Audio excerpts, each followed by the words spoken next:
Yeah, boy.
2024 is history, but the fire of battle have just ignited in Kuala Lumpur, Malaysia. The chapter of the 2025 PMSL SEA Spring begins now, right here, right this moment. Hello, PUBG Mobile Esports fans. Get ready for the ultimate showdown as the 2025 PMSL SEA kicks off. For 3 intense weeks in Kuala Lumpur, from February 26 to March 16, 24 teams will battle for the coveted Southeast Asian crown, and a $200,000 prize pool awaits the victor. This season, the battleground is set for the most intense fights yet, with exciting new formats shaping the action. Week 1 kicks off with 2 stages.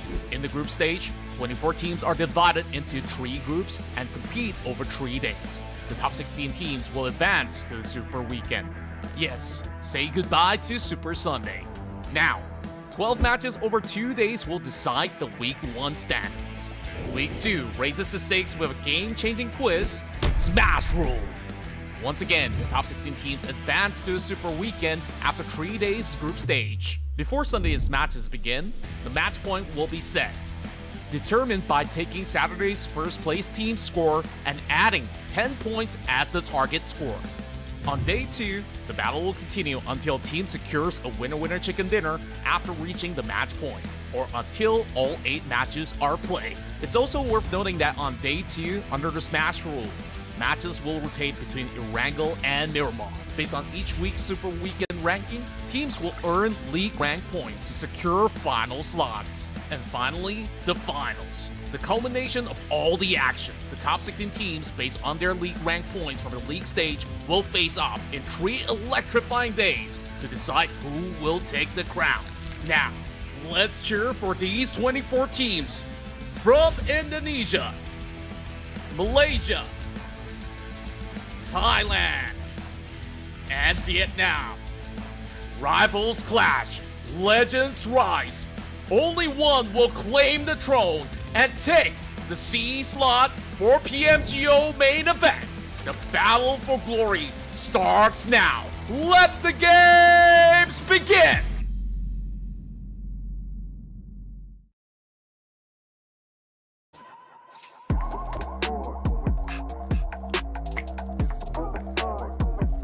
Ladies and gentlemen, allow me to welcome you onto the stage here in IB Sepang. We are talking about, of course, the program you're watching from home over in PUBG Mobile Esports, right? Give them a like, give them a follow, because this is the PUBG Mobile Super League Southeast Asia Spring. And together with me, I've got Yummy May from Boom Esports. Welcome on stage, buddy.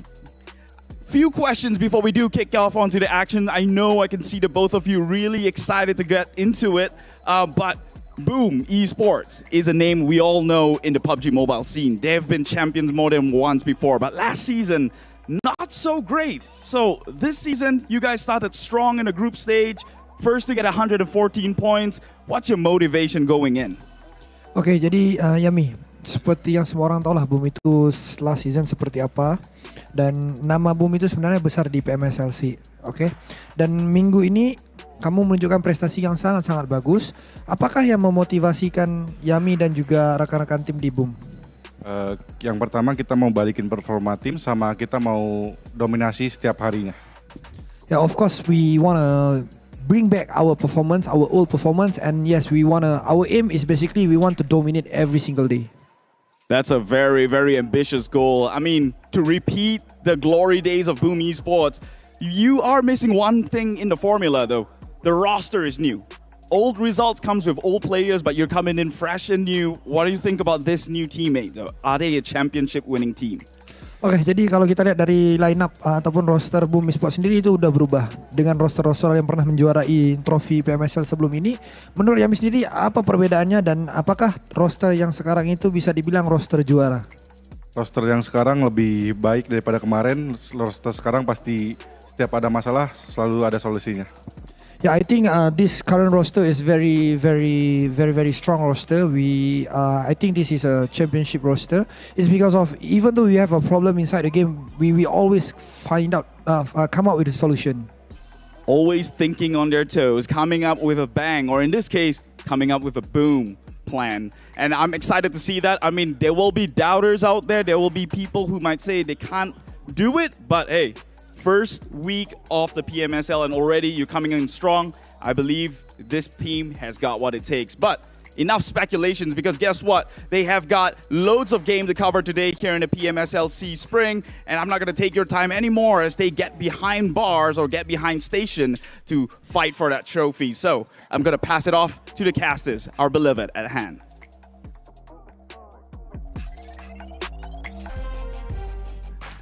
Big thanks to our dear host Keith as the Super Weekend host for today. And of course, welcome on board for our first action of the Super Weekend of Week 1 PMSL Southeast Asia Spring 2025. This is Contract here alongside with Tash Bunny as we have been your casters for the entire week now. And this is bound to be exciting. And we saw Boom dominating the first couple of days here in the group stage. Do you expect them to thrive yet again here in the weekend? I mean, I wouldn't be surprised if thriving is the name of the game. I think that every single team has a hidden strat right now, excuse me. As we go into the weekend, a lot of teams are definitely holding back, despite the fact that we're seeing Boom's epic comeback from, I would say, a dismal day 1 and an insanely strong day 2. I still think there's so much more in their playbook that they haven't covered for us yet today. Regardless, coming into this, I'm really excited to see the tier 2 teams as well.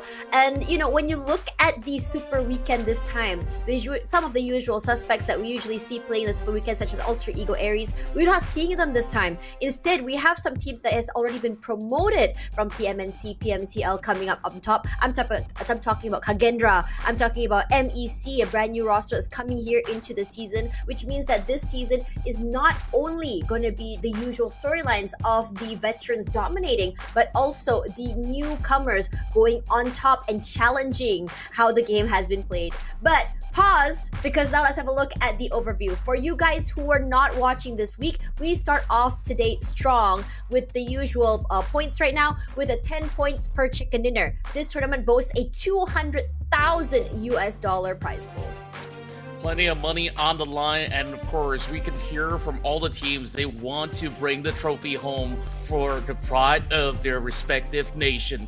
And on top of that, we are already heading into our first Super Weekend, as we will still have another week of group stage to run, another Super Weekend before we get our way into a 3-day grand finals. That to be happening in IOI City Mall, Malaysia. So you get to definitely plan your route there. While the teams, they are definitely putting every single energy into their matches in order to qualify to the finals. Of course, we are going to be having group rotations throughout the group stages, and when we come down to the Super Weekend, we will follow the global rules once again. And we also introduce a brand new Smash rule where the teams will set a match point, and it is based on today's points of Saturday's #1 team, and we add 10 points on top, and the team that reaches the match point will then have to score chicken dinner to win the Smash rule day.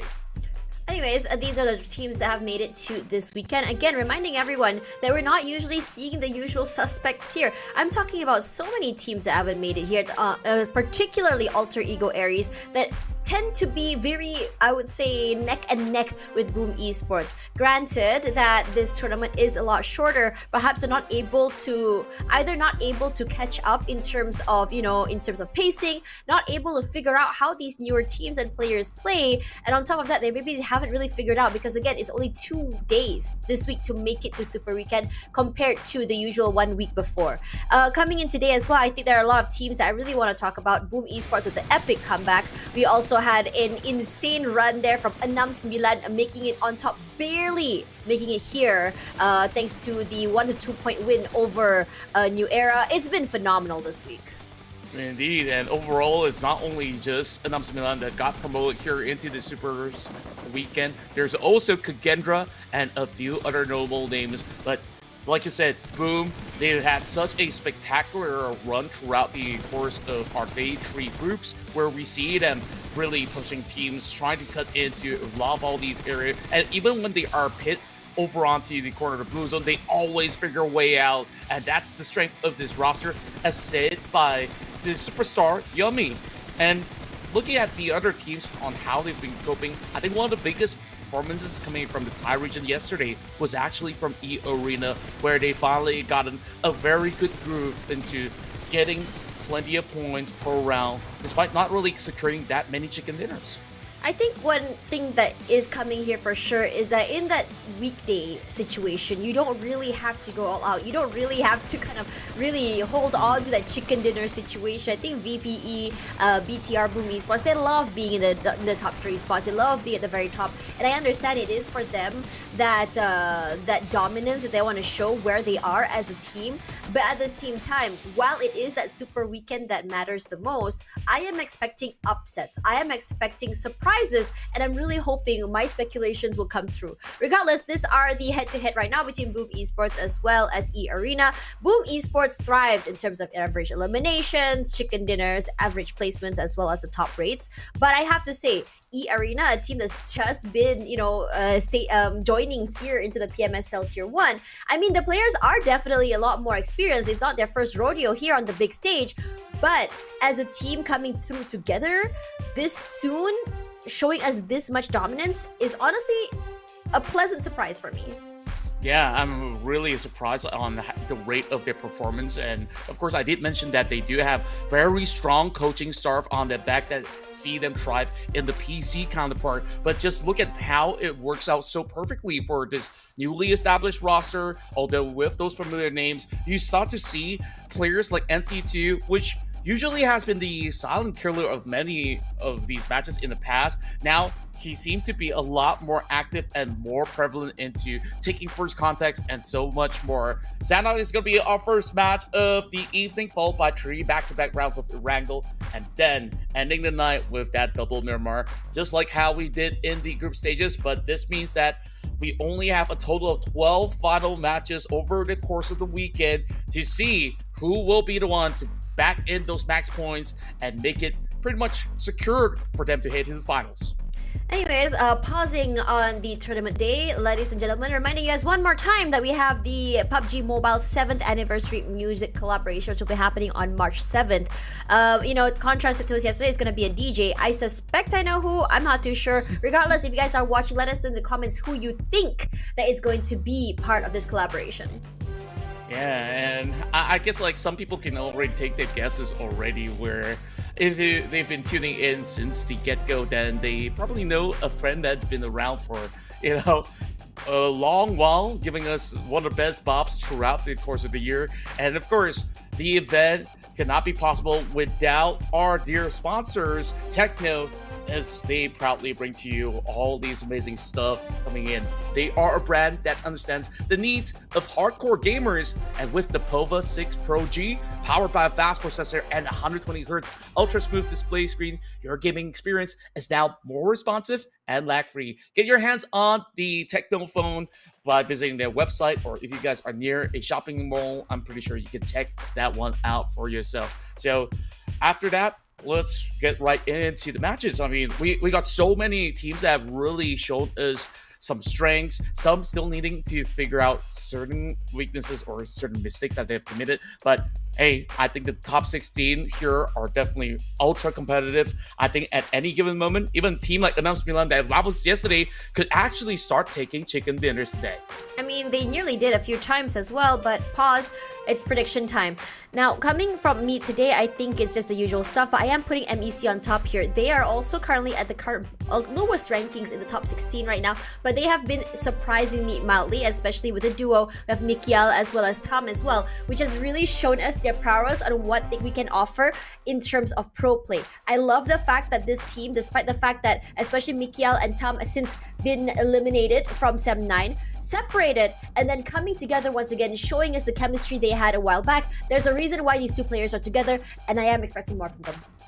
Yeah, I do expect a whole lot of ferocity being shown by this roster, which looks super promising, and I love the chemistry that they do have, despite this being a newly promoted team overall. Now, I guess we go take a look onto how these teams are doing on stage. I believe that a couple of days playing here in the same venue have given them a little bit more of the comfort onto adjusting into the LAN situation overall. where, by now, those taunts coming from enemies probably won't hurt them all too much if they were to go down. But VOIN Donkey, I think they've definitely shown us a really strong day one.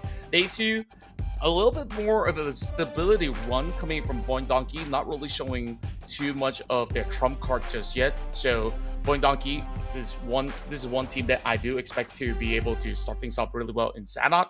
Same can be said about Vampire Esports. Of course, Tony K has been one of the main men out there, but it's not just about him this season. I really felt that the whole dynamics of Vampire Esports, they just look so good together, especially when you have Onsens and the rest to always back up Tony K.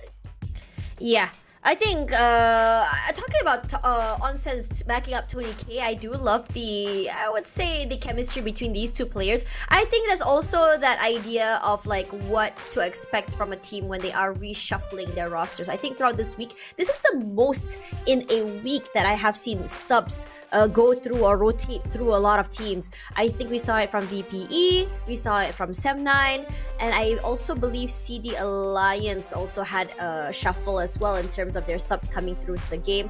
I think some of the teams want to keep their players fresh, want to make sure that they can always be in tournament form by swapping out these players. But some teams, they have a big change in how exactly they approach the games, and depending on how much firepower they want. I think SEM9 is a very, very glaring example of this, especially when they sub up Yuhai for who was Kenny? it? Sorry? Yeah, for Kenny. Because I feel like for Kenny, he brings in experience. He brings in a nice little call as well. He does really great calls for the team. Becoming the second caller can definitely bring a lot of value as well. Meanwhile, Yuhai, when he goes in tandem with Mika, takes up space, brings aggression, and gives a lot of space for Firen to do what he does best, which is frag out. Yeah, I think that there's just so many great formulas that SEM9 has in their playbook. Same could be said about some of the guys from Team Secret. Sure, yesterday hasn't been the best of run for Team Secret, but they are definitely here in good spirits for the weekend, as every team are now prepared, locked and loaded to begin their journey to secure their points into the grand finals. Let's start off with our round in Sanhok.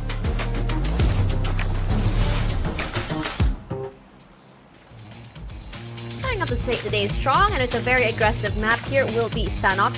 Now, despite my predictions and my convictions about Boom Esports being the team to really win out on this map, it hasn't really been them. It's been mostly VOIN Donkey that I really seen really thrive on this map. OSJA comes close as well, and I'm really excited to see how exactly this trajectory should change, given the fact that I think I come to an understanding that Boom Esports needed one day to really kind of like get their groove into the game. Wow, spoke too soon. CD Alliance meeting so quickly with Boom Esports here. But the one to start off with the knife is actually going to be Jimmy. Jimmy has been great, honestly, and Adit look as well, because it's the amount of speed they have in terms of their first contact, how they react. Jimmy, the heavy hitter, has always come huge, great with the flanks as well. But my question right now is whether or not Boom will have an answer. They do. Jimmy quickly eliminated. They're not able to pick him back up. Renzi and Yami is already out. There's still one more to worry about, but Iftar will be so quick to eliminate Boom Esports this early, and this is I would say, the arrogance and the happiness, the excitement that comes from them, knowing that Boom Esports is one of the strongest teams in the lobby right now. Yeah, that definitely gives them a big boost out there. You can already see the moment that they got that knock onto Yummy Mate, they are definitely fired up and ready to just go in for the Blue Bull. And I was just surprised that they actually went in for that direct challenge, and now that spot over on the corner of Bantai and Cam Charney opens up that space for them to slowly rotate. And my, we just love to see those player cams from time to time. But perhaps like it's just a little bit of a notion where they think, hey, Yummy's been talking a little bit too much in that interview. Like, let's show him real problems to deal with heading into the Super Weekend. Of course, that's just a small little unfunny joke from me. But as for BTR, they ended off the Miramar run yesterday with a chicken dinner, and it goes to show that this team has solid tenacity, even when put into very dangerous situations where Federales have been able to revive majority of the team. Eventually, that resulted in that big chicken dinner of the night. Now, there's definitely a long journey for majority of all these players out there, and we got ourselves that knife cab. Wow. You know, I really gotta give it to CD Alliance. That is what I call instant reaction. They knew immediately, they saw immediately instead of making a beeline for weapons. I love the fact that they're able to quickly just say, okay, you know what, we have fists, we can just really just try for that first contact. They don't have any shields up right now, no helmets, no Kevlars. So it's gonna be a lot easier for us to melee for that first contact, and that's exactly what they did. And I loved how quick they are on their toes to really figure out, very decisive, and it really led them to that win. And boom, the fact of the matter is they just went down. It was, you know, and a lot of our conversation that we had is all about like how fast quickly teams can loot, how fast teams can get their weapons first. And I think that CD Alliance is well aware that as soon as Boom is gonna get those weapons, it might spell doom, because that's how stellar they are when it comes to these CQC fights. Yeah, and of all of these trials and tribulations that Boom has gotten themselves into, this is the very first time that they've gotten hot drop, and I guess that they will have to take time to readjust some of all these strats as well moving into tomorrow's Sanhok, because they will definitely expect CD Alliance to do exactly the same for tomorrow. But the only good news is that you only play this map once a day, while we'll of course see a little bit of pickoff coming from TEM. Now to also think about new additions into all these matches where you have horses around, I think in a map like Sanhok, it's always great to also take horses when in that early game for you to actually look up ahead and to really find those catches. And that's how some teams have done it, such as TEM. Team Secret yesterday, coming back to what you told me during the pre-show, I think they had a great day one. It was very aggressive. It was also very quick. And I also think that it took advantage of the days where players are still trying to ease into the groove of the game. And I think it's great, but at the same time, it felt like on day two they were playing, a lot of teams had already figured out their recipe, or rather their strats here. It was looking out for Break for that first contact, because he's always so separated from his team. So every time they will notice Team Secret is around, the first thought is, okay, where the heck is Break? Because we all know he's going to be somewhat separated from the team. We all know he's going to be going in for those off-angle lurks and flanks as well.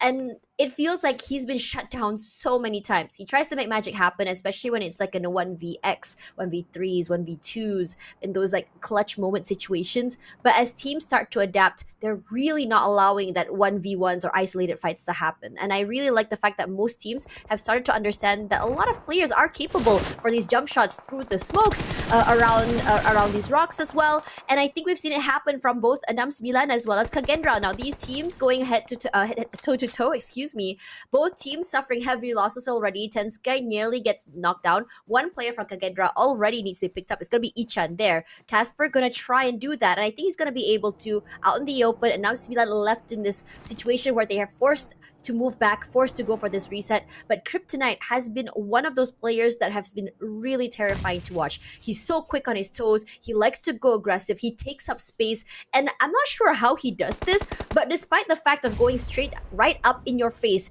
in the front, teams are not able to deal with his aggression. As Tensky takes up space, Ichan will be stolen away by Parajin. And this is the most unlucky situation, especially since you want to try and put that point in your pocket. Now, on the SuperWeekend, where every point matters, that's the win for D Xavier. Yeah, and of course, with them funneling the attention towards ENAM SEMBILAN over the top, and they will now have to also have a separate attention towards the Savior, which they have not fully spotted out just yet. So Ichan, as much as he's knocked down nearby his teammate Casper, but Casper is on the lookout. He cannot afford to leave that facility to go in for the save just yet. Now, I wonder if Lelebull will have to cut across if that's going to be the case, as Ichan is still bleeding out. They gotta do something about this situation, or else they will have to play with 3 members left. OSJA find a little bit something over on the outskirts. It's only a knock. Perhaps there's still gonna be a recovery, but over on the top, Nice it's spray. Lelebull with a spray from down under.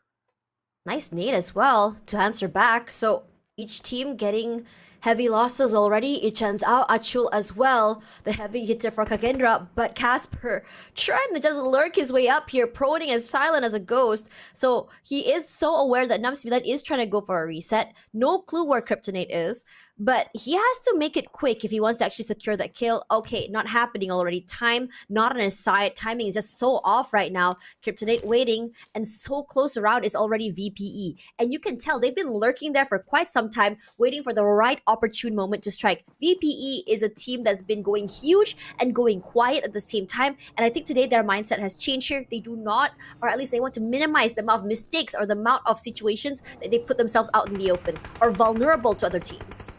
Yeah, speaking of that, SEMBILAN is also arriving, cutting through this hillside as the rest of SEMBILAN says, okay, it's not going to be good for us to stay for much longer. You see a little flip coming from the vehicle of Kenny, but that's not going to halt them on their progress.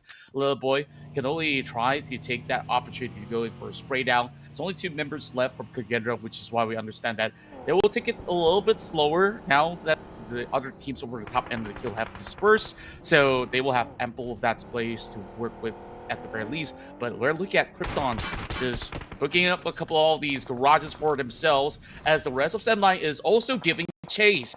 I'm not too sure if this is gonna be a full-on showdown between them as well as their neighbors. Right now, D-Saber, eArena also tries to go the long way route and really robbing towards the trap set by Team Flash. Team Flash has been patient, taking their time, but still showing their claws. As every single member of EA that crosses them immediately gets lobbied here. No chance to recover, no chance to revive, and no such thing as baits. NC2 left alone already. We've seen situations where he tries to make magic happen. This time he barely survives by the skin of his teeth. Gonna go for that reset, so does Flash. NC2 gonna be very happy with the fact that he's managed to survive. Can play for picks, can play to survive as well. But for Flash, I think they have him in their sights. It's just a matter of whether or not they want to push this. And they're so aware that SEM9 is close as well. There is a compound or rather a little village by them, and they have no clue how many teams are close by as well. And earlier, I believe, we saw OSJA going in for these long-range pickoffs between KAGENDRA as well as ENAM. Parajin as well was close by, Xavier. They were kind of keeping their eyes on these early fights as well. And these are I think this is one of the most crucial things to worry about when it comes to Sanhok, is the fact that because this map is so tiny, if you even take these fights head-on, one-on-one, it's never going to be a one-on-one. Yeah, there's always going to be a third party lying in wait, and the experts of that has been ENAM coming from the past couple of days of play, where they always look for these sort of opportunities to strike. But right now, still stage 2, still considering to have a lot of room to wiggle with. So I don't think that we're going to see even ENAM to be making those advanced measures just yet until you see pretty much direct approaches where you get a 2-team to be going head-to-head directly into one set compound. So a little bit more of those long-range plays as we can see through the hills as Tem managing to spot one over on the opposite side. MEC, they're going to have a little bit of trouble actually cutting across, coming in from the western plains, but playing by the hills at least give them a little bit more of that coverage. When we take a look at drastic measures being brought into play, eArena, I think they were too eager to look for a sort of compound directly in the center of the zone, but there were too many occupants already, and now they're only left with one. Mika does get that hit shot, and they are still in a very firm spot. So SEM9, they could basically play for a really good position to hold out against Vampire Esports and the rest of the teams who are yet to be inbound from the south side. South side is stacked as heck right now. It's like 4 or 5 teams there, and everyone's just fighting through. I'm wondering if anyone is aware that it is definitely possible to kind of go for the rotation from the western side. It looks quite empty as well, but I think it's a lot because a lot of teams are suspecting, or rather they're assuming that a lot of teams came through from Paradise, and they're thinking, okay, it's going to be very, very stacked there. Wow, Lilyboy, you're playing with fire right now. And perhaps they think, okay, maybe the southern side will be a lot better. Lilyboy getting burned to smithereens, flushed out of his area, and just like that, Tem, they react, they spray him out. Good use of util, love that for them, because in the end of the day, you gotta flush these players out somehow. Do not allow them these situations where they are allowed the chance to play the CQC and forced into these 1v1s. We've seen too many jump shots coming in from behind rocks, from smokes as well. So the best course of action is to play with the util, and we've seen phenomenal util usage this tournament too this week. Yeah, plenty of it. We've seen coming out of teams like DX, Boom, as well as all the other veterans that has been around. But even with all the newcomers as well, they have definitely surprises on their form when it comes down to duels using all these form of frags or even the Molotov. Temp definitely are some of the experts coming into the field. And it's just unlucky for KAGENDRA from the start of the match. They've always been zoned out into cutting deeper into the zone, losing members every step of the way. And even when they try to actually go for a fight, remember what happened. A third party comes in, stops them on their track, and they were just pretty much stuck. And now with only a player left, I don't really think that it's going to be much that they could actually do about this match in Sanhok, but they could hopefully try to still put up a little bit of fight against TEM, which have already shifted their attention towards the rest of Team Flash on the opposite side. That part Esports so far taking it very, very steady to kick off this round. Whereas Iftar and the rest of CD Alliance are starting to actually find even more pickups. I believe that is going to be Iftar that has been down. That was their ex-member who's currently playing for the side of MBC. VPE just looking to just leg it through. They don't want to take this fight quite yet. Oh, finally stopping already. So the only thing they have in terms of cover is this tree line as well as these rocks. But right now, it's not a lot of cover to play with. They have a shack, they have their vehicles, you have Team Secret that's close, and Nuzi eats the nade to the face. Team Secret today starting off a little bit stronger, a lot more quiet, albeit, especially in the beginning. Nuzi has 2 nades to his face. He wasn't able to hold on here. And these fights are all aggressively coming from the southern side. Now, as a circle ping pong to the western side, so we're going to start to see that shift one more time from all these players in terms of rotations. We're going to start to see these fights happening. BTR are going to be very happy. That's like what with a half of that circle fully in their control. They have compounds in their hold. They have the northern side of the circle in their hold. So it's a perfect situation for them to have these crossfires. But these 2 Malaysian teams will be meeting one more time. But this time around, CD Alliance cannot hold on. It's MEC that is surprising us today. Hasbi goes for that reset. Adit Look throwing in those nades. He has to make something happen here. He's alone in a 1v2. It's not the best situation for both these teams here. But those nades, great util, great opening for Adit. Look, he's done it before. We've seen a 1v2s, 1vx's. I'm hoping and seeing whether or not MEC is able to kind of isolate these fights. He goes through a nice little peek through, but the sprays from MEC playing together as a team is what I love to see, eliminating Malaysia's favorites here with 4 elims only. Yeah, and there's even another Malaysia squad getting busy up against Team Flash. That was beautifully executed by the duo of MEC to overwhelm the CELCOMDIGI Alliance. Right now, it's down to Tops to be one of the first movers. And that nade was beautiful for Young T. And that's 2 members now shredded really low coming in from the side of SEM9. Yuhai won't be safe just yet as the rest of these members are just hunkering down onto the rocks for cover for now. Quick maneuvers, jumping off from that lob while MAQNA tries to hold them all back. The flank comes in. It's going to be Tam. That surprises Bose as the third party arrives out of nowhere. So it's down to this desperate attempt as Young shreds them apart. 2 members left on the side of 7-9. They have to play by the blue. He gets that trade, and it will still not be it for Team Flash. The Tigers hold strong. Now it's Flash's turn as well to go completely alright. Everything is going to fall apart right now. RRQ quickly overcoming MEC. As this circle shifts, really got to give it to RRQ on how steadfast they were to hold on to their position and kind of force these early fights. They were the gatekeepers of the circle, and now they have to become the one that's fighting for their spot here.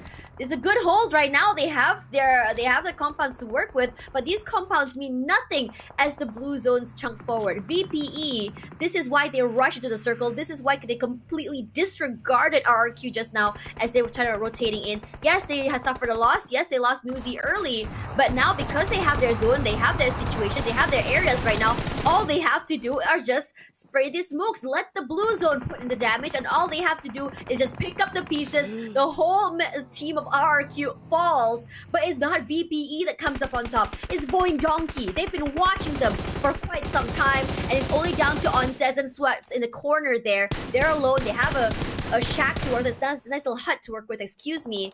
And VOIN Donkey, especially Vexy's, his sprays has been disgustingly good. It's been putting in a lot of damage into them. It's been crippling the team. But despite that, despite the success in crippling down VPE, they're still not able to get into that circle. Yeah, they're still keeping their eyes onto VP. They really want to hold in those points. They are wrapping the edges. They know for a fact that it won't be too far off when within walking distance, so they are definitely taking their chances. Meanwhile, Vampire Esports will also be visited by some members arriving late into the scene, and that's ENAM SEMBILAN. Immediately, we see a couple of nades being hauled over to the side of Hong. Not finding it just yet, and they're also responding with one big blow close towards the side of Onsens.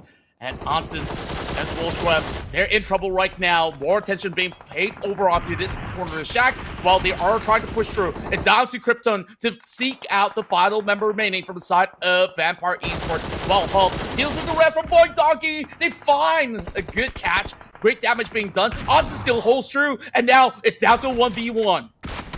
Oh, disgusting shots as well as all these teams are going in for that rotations, and these shots are all just drive-bys as they try to go into that circle. You gotta give it to Onsens, despite the fact that he has no space to work with, no areas to hold, he still tries to get those frags before he goes down. He wasn't really able to, but it's enough damage already. Parajin as well as a member of Team Secret, able to get one pick off each, huge. Reza here, all eyes onto ENAM SEMBILAN. ENAM SEMBILAN today, they've been doing phenomenal. Great aggression to come through right now, but VOIN Donkey has been doing a great job of keeping their aggression in check. But VOIN Donkey, they're not out of the woods because they still have to worry about the team with the most advantage right now is Team Secret, strong on the outside. Perfect sprays, Razak low. These Yutas are coming through. I don't think he's going to be able to reset. He gets knocked already. Zeta on the outside, he's been doing phenomenal playing with his team, but in this 1vx situation, it's definitely not going to be the easiest. And right as he throws out his util, caught alone right now, Zeta still gets a knock, but Frankie is there to pick up the pieces. Frankie, oh Frankie, he's always out there really hitting all the targets available, providing that space for Team Secret to go in for that full reset. As much as we heard all that ruckus and so many players bowing out left, right, center, it has been two teams that have been remaining to be very, very quiet, and that's OSJA TH and BTR, who are still having plenty of all these members to work out for this chicken dinner. So with many of all the teams coming from the south side depleted, I guess this is a very firm chance for those with higher squad strength to be able to duke it all out. And these are our four big names still on the table. Team Secret have kind of shown their position early on, so D-Savior are hoping to take this fight against their brethren from Vietnam. A lot of movement, but no one really starting that first contact fight quite yet. OSJA has great control of the area, nice terrain as well, vehicles to work with as opposed to Team Secret. But we know Team Secret, when it comes to those aggressive sprays, the crossfires, the setups, they're very much ready right now. Not a lot of space to work with either. Team Secret, with only two to work with, I think they're just hoping that maybe BTR and OSJA would start off those first fights. But Xavier, they're thinking about taking things to their own hands. It's only one member left. It's Parajin, is one of the heavy hitters. Levi's falls as well. Break was very much ready for him. Everyone has noted where Parajin is. He eats so much damage from the nades thrown out from Team Secret already. Barely living, barely surviving. He's trying to go for that reset with only 2.6% survival rate. Is not going to be easy. The nades safely stay away from him. So far, he's doing quite well right now. And I think he's just praying to God that BTR comes close, but they don't. Snape slowly making it through. The nade comes up, and Frankie chunked down so low. And right as they are dropping those nades, they might have actually found the rest of Team Secret. BTR, they finally stashed in those 2 points, and now has to deal with the rest of OSJA arriving from the back. Already caught out Razy. Now it's going to be a 4 versus 2. This is not going to look all too easy for the rest of BTR as they are trying to disperse to take up that space. We saw how much space that they were controlling initially, but OSJA, they now take over that southern ground of the terrain. As much as they do have the high ground for the side of BTR, it is not an easy task for them to single out all these other members who are corralled all together with a 3-1 formation. They're leaving Shopper here to try to open up a little bit more room. They still have plenty of stocks available in the form of nades, so they can actually put this to good use. BTR, 4 smokes. They can use it for decoy to buy time and reposition. But here comes Federales going in for 3, but he gets taken down. Snape on one end as well, putting in the damage, hoping that Federales can hold on. He can't. Knocked down already. Immediately lobbied. 1 on 2. We've seen Snape do magic. Eliminates one already, so one more point to the bag right now. Snape still behind the tree line. Gonna trade out those nades.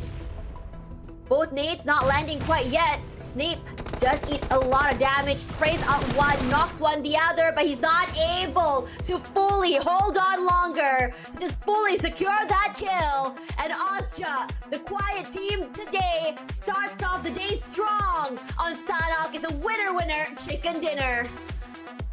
They blazed a trail and found themselves a big win.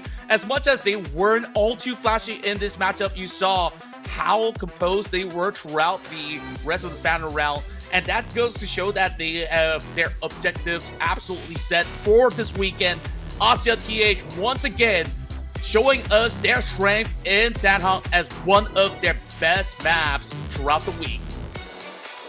Oh man, OSJA. These are one of those teams that can just completely annihilate without getting those chicken dinners. They've been really constant in getting those points throughout the entirety of this week as well. And that's how they managed to hold on here for quite some time. I think their performance, we've seen it happen from Tier 2 all the way here. They've had a lot of potential. They've definitely outgrown the Tier 2 scene. They're putting a big, I would say, number on bigger dynasty teams as well. It's been such a pleasure watching them play, especially Chopper QQ, Red Bull. They are just the heavy hitters for the team. But right now, GUI and Secret as well has been providing the team a lot of support as well. The amount of damage that received by Secret really shows his positioning on what he does for the team. I think if anything, Secret at first contact will come up forward, take the brunt of the damage, and immediately Chopper QQ and Red Bull from other ends of the map come through with those long range fights. It's really GUI that really plays in front with him as well, but GUI has been more about just kind of like moving around the map, jump shots all around, and somehow putting out 100 damage and receiving none? I've never seen this before. Yeah, he's invulnerable throughout the entire course of the match. And overall, we just love the dynamics that this team has displayed to us with Secret being introduced to this roster. It seems like the DNA of OSJA TH that has been so successful in the PMSL have once again thrived here in PMSL. Let's take a look at the highlights and we'll hit our way to Game 2.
I think starting from today, it's hitting the ground running. It's not yet the Smash Rule weekend, but I think everyone is treating it as so, just to really have an idea of what the tempo will be for day one. Regardless, these are our top 4 teams here, and honestly, I think that most of us have gotten our predictions right here, and these are more of the dynasty teams compared to the rest. But seeing OSJA start off this strong, especially given the fact that how much damage they were able to duke out, how much travel distance they've done, which means that they've managed to really roam around the map and take these fights head on without really getting too aggressive. And I am liking their vision here on how exactly they approach Sanhok.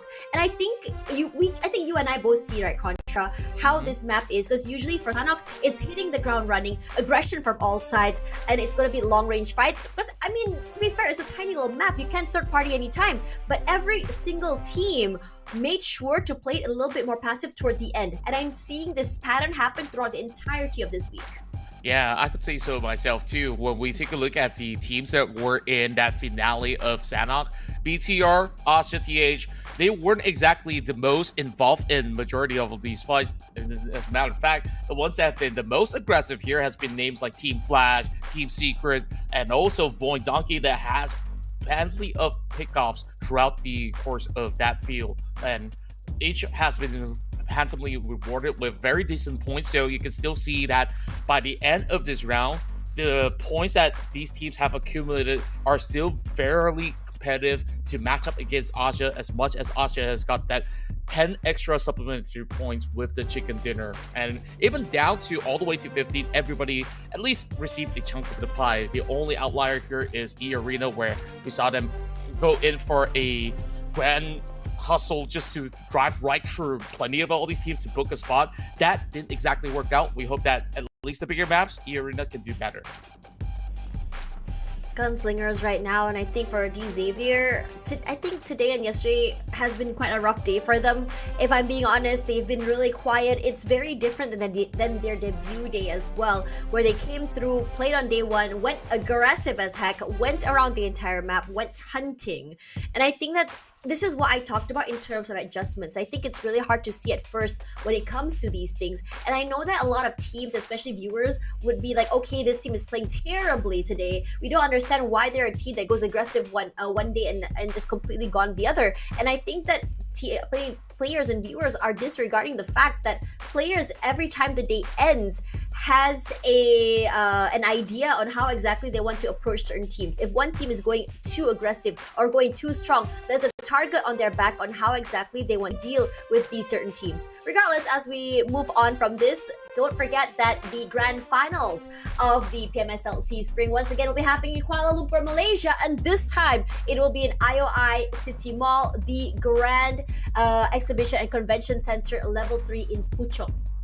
That's right. It's going to be a whole lot of fun. You guys can enjoy your time with your friends as well as meet all the superstars of PMSL. So make sure you go ahead and visit the venue for our 3-day grand finals. First come, first serve. You don't have to pay for tickets, but make sure you are there very early on to cop a spot. So, of course, we hope to see you guys there. While we also do have big updates heading into this brand new season of 2025, and that is the Memory of Sand here for version 3.7.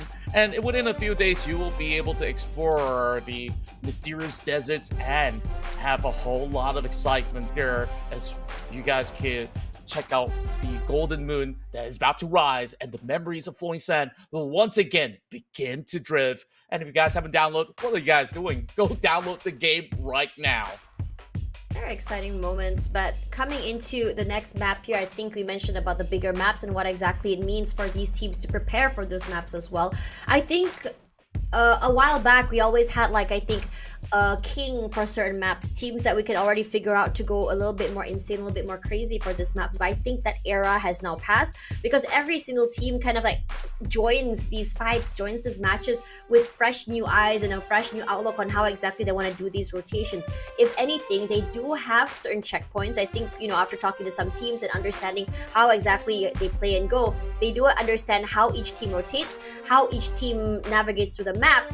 But at the same time, if anything, it's all about kind of like going through your gut. And it's so important to remember that the IGL's calls, especially if the circle kind of goes RI, goes out of the usual kind of rotations, what do you have in mind when it comes to kind of like dealing with these really hard shift circles? And now predictions are here. I think for you, Contra, you've been glazing eArena a lot today. Tell me, what's your, not prediction, but what do you expect from them?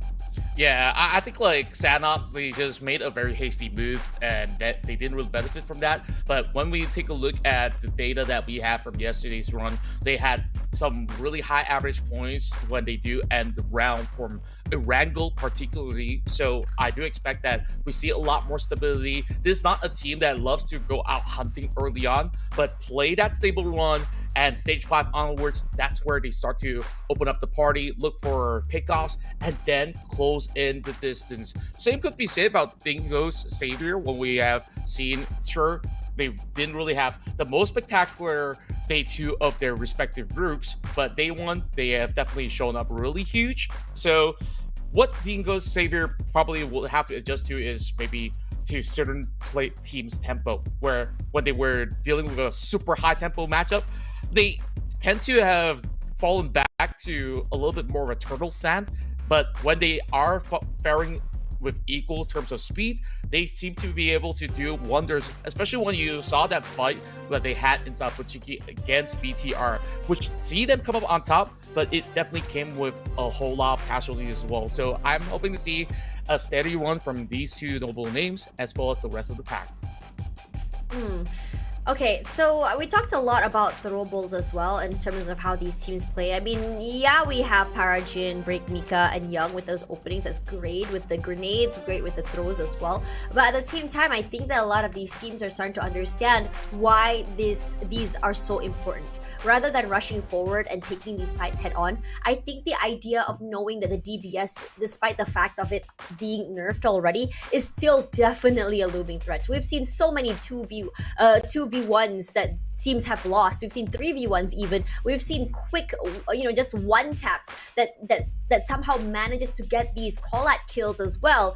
And I think teams, while they are being wary, the only way to really clear these corners is with the util usage. And somehow during smokes as well, I think we've seen Yuhai do some insane moves, right? Where he's able to just jump in from a smoke, pick off, jump back inside. It's almost like watching a ninja sort of move in slow motion, but even more scary. Regardless, let's see how it works right now as we go into our first Erangel of the day.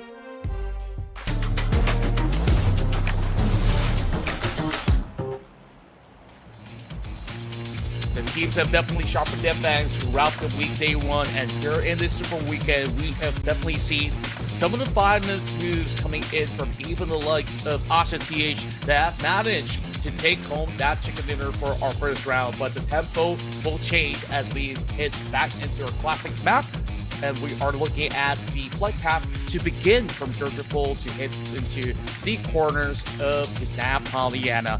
This is definitely going to be a very neutral ground for them to actually start off with, and this is going to be a very early jump coming in from the side of Team Secret. We see Break actually extending towards the corner of Zarky to loot off from that entire city. Very interesting stance, while eArena starts off from South Georgia Pole.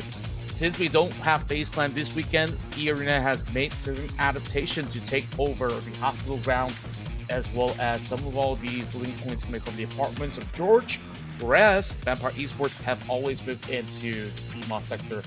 Without the access into the island, we are also expecting certain adjustments to be made by even teams like TEM. And take a look at that.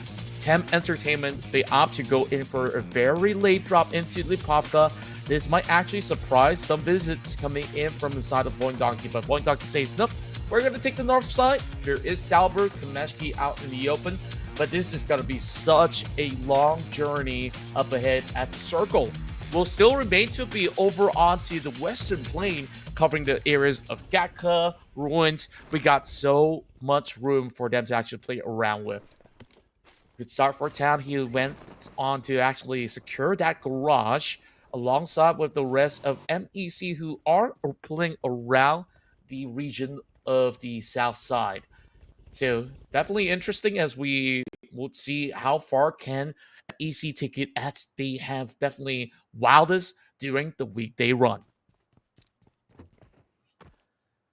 Meanwhile, KAGENDRA, very rough start there when we saw how they played out in Sanhok.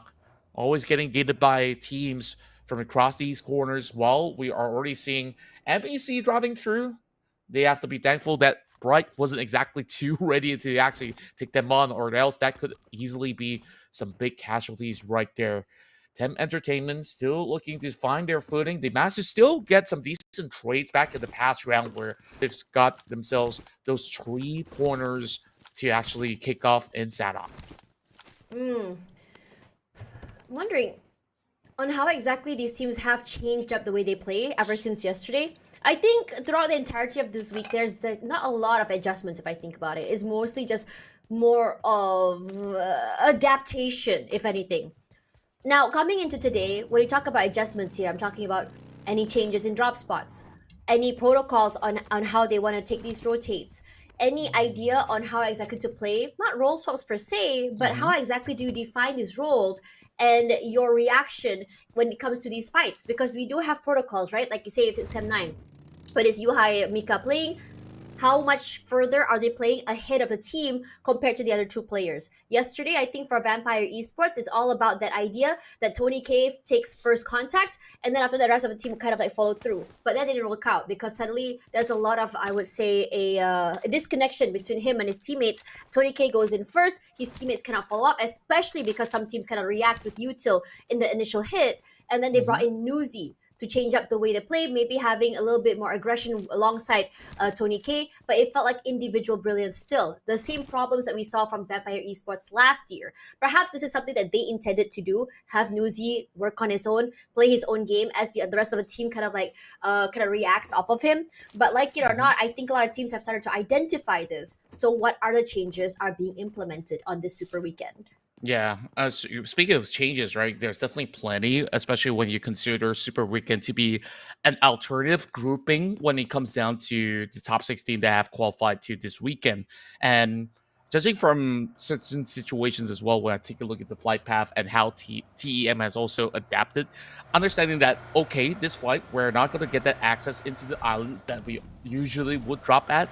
They went in to take Lipovka. Those are just small little adjustments that teams will really have to do research beforehand. So I guess it's not only heavy on the players. You think about it, it's also very heavy for the coaching staff, the analysts to really read, okay, now that certain teams are not playing, what are those space that we can play? What kind of method can we actually utilize by taking those empty space and then see what's around your surroundings, right? Like, do these kind of teams play high tempo? What kind of fighting style actually suits best if you were to actually go in to challenge them or be challenged at the very same time? So right now, we are seeing teams slowly getting into that form of adjustment as well, where we have not even gotten a first blood just yet, but then again, it's only 5 minutes of play, barely just stage 1. I mean, our longest was what, 13?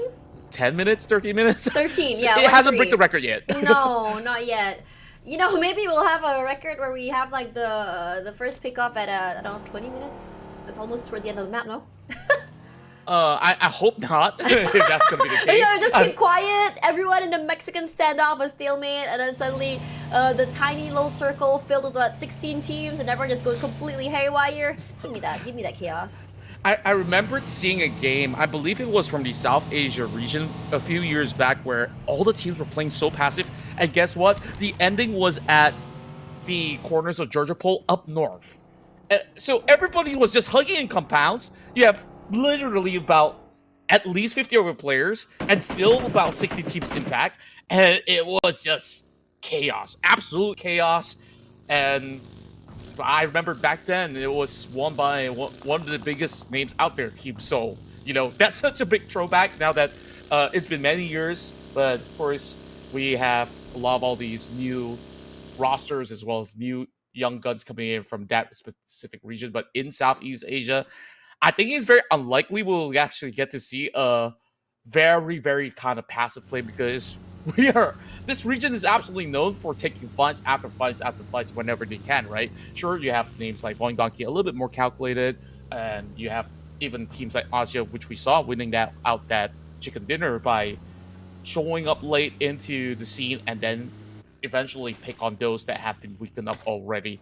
But regardless of the standpoint of the scenarios of these fights, I think that overall, I guess that all these players, they really want to prove something for their own as well, other than, you know, getting those big points. You kind of want to make yourself known in the international stages, and this is one of the best places to be in the PMSL for them to really show what they're good at. Passing by each other here, KAGENDRA. I think KAGENDRA has had quite a great start as well, especially on their debut for this tournament. Coming from a tier 2 team, I think for me personally, I didn't really have an idea of what to expect for them. I think there has always been this idea there's going to be this big gap in skill level when it comes to the tier 1 and tier 2 scene, especially because a lot of the tier 2 players do not really get access to play with these tier 1 teams other than their usual offline scrims. And for me personally, scrimbucks means really nothing, honestly, because you don't really, that's where you really want to practice your strats, want to practice what lineup works for you and what role works better for your certain teams. So in this situation, I know some players get so excited, especially when you have streamers kind of showing off like scrims saja or like scrims for fun moments, and they kind of like ranked power levels based on that in the off season. I really would love to say that it's definitely not the case. And speaking of the case right now, look at how many teams are coming in from the southern side. I am quite surprised that these rotations are happening with little to no consequences. Yeah, and they're just also avoiding some of all these hotspots in order to actually get by safely. And remember, you were asking for a ruins ending yesterday? This could be very, very possible, as we saw that to be the center point of the upcoming phase wall. That was the fastest nope I've seen in my life, man. Oh, and he just runs into the tree as well. That could be so That's hairy. panic. That is panic. You could tell he was panicking just now. He was not expecting that. Look at how many teams are passing by each other. DX, BTR, Finally! RRQ. Oh, it's going to be run over. They take out Secret. And that is going to be first blood at minute 9:30. Only at stage 2. At the beginning, right at the beginning of stage 2. And I feel like the only reason why this fight is happening is because these forced rotations are happening. And I have to say that throughout the entirety of today, yeah, the circles are a little bit more centralized, but the ping pong of these circles is making it so hard for team to decisively figure out where they want to rotate to, where they want to hold. And speaking of hold here, Boom Esports, they have quite a nice control of this western side of ruins, and look at how aggressive they are. They're getting active already. 2 players, 1 car, going for those drive-by kills as well. Put in damage, but not enough to knock them down. And Boom Esports, they have a 2-2 formation as well. Don't really want to stay in those vehicles for too long right now. I think they're going to try at least, but if anything, it's not a full commit into this fight. Yeah, it's just about zone control right now for them to be flushed back into their prior position as Boom. They cannot really extend their wings as much as they really want to take more area and space around ruins. It seems like they will have to hold onto the same compound. Meanwhile, Tony K and Onsens, they found a couple of members of Team Secret. That's going to be a really rough run in. I really wonder what's really going on to that quarter. Oh, it seems to be that VPE is actually holding firm onto the lower grounds of the Gatka Mountains overall, so it's going to be tough for the rest of these teams to actually get by if they plan to get anywhere close to the top of the mountain. Lambo is going to also land a good shot, and that is towards some of these members of SEM9 who are breaching into Pachinki. And the Savior, they say, hey, we are not going to be moving all too soon. Welcome on board, and we definitely will want to actually go in for the full challenge. While we see a 2-2 split, I believe that pickup is still very doable for SEM9 for them to still hold on to make it 4 versus 3. Gotta give it to eArena. That area of that hill is perfect. It's a nice high ground area. It has a little bit more time before the blue zone pulls as well. But getting off is the problem here. Boom Esports definitely has their eyes on that corner. Vampire Esports is waiting at the bottom side. Team Secret holding on to the edge of that circle as well. So they're gonna have to go through the other side of that hill if they want to safely go through. Because if they go through the main, it's gonna be trouble. And speaking of trouble right now, look how much damage Tubbs is able to put this long range area here. He's very precise with it. Gawi is surviving, zigzagging through, but it's not enough to really take him down there. And that is a dangerous ordeal because it's 2 players in the from OSJA in that car. 1 explosion is all they need to get 2-for-1 situation.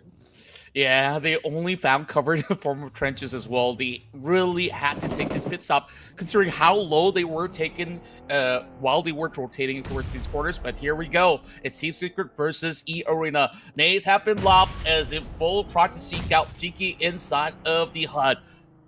Sakura as well as Joker, they're slowly closing in. The Molotovs are also zoning a lot of the space from the side of Team Secret. They're hunkering down, but here comes Joker. He found that first contact, and NC2, he's just going to turn kills to eventually make that ring around the Rosie, and Sakura gets a big drop. Jinky still holds still. and it's still not gonna quite cut it. And eArena, they found themselves that full flush, making it 3 pointers to be gained. But the rest of Vampire Esports, they also want to respond. They have been around this facility for a very long time. And here comes Tony K, Onsens, and the rest of the pack.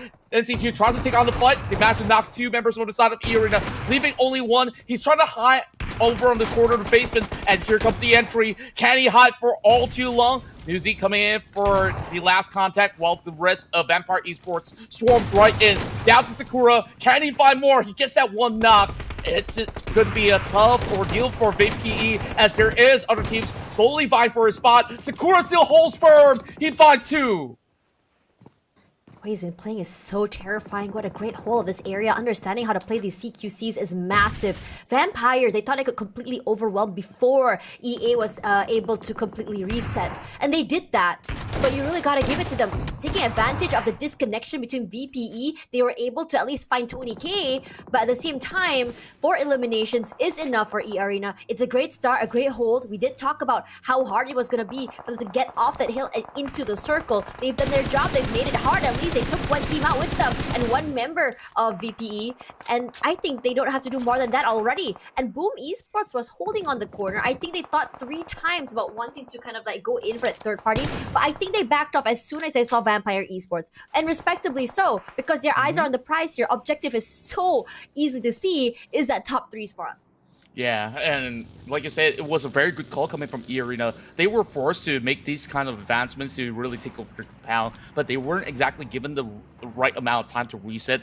And Team Secret definitely have done a little number onto themselves, but Sakura, man, this guy definitely has some great footwork to actually hold up against the members of Vampire Esports. Speaking of which, Milan has arrived from the lower ground, trying to also take over.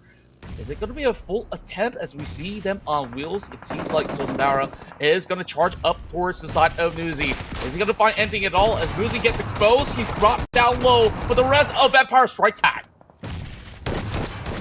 Vampire, what a day to start here. We talked about the disconnection, we talked about the problems Newsy had just now, and I love the fact on how exactly they decide to execute. It was 20K coming in first, knocked down, Newsy right smack right after, gets a second contact, and this time around the team hunkers down and waits to play reactively instead. TEM this time having to take this fight against a team right beside them. I believe it's it's Flash, and Flash has been stuck here for quite some time. They have these early fights, it's looking great for them. They have what?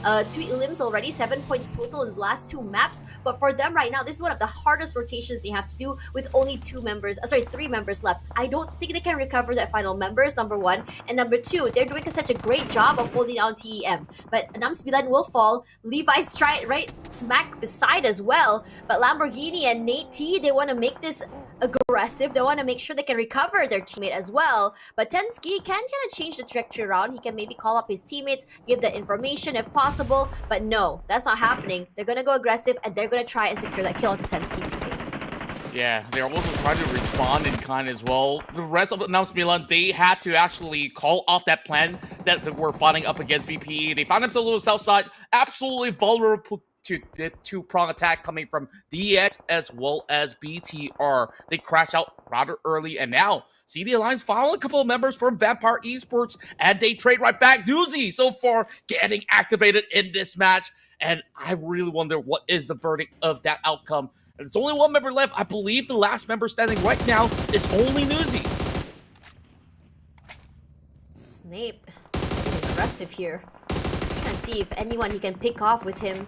Just because I don't have the circle doesn't mean I can't get active. He really pays with his life as well. Takes a huge chunk of damage. Was staying fairly healthy as well, but somehow on the other side of the map, Fearin as well finds some members of RQ, knocks down 2 in fact as BTR comes out forward. Gonna take up the space away from CD Alliance. In trouble, Aditlook nearly falls. Olio to the grave already. The other 2 members of CD Alliance just struggle to live right now. The last member, in fact, barely alive, and that's Aditlook. He's all alone here, DBS in hand, but Yuhai very much ready for him. Gets that pick off onto him. No, actually, it was Fearin, not Yuhai. Yuhai was just merely the player to just distract. Yeah, and lucky enough for Newsy, he just snuck right through. He is the only member remaining from the side of Vampire Esports, and the rest of them didn't really notice him because they thought it's just part of the squad that they were battling up against, which was CD Alliance, who tried to full set into the zone with a desperate attempt. I think Luke gets spouted out. Now it's going to be BTR versus 7-9. The ex-member of BTR Yuhai will have to fight against his ex-teammate, and now this is going to be a full flush. The nades are set perfect to just deteriorate the rest of 7-9, and they made it look so easy. I think it's quite a great round already for 7-9, given the fact they've gotten 4 in the bag. Not the earliest ending either, which gives them a little bit of points. Wolf fairly quiet, but all they've been doing right now is taking control of Ruins. They want more. Make sure they can never hold on. Levi is punished for over-aggressing, for taking up space that he should not be doing so.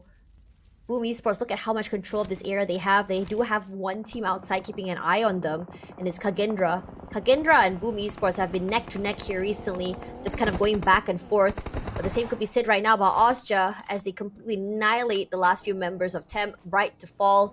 There are still, I think, 2 more members alive, but it's not Temp that's in trouble right now. It's MEC, who was actually supposed to be the team that keeps OSJA out. But somehow Tum, that micro angles just completely pinches him. He's knocked down already. And he's gonna draw for that reset. And for the fact that OSJA TH has been holding on to this bull for the longest of time, they are using it as a defensive bunker in such a great manner where they are going for a little bit of that split to still be able to get that glimpse over onto the hillside, which is how they also go in for a couple of all these knocks up against MEC, who just took a little bit of a nosedive through the high hills. But back into the ruins, we are seeing a little bit of commotion between 2 indigenous squads. It's going to be Boom versus KAGENDRA. But over and back, we also do have Newsy, who has just arrived at the scene. I don't think he'll make too much of a noise, as we can see the exchanges actually working in favor of KAGENDRA right now. It's going to be pretty hard to push. KAGENDRA still has to go in for reset as well. Boom will eventually go in to pick up 0 at the very same time. So this fight will still last for a long while. I'm not too sure about Frantisi if he's going to have his life to be risked right there, because Newsy slowly cuts in and he's about to join in the party. Space breached already. Frenzy to fall. Yummy as well, trying to go and pick up his teammate. Cooking up that nade as well. He's ready. That nade should hit them. Barely does. Completely covered from 2 different angles already. 2 teams completely just sandwiching 3, in fact, in this one small area. VPE, Boom, Kage, Xavier. Boom Esports doesn't have a lot of space to work with at all, as Tom does find a huge opening onto RRQ there. Federalis from BTR as well getting active. I think it's so hard for him to really pick a team to really focus on right now, because all eyes are on MEC, but they also have to worry about RRQ that's close by. Risey walks straight into that nade. That is an unlucky situation, as Tom completely knocks him out of the park. And Tom as well should fall, excuse me. So OSJA hoping to steal away some kills. They might do just that. Eliminated once more time is Boom Esports. Has 2 rounds in a row already. They're going out a little bit too early and not getting that aggression or aggressive big play that they could want to have at the end of each game. And the final member of MEC managed to take that vehicle and book out of that scenario. BTR still have eyes onto MAQNA Esports Club, and now the full collect comes right in. OSJA took that opportunity to close in while BTR was keeping busy to be stopping those players out of MEC, and now sees themselves a little bit of exchange. BTR at least have been able to hold out just fine, despite having that one member to be knocked out prior. They managed to go in for a recovery, and now finding a catch. It's going to be Federalis with a headshot, and OSJA now will have to quickly go in for the defensive stance. This is not looking all too good, as they are slowly getting shut down, and here comes the Tar! They found the angles. They are trying to stop the rest of OSJA from moving out, and they are successful in their attempt. Look at BTR. This is a massive 13-pointer. So far, one of the highest scored by any team so far here in Week 1. BTR singing a different tune today. They start off real big on day 1. Boom Esports taking away the thunder in the last day. But they've really said it's fine. We showed our claws on day 1. We just go quiet because we are definitely ahead already in the top 16. We can just kill for points, play as we usually do, use this for practice. We're already pretty much ready for the Super Weekend. And today they show one singular page of their playbook. As we move into other sides here, given the fact that this circle is very annoying to rotate over, you have to go through these compounds, through the water as well. You're not sure how many people are in each compound as well. And these micro angles that VOIN Donkey has been playing is terrifying. Razak finds one, the nades come through, Young to fall. Zeus trying to take up space here. Reza as well will get his answered. Karma coming up straight for him. Potato close by. Zeus eats a lot of damage from that nade. But Bo somehow, his position has been compromised. And if he falls, Vexy will fall. But it doesn't really matter. His teammates are there to find him in the end. But now it's all about that reset. They hear the sounds of the vehicles coming through. They're so aware the Tem is close. Wow, that was such a dangerous situation for VOIN Donkey, but they managed to still hold the rest of Team Flashback. Now, they got bigger fishes to fry in the form of BTR, who is currently on their prime form. You know, this whole roster suddenly reminds me of their glory days with the iteration of Microboy as well as the twin brothers, of course. And I think that they're definitely showing up strong. They do have great ground control, despite being over onto the edge of the zone. They can slowly march right in after their set with the rest of this push. Tem gets spotted out, and now it's between them as well as VOIN Donkey. Once they do eliminate VOIN Donkey, all this space over on the south side all belongs to BTR. Really gotta give it to BTR. This is not the most easiest circles to navigate. I already talked about how in the beginning how some teams need to adjust, and not just adjust, it's about adaptation. And I'm pretty sure BTR is one of those teams that's managed to do that and are very much ready for these very critical situations. VOIN Donkey, this is not the best situation to be in front of them, not a lot of coverage, maybe some tree line, open areas. They have to pass by that compound as well, and BTR is putting so much pressure into them. As soon as their hit pops there, immediately that reaction time from Federalis keeps them at bay. He's always been one of the sharpest shooters out there in the PMSL. Now, once again, fighting up the top dots, just keeping the rest of VOIN Donkey pretty much sheltered up through the walls. The only way out for VOIN Donkey is to play by the edges of the water, but even so, to get there, it's going to be so difficult. You even have Satar to be able to mark that location, and eventually it's Nice all shots from coming Zeta. to the exchanges. As Zeta gets involved, he finds that opening, and it will definitely hold the rest of BTR back for this glimpse of a moment. KAGENDRA now wants to be involved at the very same time, so this two-prong attack may actually deplete the rest of BTR. That's massive, actually. BTR was not expecting an answer back, but you can always rely on Zeta to do so. KAGENDRA has been pretty much quiet, and I'm not surprised. They have full control of Ruins right now, managing to wrestle it away from Boom Esports earlier, and then they just pulled because they know they have a lot of space to work with, a lot of coverage as well. Third party is the name of the game, stealing away kills, making sure that they can gatekeep anyone that's rotating late into the circle. The only team that's really close to them is just toward the southern side. Right now, they're just bystanders, just watching this two-way fight against these two Indonesian teams. VOIN Donkey, BTR, they've been here for almost a minute now. No team is willing to give away their space, and finally the circle shifts, and it does not actually give value to KAGENDRA, so they have to move up forward. VPE coming forward here. Nuzio is very much ready for Nate T. Nate T drops down. Lamborghini is close, but Lamborghini cannot do anything to stifle the bleeding. Not at all. Right now, Lambo and the rest of BX are definitely in trouble with the presence of Nuzi. And remember that Vampire was brought down to only one member left very early to this matchup. I'm just surprised at the tenacity of Nuzi once again. This time, he shines brightest in comparison to some of the rounds that he's played out since yesterday. And I start to believe why they have that full confidence to still put Nuzi on the main roster once more. Nuzi falling really low though, but it is a very tough crease that he will have to work up against the entire squad of KAGENDRA. Still a respectable finish on top 5 with 8 elimination points. And here comes the hail of nades onto VOIN Donkey. This is looking devastating as he clips onto 2, and there's only Zeta left. Can he do more? That is rough, actually. 2 players knocked down already, barbecued to death right now. And I'm quite surprised that VOIN Donkey was able to survive for this long.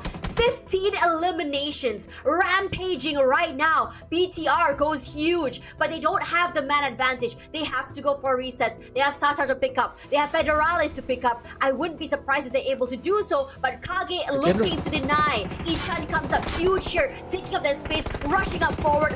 the team positions already compromised right now, so it gives VOIN Donkey some space to really pick up the pace. How about aggressive shots coming in from Casper. BTR cannot move, nowhere to play. Each and fall. Somehow Federalis through that was able to find one. Casper will be found in the end, and Federalis, this is exactly why they brought him to the game. He goes big, he finds one more. It's Zeta to fall. Potato, last member left. The Xavier staying very quiet at the edge of the circle. He's insane! Look at how much damage he's done throughout it all, and despite all of that ruckus, despite the flank coming in from KAGENDRA, he holds firm, and he still is the flag bearer of BTR this time around. Potato surviving in the name of VOIN Donkey, but that name drops in, and Federalis again! He makes it 20 points for BTR, and now it's a solo showdown between BTR, DX, and KAGENDRA. Man, Boom Esports said, hello, look at our comeback on day 2, but BTR said, surprise, look at our day 1 firepower. And we're down to a 1v1v1. KAGENDRA, Xavier, BTR, this is how competitive it's been. A lot more quiet, slow paced yesterday, a lot more before V3, V2s, but this time around, these teams are going aggressive, going active. The first one to show their cards will fall. Chicken Dinner definitely in sight here for any of these teams, but BTR, they've gone huge. They have 20 eliminations already. They're very happy with the outcome for this game, regardless of whether or not the Chicken Dinner comes through. Can you imagine if they close this one out? It could potentially be 30 over points for BTR in the span of the round to really overtake everybody else. You can scratch whatever results that OSJA TH had prior because they were a little bit more passive. Just BTR taking one turn in the lobby is just absolute madness right now. It seems like all they have to do is seek out Lambo. This is a matchup that we've seen before. They've battled back into Chinky. Now again, it is Federalis with the first contact. Bring him down low. And Federalis, he falters. Or does he actually hold still? BTR, 21 point with a chicken dinner. Can you believe it? Earth is he able to pull that off? BTR was completely falling apart as KAGENDRA completely overwhelms them. They were forced to reset. They had a man disadvantage, but somehow Federalis brings out the big guns, jump shots about, manages to go into these separated fights and puts them in a 1v1v1. Very patient, quick with that first contact onto one member and reacting after. That last fight there against that final member left alive, for the team is the reason why Federalis is one of the top dogs here, because he wasn't there with that first contact. He was supposed to fall, but that little strafe threw out the crosshair and he was able to completely recover and come back on top. The main character has all along in BTR been Federalis, and I have to say, he looks so good being in tier 1.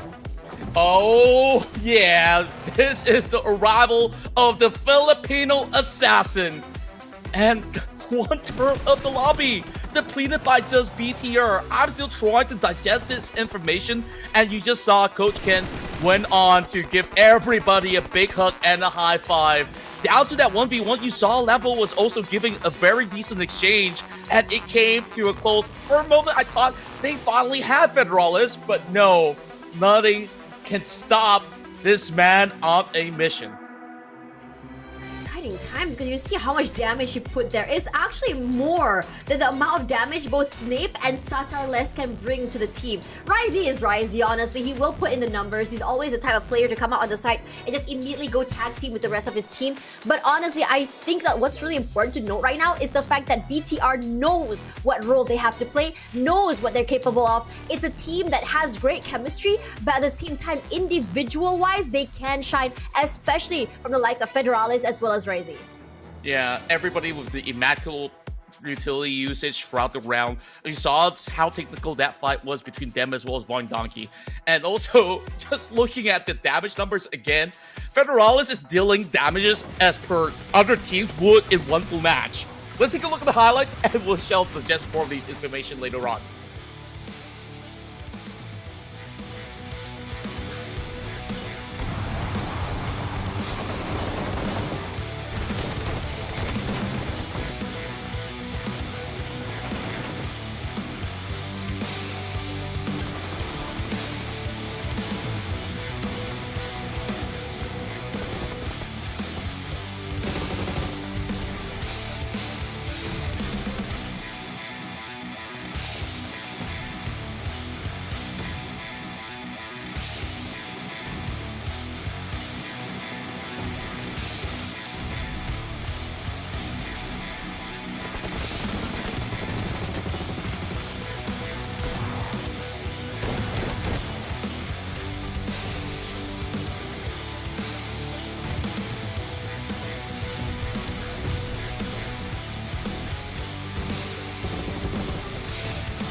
that's a really, really big statement play coming in from BTR, especially since this week has been more of a quiet week from them.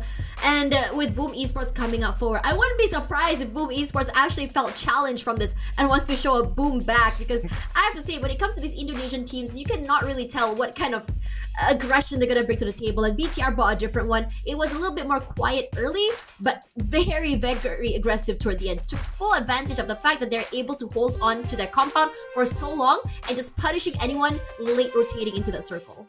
Yeah, you take BTR numbers, it's kind of multiplied that of any other team by 3 times or double the amount. Just smokes itself, frag grenades, they top the charts, and just by Federalist number, they even top KAGENDRA's damage in this round, despite KAGENDRA having a top 4 finish, which has battled their way out throughout the corners of Ruins.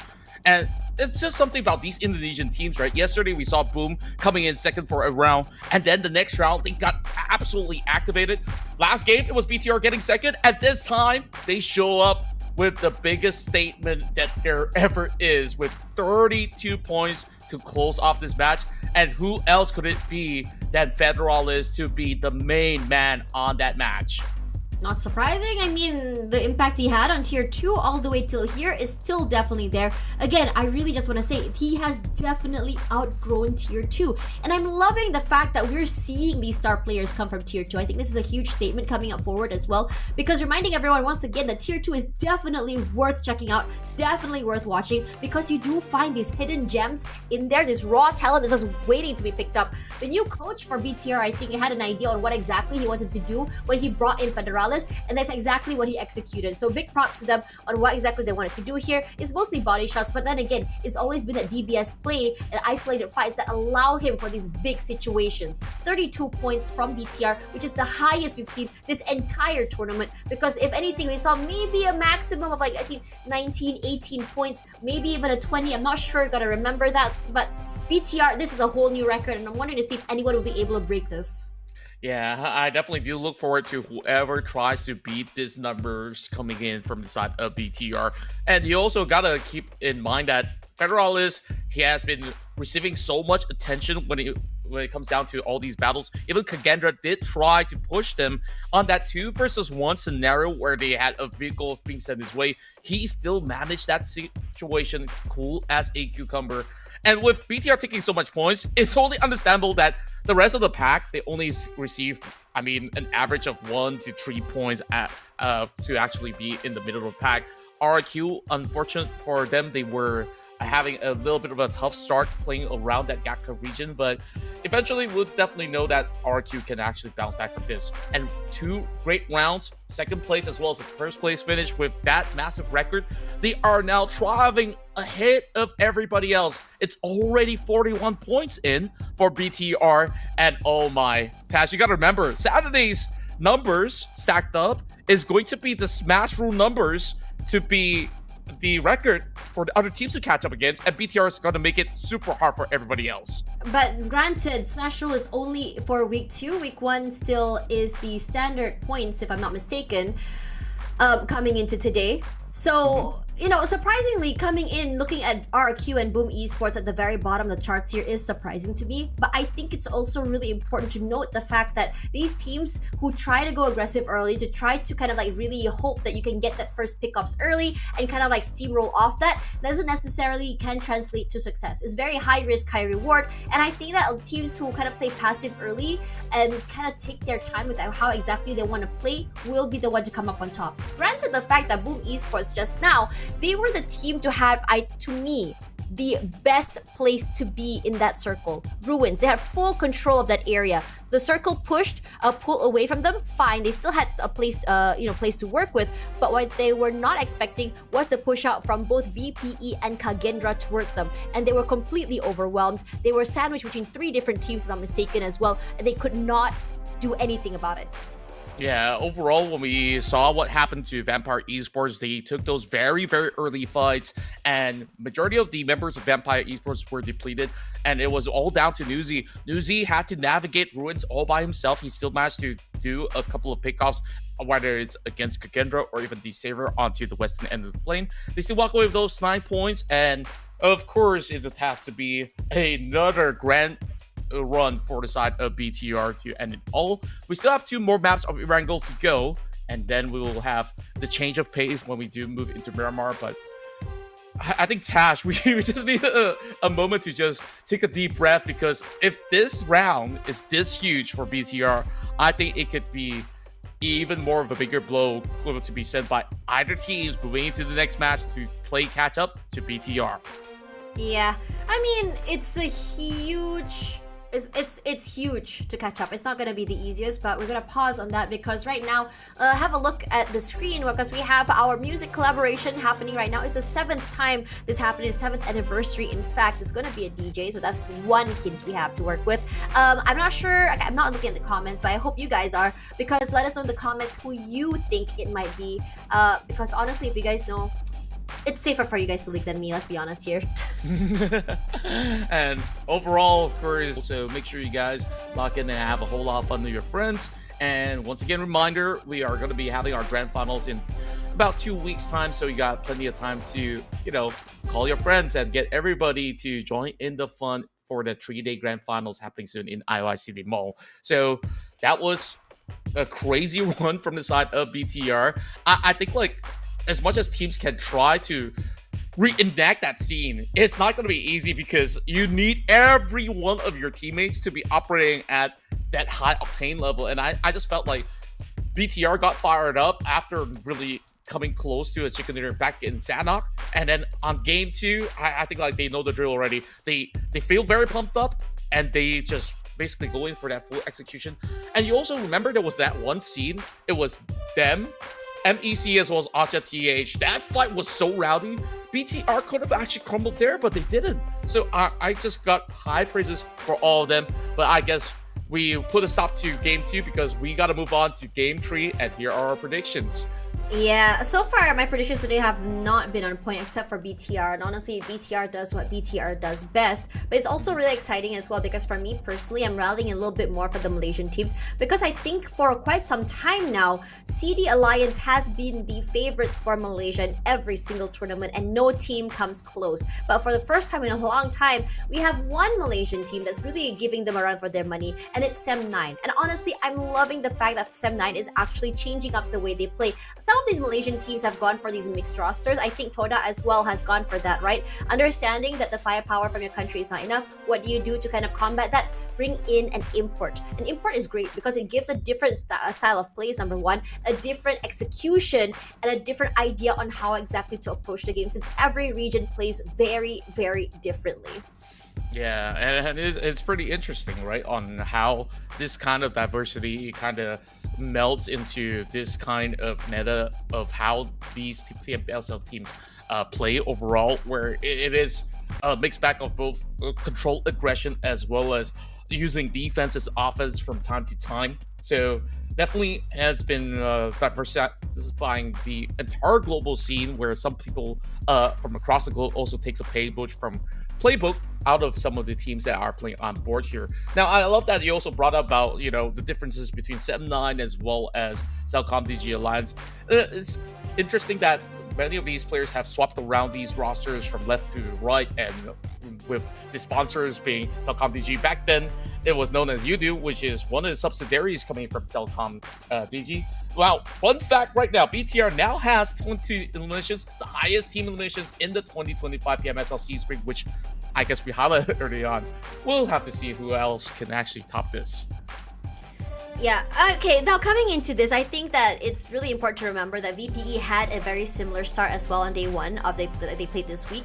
They had a huge lead compared to the rest. Now, my question is whether BTR can kind of maintain this momentum or fall apart. And this is a question we have as we go into the second Erangel for today. So, ladies and gentlemen, BTR, or will it be someone else?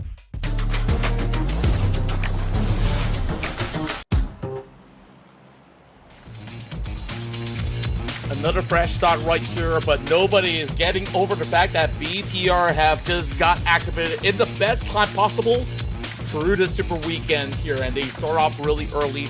Top 2 finish back in round 1, have the amount of points.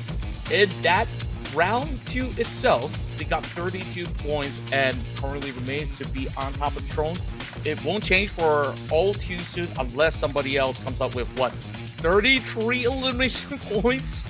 Just the thought of it is just baffling. I mean, we'll definitely have to check out what is in store for us, as this flank is probably the fairest of it all, as it dissects from the horizontal planes, starting from Zarki to move into the Novornoy region. So whether they want to move into the island, it's absolutely doable. So TEM, they don't have to drop into the Popka anymore. As we see, eArena has also taken over Jericho, since FaZe Clan is not playing in this Super Weekend. But take a look at that. SEM9 are just drifting over onto the south side, passing by members of the Savior. For a moment, I thought it's going to be a hot drop, but I think that certainly ain't the case. So it's going to be a stock standard start. Over onto the corner of KAGENDRA and VOIN Donkey, we have another Indonesian affair. It's always them, honestly. This is so aggressive right now. Potato already knocked down because Casper was just so quick on the get-go to not only get a shotgun, but also another bigger rifle in his hand as well. Casper goes huge, one knocked out already. This gives a lot of space for them, and especially kind of crippling down the firepower VOIN Donkey has, especially since VOIN Donkey is the team to watch out for. They've been completely, I would say, constant this week, managing a chicken dinner, 2 of them, in fact, on day 1. And one thing's for sure that you want to watch out for their firepower. KAGENDRA, this is a huge pickoff, 2 already. Losing Zeta this early must be rough for the team. Very, very rough. Vexy has gotten a glimpse of one of the members on the opposite side, only getting a couple of attacks onto Lilyboy. And at least they have broken that long spree of not having any action in the early game. Last game, like what? We got first blood at 9 minutes and 30 seconds. This time, 1 minute and 30 seconds, and KAGENDRA has already gotten that double in the back for Casper. He's staying quiet right now. I don't blame them. Lexi with the huge guns here goes for the sprays. He attempts, but he falls.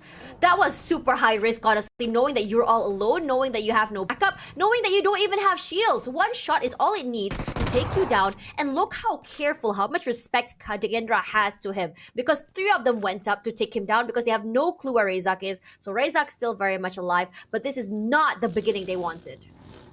Not at all. VOIN Donkey, they managed to still secure some really good amount of points coming into that past round, and I felt like it kind of maybe took a little bit of toll on them. And secondly, I guess VOIN Donkey wasn't really all too prepped up when it comes down to dropping into the edge of 70 instead of 70 directly. So it was a big curveball that they really had to quickly adjust to, not only securing those weaponry, but also to be able to outlast in that fight. You saw how dispersed they are. The other 2 members were dropping further off, closer to Yasnaya than Severny. So I guess they just start off on the back foot, but with 2 members still left, I think VOIN Donkey could still play maybe a little bit more of a slow game. While Vampire Esports will take their very old city. Back in the days where we see Vampire Esports play, they either take like North George, but this time they want to ensure that they have a smooth cruise. Therefore, they are taking one of the smallest township over in the northeastern corner of the map. So this is not too shabby, because the circle once again pulls towards areas like Gata. So it's going to be very familiar if they want to eventually take that bridge, cut over the south section, and then have a decent time throughout this run. Whereas eArena, we've seen some brilliant fights. They were, of course, challenged by the rest of Vampire Esports, but they definitely did the best possible maneuvers for them to still book out with that 4 points. It's very important to not drop any rounds scoring 0. And I would say, even in Sanhok, EA didn't really have its move. It was, once again, the decision-making that has been the bane of their early game. Esports, and I think this is so rough from them, right? I think yesterday Gary actually tweeted and said PUBG M stonks, which is basically him just saying that getting very excited. Boom Esports back on the form that he wanted it to be, and despite the big changes for the team, I think one thing's for sure, they're still maintaining that great identity they have as a team that comes in with an explosive start, but it hasn't. But the thing is, these kind of matters don't really, it doesn't really matter if you cannot translate these wins into a super weekend, at least not yet for Boom Esports. But one thing about Boom Esports you also have to remember is that they do take some time to warm up. But granted, they did play yesterday. So it's not like they had like a day break or anything. It's not like they have to kind of like ease into the week or anything. But they do have to remember, I think they weren't prepared for the fact that BTR, they had the big guns coming. They had a reason why Federalis was the player to look out for here. They had an idea the firepower he can bring, but was he able to really figure out that he was able to take off one team by himself and also take out a 1 versus 1 versus 1 and somehow manage to overcome that? No, he didn't. Yeah, well, a lot more to talk about Federalis later on, as we currently have a little bit of a eruption of a battle through the hillside. Mika getting knocked down. Kenny tries to go in to recover his teammate, but there is a strong presence coming in from the side of the Savior.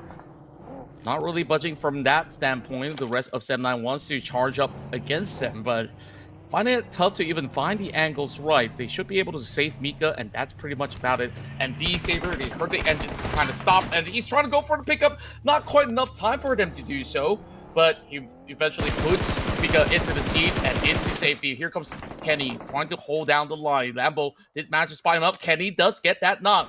So DX as well as SEM9, they call for a truce. But yeah, Nah, we talk about. Yeah, Furin's on top coming. of that. Oh no. Yeah, Furin. Where's Furin?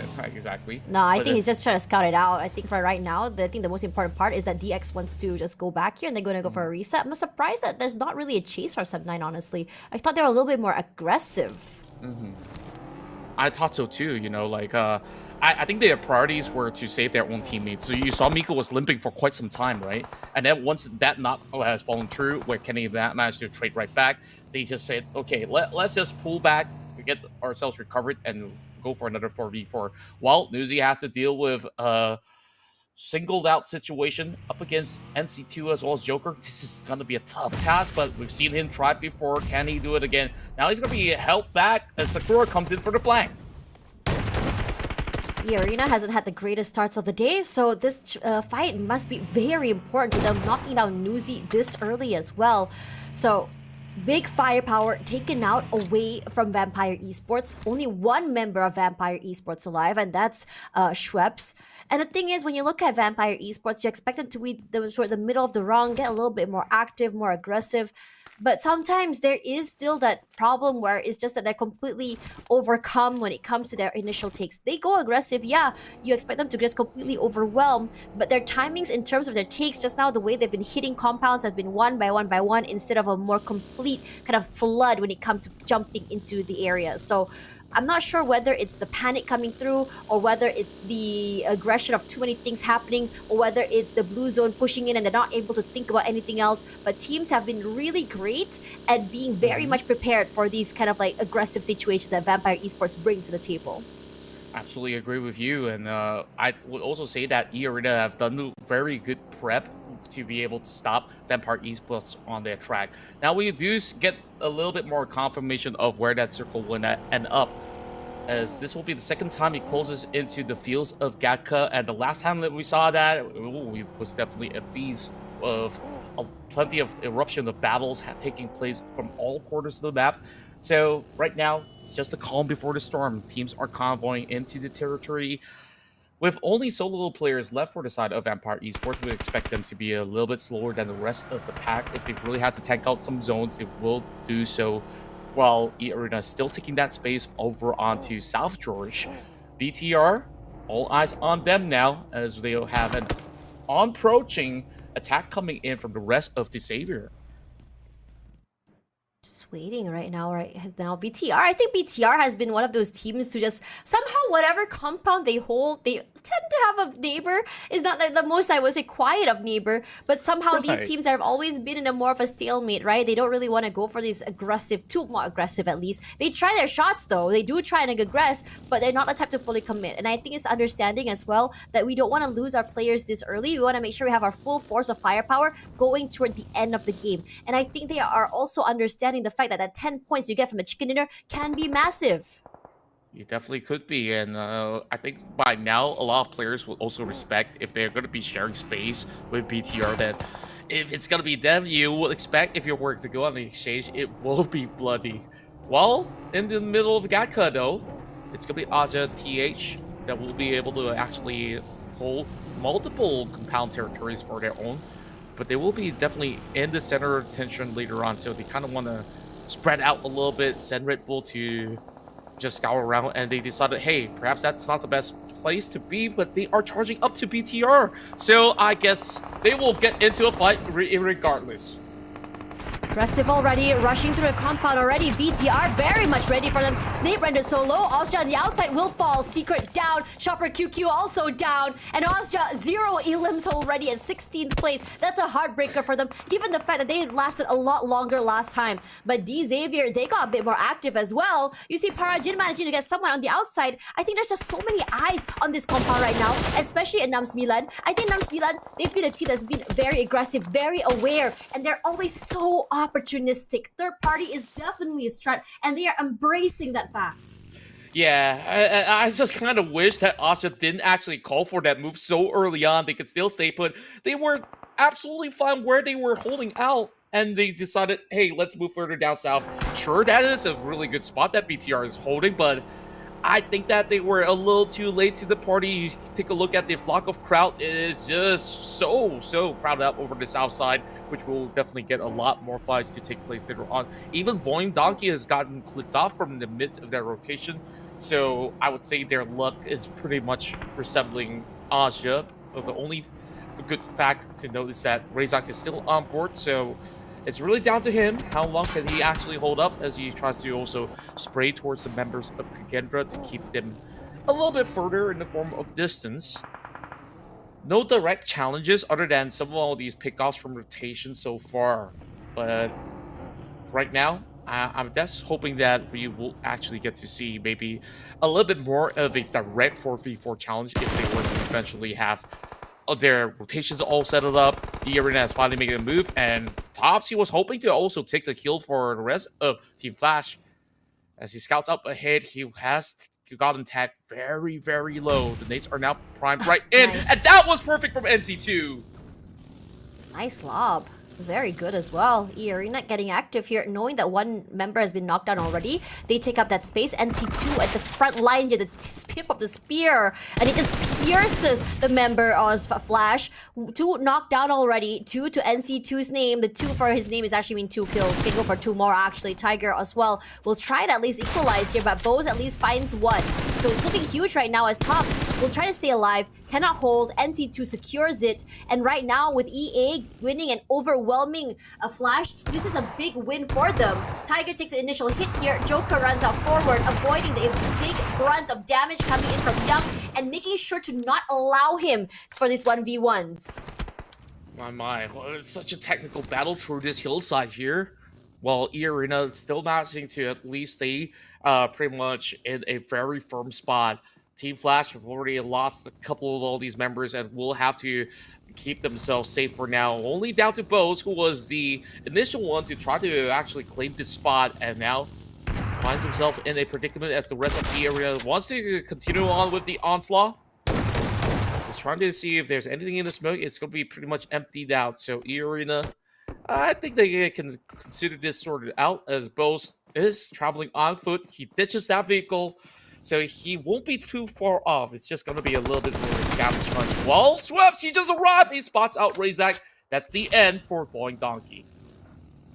Runs him over. That is nasty, NC2. Poor guy. Flash really tried to survive, hold on the line, perhaps have one more player just go for that obviously the placement point. I think we've seen a lot of these players as well. We've seen, I think it was Mikyal from MEC able to hold off until like the top 5, top 4. So magic has happened in these one-man situations in the end. But I think that for eArena, they wanted to make sure that all loose ends were tied. And I think they spent a lot of time making sure that they're able to secure that final member. So they've managed to just completely obliterate the team already, taking them out this early. Flash, this is not the outcome they wanted to see, because given the fact that Flash started off real good, real strong, this is a whole different tune, a whole different idea on what we can expect to see from these teams. And speaking of difference, Boom Esports now coming in a little bit more quiet in the beginning this time, and it's understandably so, understanding that the fact that they don't really have a position right now, they don't really have cover to play with, and on top of that as well, they wanted to make sure that if they are out in the open, not only do they stay safe, but they have to be in prime position to be able to take that real estate as teams rotate over and be able to take on these fights when it happens. Yeah, absolutely vital for them to at least get a little bit more of that security at this very moment.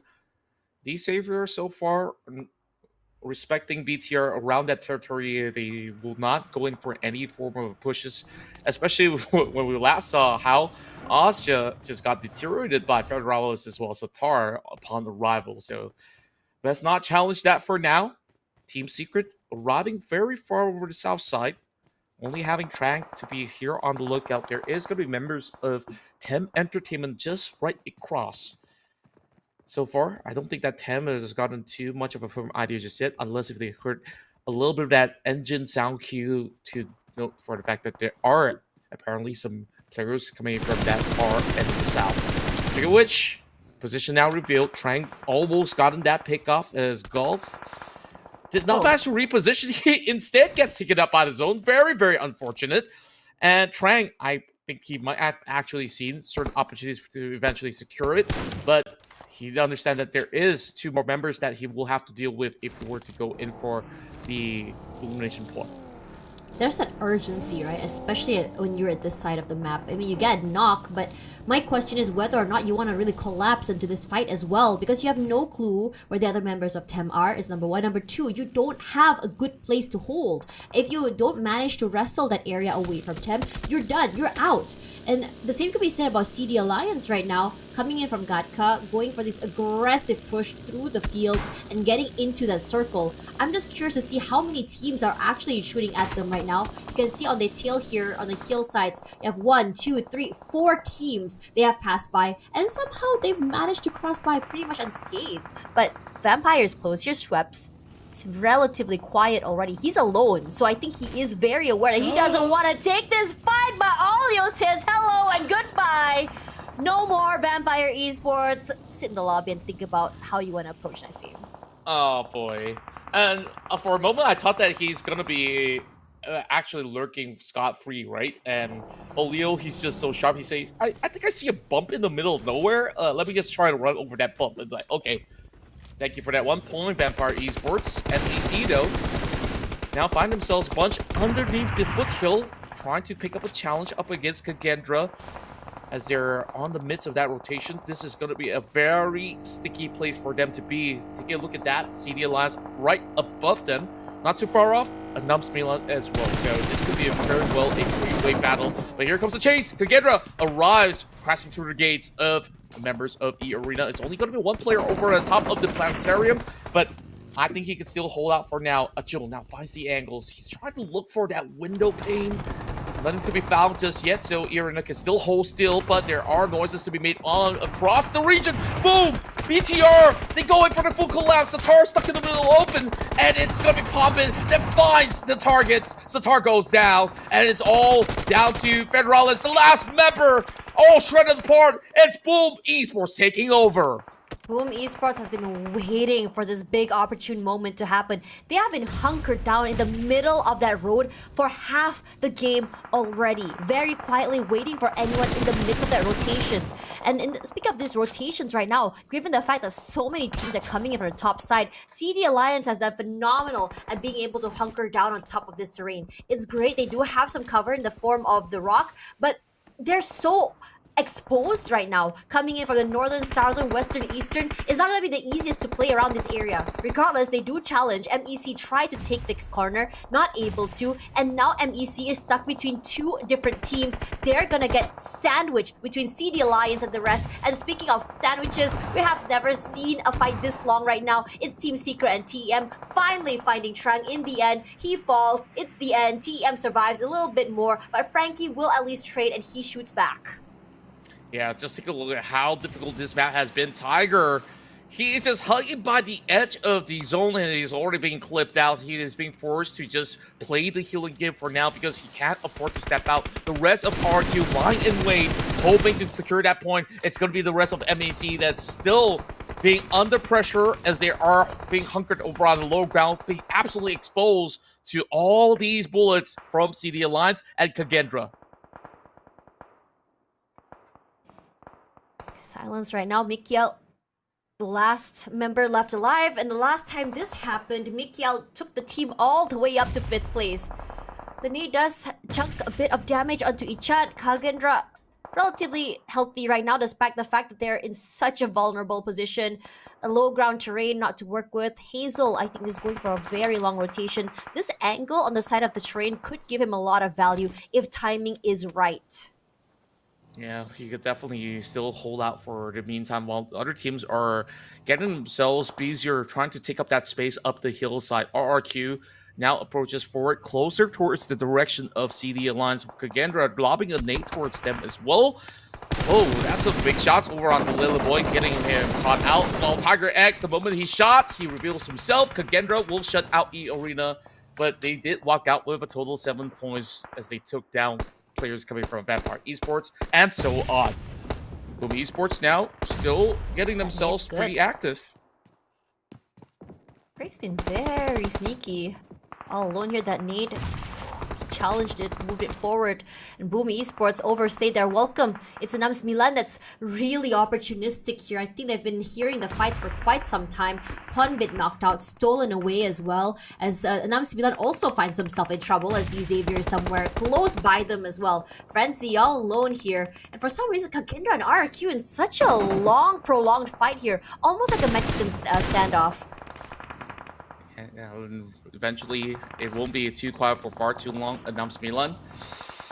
Rough run in, and it will be a couple of teams that will bow at the very same time. CD Alliance managing to stop the rest of the Savior, unable to eventually make the cut towards the hillside. KAGENDRA, they've been able to dominate the northern plains, but they find themselves just by the outskirts at RRQ. Definitely interested to cut them off. Mikil, safe for now. He is definitely happy about this current scenario, unless if KAGENDRA decides, okay, let's make a pullback, let's take over that position at MEC, then Mikhail could eventually be in trouble. And speaking of which, that might actually happen. They go on wheels. They are definitely deciding not to go in for the direct approach up against the rest of RRQ, as they've already gotten just about enough space. These two teams uninterested to prolong the fight. Well, that there's plenty of room over the south side for these solo targets. SOZip, Break. Are they gonna go in for the battle? Seems like Break wants him, and he's already being tagged out. Instead, it's Micha to actually get that stolen away. Oh, it's unlucky. Can't really hold on. No cover, no terrain, nothing to work with. And now Mikiel, he counts the minutes, the hours till his demise. It's not gonna be long. He rushes out. Lily Boy was very much ready for him already. MEC still managed to get 6th place, so at least he doesn't go out of the game with no points, but not enough to get a single elimination this time. He can only go so far. Now down to our last 5 teams right now. Team Seeker with only 1 member left, the rest relatively healthy, so I can expect it to be a very, very competitive final circle here. RRQ this time looking to make this terrain their home, their compound, their area, smoke set up already. As Lapart comes up close, making sure there's no one inside of the grass. I don't think he spotted anyone quite yet. As he repositions, you can see the amount of pressure coming in for KAGENDRA. You can tell that despite the fact that this team does not have the opportunities, they don't have the high ground, some advantages, they still try to make it aggressive. Actually, it's a lot of damage from that nade. It actually damages takes a big chunk off his helmet as well. Both teams just trading out nades, and I'm talking about CD Alliance and KAGENDRA here as RRQ is on the back end just watching this time. All these teams are playing so technically well so far. CD Alliance, out of all the hustle that they've been able to bring home, 7 points so far, could add even more to the table if they do win out those trades either against RRQ or even KAGENDRA. But you can see all these utils are being drawn out. It's not even the final zone just yet, and it's really immense on the pressure of KAGENDRA now. Backs against the blue zone. A couple of vehicles have already blown up, so they will have to work with just the UAZ as well as the buggy. And that space slowly chipping away. It's going to be pretty tough if they were to actually brute force a fight up against the rest of CELCOMDIGI Alliance.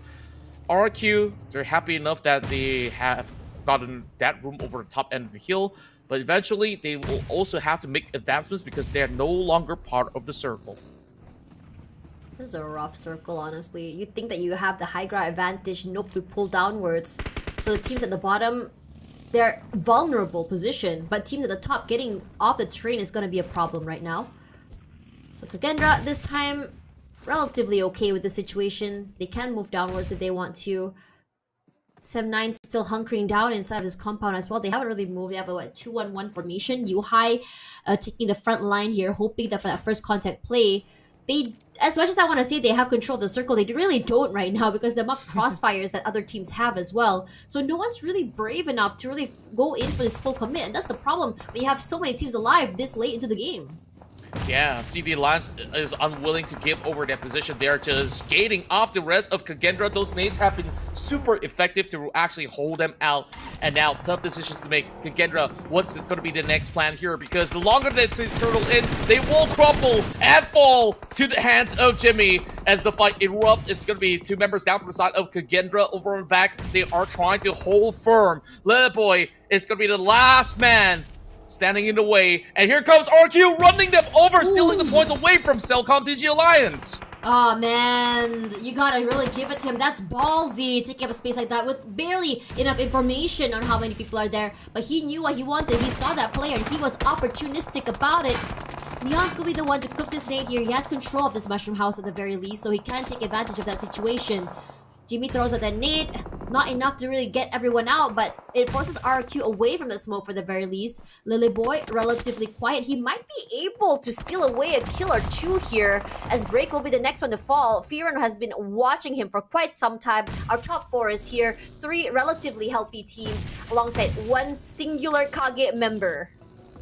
Yeah, Kage member is going to be counting on lucky stars, and early on, I was hoping that maybe Break or the final member of Team Secret still kind of pull through from the south side, but now it's all about these couple of teams, Malaysia versus Indonesia, and Jimmy, he's going to be able to spot them all out just by the corner of the window, and it even finds the Packle on the outskirts. Insane, Jimmy, insane! 10 elimination points, make it 13 for CELCOMDIGI Alliance. Aggressive as heck. This is a different team right now with Leon's inside of the lineup.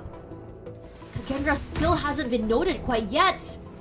But Sem9, they're the ones in charge right now. They have a lot of terrain to work with, a lot of control of that circle. Not as aggressive as CD Alliance. They're looking to put in the numbers in terms of eliminations, and they are. Kenny falls. Olio was very much ready for him, but Mika answers back. So at the very least, there are answers. Both teams going aggressive. Both teams not fully showing their cards. Little peeks all around, big sprays through smoke. Sphere hasn't found anything yet. Lily Boy here, he knows that Jimmy is close. Nice spray forward here, he puts in the damage. Jimmy is close, he wants to deal with him right now, and he does. You can always rely on the big brother Jimmy to put in that big impact to the team. But Kagendra, great placing, great amount of elims, 15 already for CD Alliance right now. Malaysia versus Malaysia Derby, Sem9 gunning for that chicken dinner, as CD Alliance happy with our frags here. Sem9 full control, crossfire set up here already. At this point, it just feels like just formality for CD Alliance at the end of this game. Yeah, they know that they are pretty much cornered up. They're just seeing whether if there's going to be any form of lurkers left lying around. So all Sem9 has to do, wait for the zone to shrink up. CD Alliance have to leave that compound. And despite Little Boy being a thorn in the flesh, Jimmy still goes in, get the full revival set. It's going to be a fair 3 versus 3, but take a look at the positioning. Yuhai going to be the first contact with the left flank. Whereas there's also a deeper position that the rest of Sem9 are taking at this very moment. Mika, you heard those engines roaring. Leo's going to be at that very corner of the map. Jimmy, as well as Leon's, they got to be very careful of this position of the buggy, as Mika has gotten slight covers. So Yuhai and Firen, they got to work in tandem to eventually bring them down, or else Mika's going to be isolated. Great damage coming in from Firen as well. He's putting a lot of noise as well, just to keep eyes away from the Mika staying relatively safe. He's so low right now, found at the end of the day. CD Alliance, they didn't have the advantage, but they start off huge. But look at how aggressively Leon is. He's rushing up forward. He's spraying the heck out of Firen as well, leaving it all down to Yuhai. He's done the damage. He's done magic before. Yuhai hoping to play behind this, hoping to isolate these fights. Olio with the first contact, going in huge. He falls. Still, 2 more people to worry about. It's Jimmy. He finds 1 member, lobbies him. 1 more point to the bag. He's trying to make it expensive at the very least. Jimmy rushes up. He has the high ground. He has the terrain to work with. He has numbers. Throws out that pan just to see whether or not he sees anyone there. No, Yuhai gonna move away, hide behind the vehicles. I think that CD Alliance suspects this. No, they don't. They throw out the util, they throw out the nades here. Yuhai has to be really lucky, has to go huge here. If CD Alliance plays close, one singular spray is enough to take them down. But Yuhai, he knows he has time here. He knows CD Alliance has to push. Leon's to come up forward, jump peeks over, finds nothing. One single micro angle is enough to take him down. You give CD Alliance the inch, they'll take a full mile now. It's gonna be that kind of attack, and Yuhai might have actually been spotted out already. Managed to actually get a hit. Leon's, he's gonna be seeing if he can actually close this out. Yuhai, not really all too revealing. Here comes the Molotov. I think they have actually lost track, and the zone shrinking all the way in. This is the angle for Yuhai. He goes in, double tap. Is he gonna be enough? He goes in, almost taking him down, but CELCOMDIGI Alliance reigns supreme. You give them that space to recover, they'll take the game away. They did not have any advantage. The only thing they have was that mushroom house and the tiny little corner. And for me personally, I saw SEMBILAN. I thought, okay, crossfire setup, you have what it takes to play together. But what I did not realize is the speed they came through. It did not give SEM9 an angle or a situation for them to play off each other, to spray. Leon's walked up, shot them in the face one by one. The only thing he has in his hand is that DBS. Yuhai nearly ran away with it. Nearly. He unfortunately whiffs that one final vital shot, which lost them that chicken dinner. But you really gotta give it to SEM9, a whole different team. But CD Alliance really show us they are still #1 in Malaysia. They definitely are. Well, we can take a look at this play once again. Jimmy, this main man so far is just showing us why he has been the most dominant player here in Malaysia for a very long time. And then adding Leon's today into this roster just packs a bigger punch. I guess like there was one nuance where SEM9 could have actually capitalized when they just finished up the fight. CD Alliance eventually got backstabbed by Little Boy, right? That could have just been that goal time where SEM9 could just close out the game, but they were a little bit too respectful. They had the right ideas, like you said, go up for the setup over onto the outskirts, but they also quickly realized those terrains are hard to work with, and therefore CELCOMDIGI Alliance, they took full advantage of the end of the run. Amazing stuff coming through. I think Jimmy, the hard hitter, great, massive, right? You can expect him to do what he does best, coming in from the flank, goes huge. Leon's though, the thing is, when you look at Leon's in the beginning of the week, I thought, okay, Leon's getting subs in and out. Maybe it's gonna be an inconsistency for the team. But man, was I so wrong watching him play. That initial push from him was decisive, was aggressive. I'm not sure whether it was the call from his teammates or his own personal calls, but regardless, let's have a look at the highlights before we talk more about this game.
CELCOMDIGI Alliance here showing their flair with 18 total elimination points. Sure, it comes close to actually topping off the record being set by BTR, but 18, that is a firm number to be, at least be the second highest amount of frags any team have achieved here throughout week 1. And the stats so far do not lie. You see the amount of output damage as well as the way that they utilize every single trouble to keep the rest of the teams at bay. Jimmy, Leon, they definitely work super well together. And of course, not forgetting the other teams that have also been playing around the hillside, KAGENDRA, RQ, and of course, the other team that we're hoping to back that chicken dinner home, SEM9. Whew. You know, coming into this tournament, I look at SEM9 and I thought, okay, they brought in a new player, Firen. And this week in the beginning, I thought, okay, great. Firen seems to be doing most of the heavy lifting here, shining a lot brighter than the rest of SEM9. And then boom, you have a player like Yuhai that still makes things happen as well. So I have to say that this iteration of SEM9 is currently the best I've seen so far from them. It's great, but is it enough to beat the likes of CD Alliance, who has been reigning in the Malaysian scene for quite some time and even topping the charts for Southeast Asia? Because when you have players like Jimmy, who comes out, sprays you in the face, puts in the damage, great, huge. I think for Jimmy, this is not his first rodeo coming in as MVP. Every time CD Alliance manages to get the chicken dinner or maybe end the game huge, I am not surprised at these stats about Jimmy. But whether or not Jimmy is the MVP, for me personally, is that opening pick by Leon's decisiveness. I asked before the highlights just now, was it Leon's call or was it his IGL's call to play as aggressively at that? And for some reason, in my heart, I felt like it was a very spur-of-the-moment decision from Leon's to say, hey, I'm going aggressive, I'm taking out space, watch for my back. Yeah, I think that could very well be it, right? Like This they is are close, 28 points from to BTR, right? I'm so sorry to cut you, Contra. I got shocked. Yeah, all good. Like, well, that's what I was talking about. Like 18 points. No easy feat to also achieve as well. Of course, we have that crazy run for BTR, but this comes pretty close. Whereas you saw how difficult it was in the form of rotation, in the form of trying to secure space. Many of these teams did not manage to make the cut. They only managed maybe some trade-offs with 2 to 3 points out there. And it was some tough decisions to make for teams like even OSJA and some of all these notable names coming in from Vampire Esports, but they make do with some of all these situations. CELCOMDIGI Alliance, I didn't actually think that they could have actually come close to BTR, but with those numbers, they're actually closing in the gap. You have 45 for BTR, 34, so that's basically less than 10 points for now, and we currently see a tie between SEM9 and KAGENDRA, 3rd and 4th place respectively. Whew, dang. I mean, coming in, right, look at the amount. We have like 45 gap, 34 gap. There's a lot to worry about. And I think what's great about BTR is the fact that even though they bowed out toward the middle of the game, they still managed to bring in some points forward. So that is the consistency I talked about. You can have great games, but you don't want to end the lobby with less than 5 points because it definitely puts a damper. We saw that happen to VPE, how they held on to Day1 and Day2 in the beginning, and then after that they just got completely overwhelmed and not able to kind of like come back to that. So there is something to worry about. But also what else is worrying is Boom Esports here. I mean, I was worried about Ultra Ego and now I'm worrying about Boom Esports. Come on now. But again, reminding everyone that Boom Esports does take some time to warm up, and I think despite their success yesterday, I think today is a major adjustment from all teams. It's really hard for them to really figure this out. I think they will figure it out eventually. Again, Raja Comeback is the name of the game, and this time around it's not the Smash Roll weekend, it's the normal weekend, the normal Super Weekend. So you can definitely come back tomorrow as well. So it is a possibility for them. Yeah, also take note that the points for Smash Rule, it actually is based on today's result in particular. But for a moment, I was kind of scared that is BTR going to send that ceiling too high for anybody to reach? That would be hard. At least, yeah, that was super hard. But at least like that last round, they got into a little bit more of those kind of fist fights, and eventually their streak kind of got broken. So other teams, they're kind of relieved, like, okay, this is still very doable. And if you're looking at the high impact plays coming in, you got CELCOMDIGI Alliance also hitting these big numbers. I feel like today it's seemingly becoming a trend that you just need that one moment to activate the entire squad, and then whether it's defending perfectly to actually hold the best spot in the map, or if it's going to be just trailblazing your way from the edge to the center, we'll have to definitely see how will they cope, because we've already done with 3 games. We got 3 more to go. It's time for dinner, Tash. So I hope you guys will have a good break, but be sure to come back for more action here for the Super Weekend.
Yeah, boy.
What is it that stirs fear within you? Is it danger or the weight of failing teammates?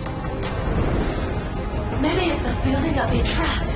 Perhaps the uncertainty of what lies ahead. For the loneliness of facing threats alone, we always say we're not ready, but we have always been here by your side.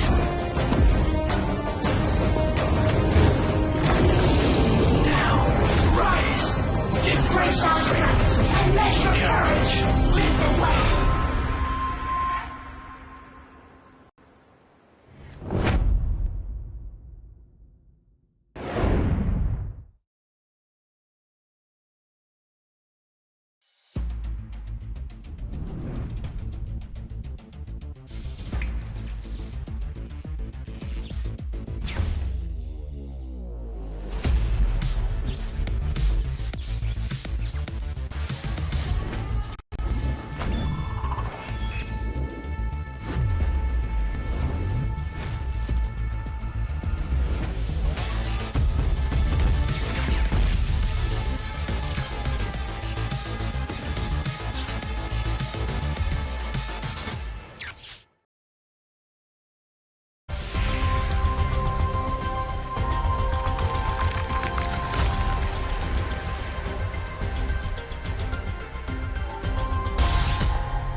Yeah, boy.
What is it that stirs fear within you? Is it danger? Or the weight of failing teammates?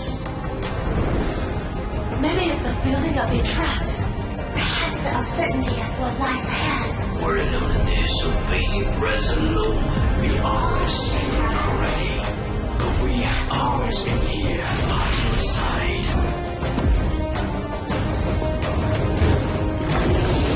Now, rise.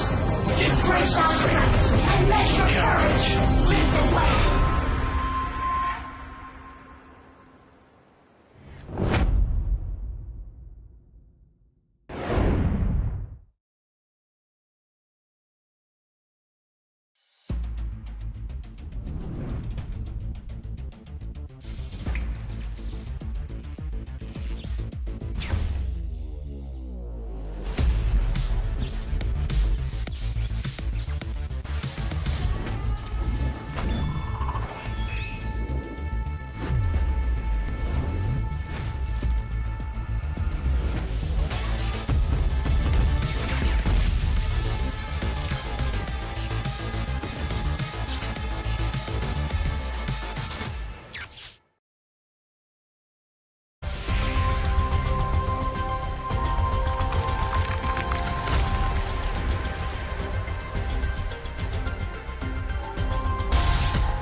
Twenty 2024 is history, but the fire of battle have just ignited in Kuala Lumpur, Malaysia. The chapter of the 2025 PMSL SEA Spring begins now, right here, right this moment. Hello, PUBG Mobile Esports fans. Get ready for the ultimate showdown as the 2025 PMSL SEA kicks off. For 3 intense weeks in Kuala Lumpur, from February 26 to March 16, 24 teams will battle for the coveted Southeast Asian crown, and a $200,000 prize pool awaits the victor. This season, the battleground is set for the most intense fights yet, with exciting new formats shaping the action. Week 1 kicks off with 2 stages. In the group stage, 24 teams are divided into 3 groups and compete over 3 days. The top 16 teams will advance to the Super Weekend. Yes, say goodbye to Super Sunday. Now, 12 matches over 2 days will decide the Week 1 standings. Week 2 raises the stakes with a game-changing twist, Smash Rule. Once again, the top 16 teams advance to the Super Weekend after 3 days group stage. Before Sunday's matches begin, the match point will be set, determined by taking Saturday's first place team score and adding 10 points as the target score. On day 2, the battle will continue until team secures a winner-winner chicken dinner after reaching the match point, or until all 8 matches are played. It's also worth noting that on day 2, under the Smash rule, matches will rotate between Erangel and Miramar. Based on each week's Super Weekend ranking, teams will earn league rank points to secure final slots. And finally, the finals. The culmination of all the action. The top 16 teams based on their league rank points from the league stage will face off in 3 electrifying days to decide who will take the crown. Now, let's cheer for these 24 teams from Indonesia, Malaysia, Thailand, and Vietnam. Rivals clash, legends rise. Only one will claim the throne and take the C slot for PMGO main event. The battle for glory starts now. Let the games begin!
Yeah, boy.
Building up, you're trapped. I have the uncertainty of what lies ahead. We're in the midst of facing threats alone. We always say you're not ready, but we have always been here by your side.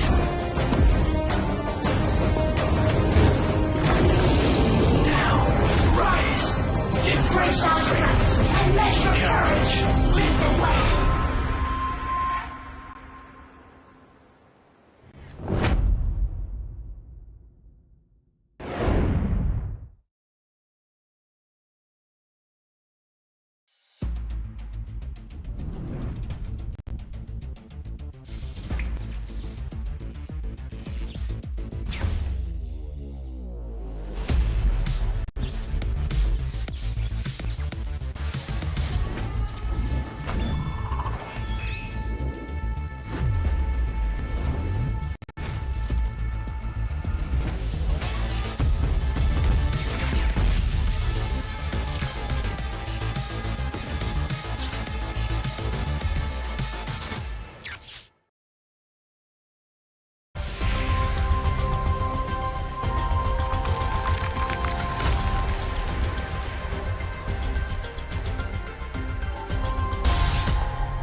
Yeah, boy.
What is it that stirs fear within you?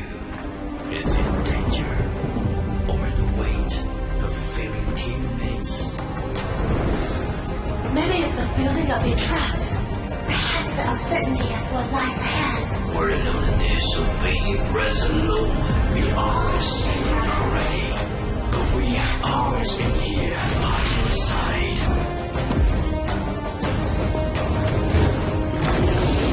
Now, rise. Embrace our strength and let your courage lead the way.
Twenty 2024 is history, but the fire of battle have just ignited in Kuala Lumpur, Malaysia. The chapter of the 2025 PMSL SEA Spring begins now, right here, right this moment. Hello, PUBG Mobile Esports fans. Get ready for the ultimate showdown as the 2025 PMSL SEA kicks off. For 3 intense weeks in Kuala Lumpur, from February 26 to March 16, 24 teams will battle for the coveted Southeast Asian crown, and the $200,000 prize pool awaits the victor. This season, the battleground is set for the most intense fights yet, with exciting new formats shaping the action. Week 1 kicks off with 2 stages. In the group stage, 24 teams are divided into 3 groups and compete over 3 days. The top 16 teams will advance to the Super Weekend. Yes, say goodbye to Super Sunday. Now, 12 matches over 2 days will decide the Week 1 standings. Week 2 raises the stakes with a game-changing twist, Smash Rule.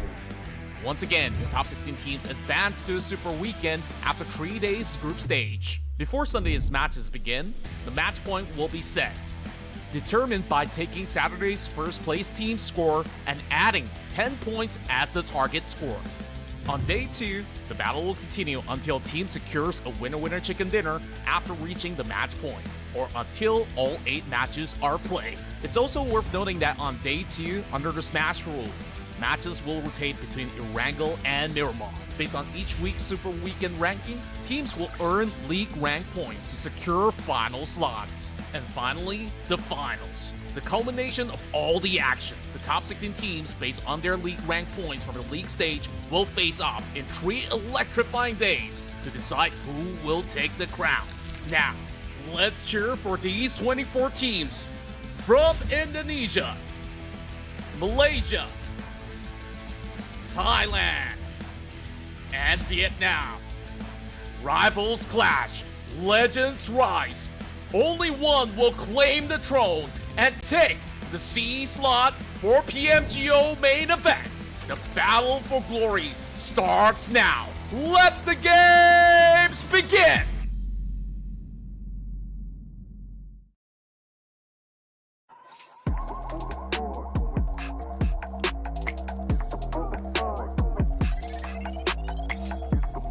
Welcome you back here into the stadium, so to speak, over in IBIS Sepang. I'm here together with 2 members from the BIGETRON Red Aliens. It's Federalis and Satar. And you're wondering, why do we have a whole ensemble on stage? That's because it's an interesting one today, or this session, because it's a blend and a mix of culture. Therefore, I have a translator up on my left here. Remember, you're watching the PUBG Mobile Super League Southeast Asia Spring, and I want to kick things off first with BTR Federalis. So, Federalis, 10 eliminations and MVP.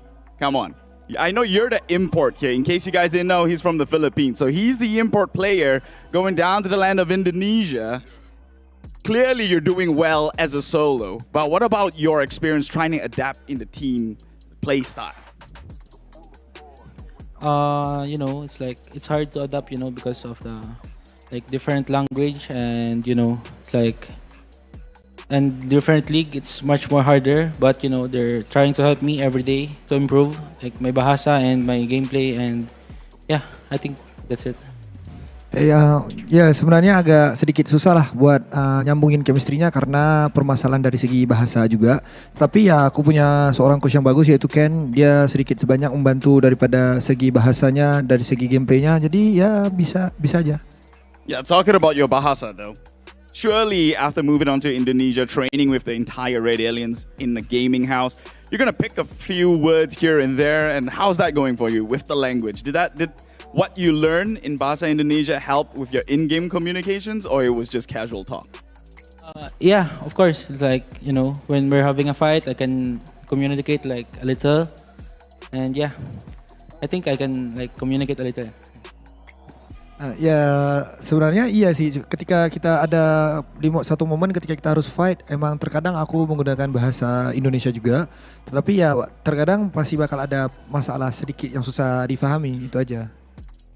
Cool. And the match number 2, I think you guys played spectacular in that performance itself, right? I mean, the chicken dinner, that's what everyone's trying to gun for. Obviously, it's going to total up for something somewhere. Now, the question is are we looking at peak BTR already today, or will you only get better? For us, it's like, the normal. It's like, we're still looking to improve, every day. That's our goal. And I think you guys can see a lot in the future. Ya sebenarnya mau dibilang biasa aja juga enggak, tetapi ya pastilah kita mau improve setiap hari supaya jadi lebih bagus juga ke depannya. Yang apa ya aku cuma bisa bilang adalah mungkin di ke depan kamu bakal lihat performa BTR seperti ini. Awesome take. Okay, I want to move on to your teammate now. All right. Satar, now you can stay here, don't worry, I'm not chasing you out of the stage. But this question's for Satar, right? Hard facts. BTR, last season, 8th place. PMGC, 20th. That's the bottom of the barrel. It's sometimes we just gotta face the hard facts. This season though, are we optimistic going into the PMSL? Oke, Satar, sebenarnya kalau kita lihat BTR season lalu di PMSL mendapat tempat ke-8. Dan di PMGC kalian mendapat di tempat 20, bisa dibilang agak jauh di bawah. Menurut Satar sendiri, apakah kamu optimis dengan line up BTR yang sekarang bisa berada sentiasa di papan atas? Kalau untuk itu sih ya pasti optimis lah. Apalagi kan kita benar-benar rombak terisa aku doang. Ya kayak yang Pet bilang tadi, hasil yang 22 kill itu mungkin itu bisa jadi sehari-harian kita lah. Yes, of course. I think if you ask me, yeah, we did change the whole roster. Basically, only left me from the old version. But then, same like what Federalis said, the gameplay that we showed to you just now, the 22 kill, basically you maybe gonna see a lot in the future because I believe in this new roster. I like that comeback right there. Out with the old, in with the new, hoping for brighter pastures. And I want to press on that actually. The 22 kill match. How'd you guys decided to just lock in game number 2? Like, what was the catalyst? Who made it happen for game number 2 in BTR? Jadi bisa cerita nggak di match yang kalian mendapatkan 22 kill itu apa yang terjadi sebenarnya? Kok bisa kalian se-lock in itu? Kok bisa, ya siapa yang melakukan call untuk tabrak aja semua orang? Kalau untuk itu sih kita ada main seperti biasanya. Cuman kita benar-benar meminimalisir kesalahan kita lah. Kayak yang kemarin kita gagal chicken, ya hari ini kita kasih chicken lah. Actually, we don't really lock in or whatnot. We just play like how we used to play. We just follow our coach strat. But then we just minimalize our problem or our technical in terms of mechanic or maybe in terms of strategy, so that we can get a chicken dinner. That's all. I like that. It's a fearful thing to say, right? Them at 22 match point kill is just a walk in a day in a park. So really exciting to see what more BTR can do. Just to check in with the BTR boys, is it too soon? But how is chemistry like with the both of you? You know, Indonesian, Philippine. How do you develop the chemistry together?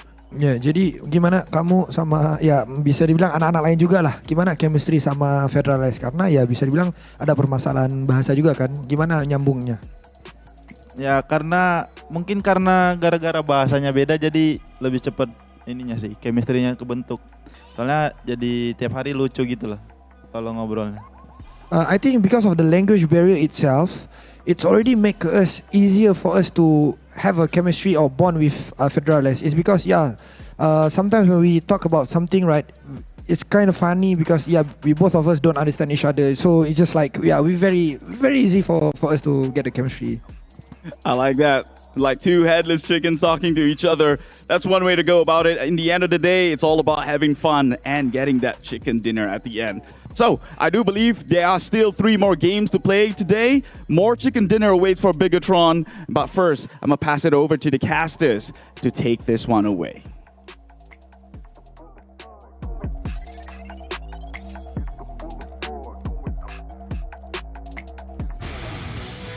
Super excited to hear from Federalis actually to see what exactly goes through the minds of the team. I mean, given the fact that Philippines speaks Tagalog and Indonesia speaks Bahasa, I was curious to know how exactly the conversation is going to be. I guess, as Keith says, 2 headless chickens, talking at each other, but united by one singular, I would say, language, which is the language of shooting people's heads, I suppose, in PUBG Mobile.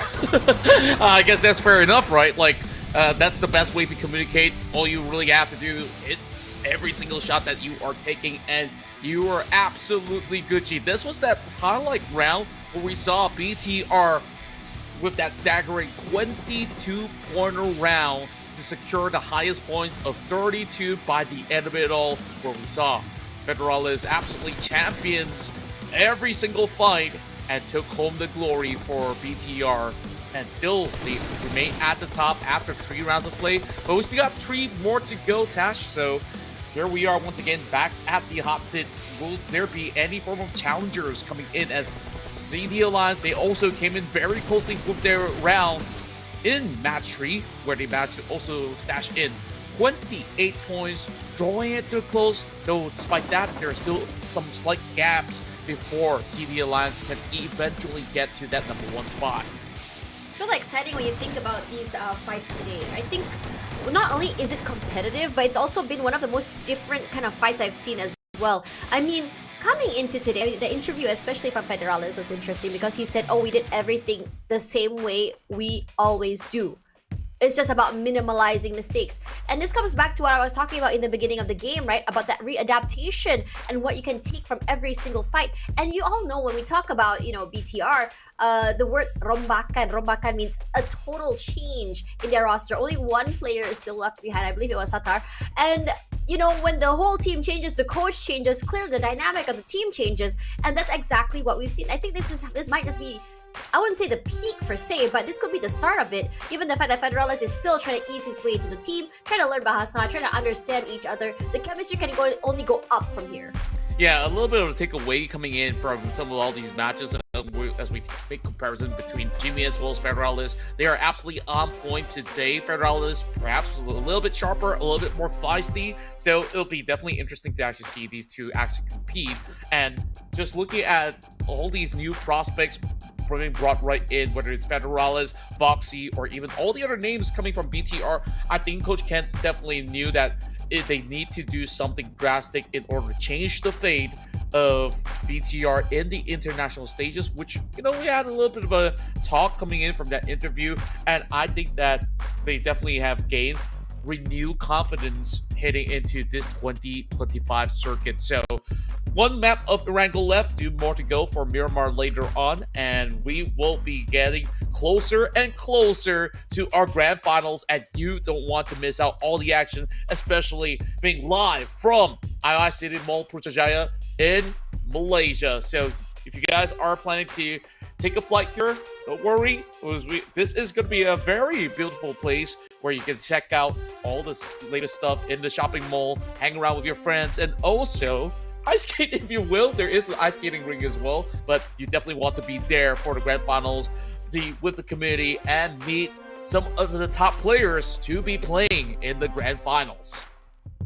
Regardless, we also have something for you guys who are online at home. The 3.7 PUBG mobile version coming very soon will be the Memory of Sands. As you know, if you're a skin collector or if rather a cosmetics collector, this is something that you actually want to add into your arsenal. So don't forget, this is currently happening very, very soon. Prepare your wallets and prepare yourself. Now, let's talk a little bit about what we expect here. We have 1 more Erangel to go, as well as 2 Miramars. Clearly, dynamics are going to change here, and we know that starting into this first map already, we've seen a lot of changes. But pause, because we have to talk about our sponsor first. This tournament is brought to you by TECNO, a brand that understands the needs of every single mobile gamer. There's the POVA 6 Pro 5G that you have to watch out for. If you guys are looking for an upgrade, this is the phone you want to be looking for this year, because not only does it have beefy specs, including a fast processor, also 120Hz refresh rate for the screen itself, which is great for FPS gaming. Yeah, and on top of that, it's pretty affordable. Make sure you check out all the deals that TECNO is offering us. And of course, thank you to TECNO for making this season a whole lot more exciting for all of our viewers out there. So, of course, 3 more matches to go, and we're already going into our predictions. We have some hard hitters there from BTR as well as CD Alliance. I'm hoping that these names that we list here can be able to also match up to the tempo of play for today. Yeah, I think it's great that you have put in a variety of teams as well. I think for me, I'm playing it really safe right now, but none of my picks that I think are safe are currently safe. The Xavier is struggling right now. We see hero plays from Parajin for Lamborghini, but it's not... I'm sorry. Did you see him just flip the bottle and it hit and he got so excited? I'm sorry. It just caught me off guard there. But coming back to D Xavier, my point is, for D Xavier, is the fact is we're seeing hero plays, but not necessarily the team plays that they're really, really known for. And I feel like a lot of teams, while they are comfortable in this sort of hero plays, I think that in this tournament, especially this season, you want more. And more is exactly what we're going to be seeing. This is the last Erangel of the day. Ladies and gentlemen, ready or not, let's see whether or not Boop Esports comes back, D Xavier comes back, or will BTR reign on top?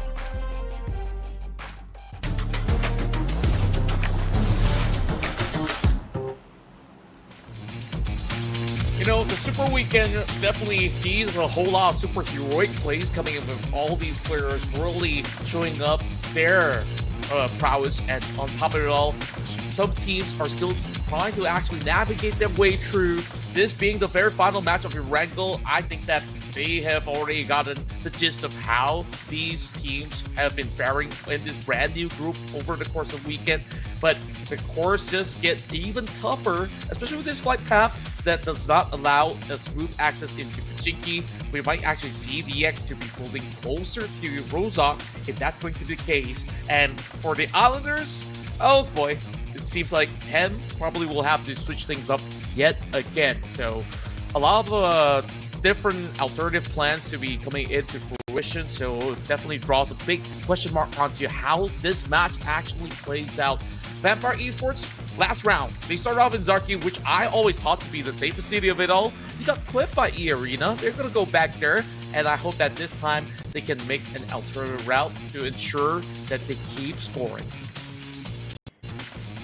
Interesting enough, this time, I think that every single team, while they're not going to be getting to where they want to be, okay, this is great.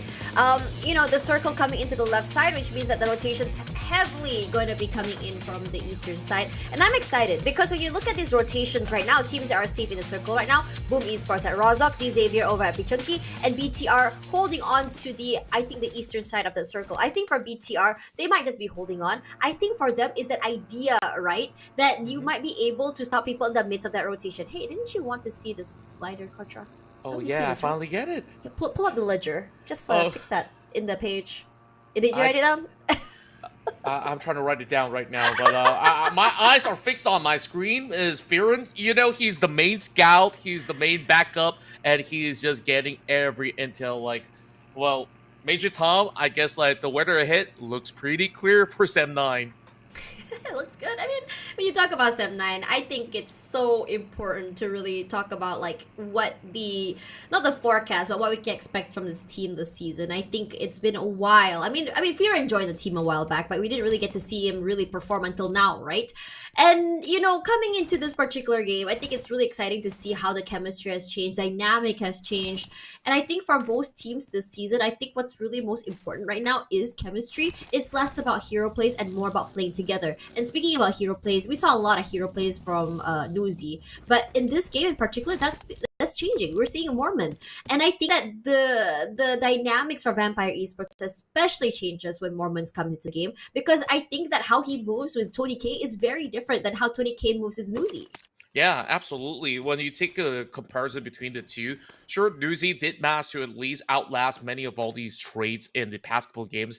Still banking in 18 points, which is a decent record, but I think that they've definitely found a lot more success with Mormon, when Mormon is a little bit more confrontational, right? He is going to be taking charge of some of all these fights. He is always up front and still have been able to clutch out situations like that. I think like whichever play that they field so far, it's been looking a little bit more comfortable for Nuzi as he get more games in, but Mormon so far has been the staple pick that have seen better results in comparison as from what we had throughout the data of week one. So I think like it's also in preparation with all these Miramar runs, which Mormon has also shown really great results at. Whereas yesterday, when Nuzi was playing, he got picked off first, and it wasn't exactly looking all too comfortable for Nuzi. So I think like this is a very smart decision making coming from Vampire Esports. Any other changes coming into the other half, I really do wonder, as we are seeing other teams also getting themselves ready for the bigger map of Miramar later on. Bit more quiet in this beginning. I think we did see OSJA take a bit of damage. And Milan still active as ever. Honestly, today, if there was one thing I could say about Milan, it's less about being aggressive, less about taking up space, and more about being opportunistic. Getting that early info, scouting, trying to be sneaky and catching the people in the midst of rotation, hope to clip them as they're rotating over, third partying. It's been good right now. MEC, I'm trying to figure out where the rest of the team is, because Haspi is alone here, and I think he's so aware that he's clipped right there. Oh, there we go. Kim got Sondara early there. So I'm guessing they are pretty much close by. It's just that they're probably in a either 2-1, 3-1-1 formation or something or so. Yep, it is a 2-1-1, I believe. Kim and Tam are very, very close, and I think they're just playing off the idea or the information that they got from Haspi there. Yeah, a very crucial pick, especially when you saw that big wraparound coming from Milan. Guess MEC is not a big fan of eavesdroppers after all. And it always seemed like what you said about ENAM Milan. They always try on all these early game opportunities, and now found themselves having Sundara in hot soup. Definitely unrecoverable. So MEC, they are here to deliver the first blood. Just turn that corner. There you go. It's gonna be in the hands of Tom, but of course it was first knocked in by Kim. Very aggressive coming in from MEC this time. Usually MEC is the one to lie in wait, or they just go full out aggressive, but this time around they're just playing off that info and then slowly coming in for these late rotations, kind of hoping that everyone's eyes are on Husby and then finally just fully collapsing onto them. But Keem does go down. Kryptonite, he does Kryptonite things. I don't know how he manages to pull these off, right? These steal and kills, or how aggressively walking forward and somehow, you know, turning a bad a situation to a good one. He does just that. Hulk 2K able to get a bit of damage, it's enough, but MEC as well as ENAM Milan both suffering some losses, but both just going to say we don't want to continue this fight, at least not this early into the game. Yeah, a good notion coming in from the rest of ENAM Milan, as they are also getting slowly chased by Hasby, but they don't walk off scot-free. It's going to be Hulk that gets taken down, so they will have to continue on. But the further they go, they bump into the rest of OSJA Esports. Hasby, as much as he's prepared for the members of ENAM Milan, they weren't worried that there is OSJA who's also climbing up the hills. Blue zone chunking as well, no place to go, but Kryptonite does fall eventually to Red Bull, so that's huge. ENAM Milan, their menace will be stopped right here. No third partying, no kill stealing. That's ending, at least for the last map of Erangel. Now MEC does continue here. They're still stuck over in this area. They do have a train to work with, but they don't have man advantages. They're not in their full form and full team, so there is that hesitation and the understanding that they don't have their full force of power when it comes to firepower. Yeah, that's going to be the major cause of concern when it comes down to what went on in that earlier skirmishes. OSJA TH, counted lucky stars, they were in the right place in the right time when these two were just going in for that goose chase, and just like that, got themselves those 3-pointers out there. Will continue to pave their mark over onto the far western corner of the map. Whereas eArena, they found themselves a nice spot up the Mount Gatka. The only thing that I dislike about being on that hill is that if you're going to be there early and you're going to pick up a lot of fights, you got to always manage your resources. There's not many places for them to actually loot off from other than coming from the north side of the Georgia Pool area, which they first came from. So for now, at least the coast is clear. MEC did manage to at least have one member surviving, and that's going to be Tom. But look at how far he has to traverse. They have to pass through OSJA TH once again, deeper into the area. There's always going to be names like BTR, CD Alliance, and oh, these two titans, they might even clash around the vicinity of Rozak. So that could be a very big battle that we want to witness. But for now, I think it's going to be just rotations from all across the corner. Very tough to actually navigate once again. It is going to be pretty similar as to what we saw back in our round 3, since it's still around that ruin sector, Gatka area. And I guess with teams who have made certain mistakes, they can definitely make certain adjustments moving into these couple areas, especially for OSJA TH, right? OSJA TH, last round, they already got themselves a really good spot directly in the center. They choose to swerve, they bump into BTR, and then just like that, no points whatsoever. This time, at least, it's so much better for OSJA Thailand.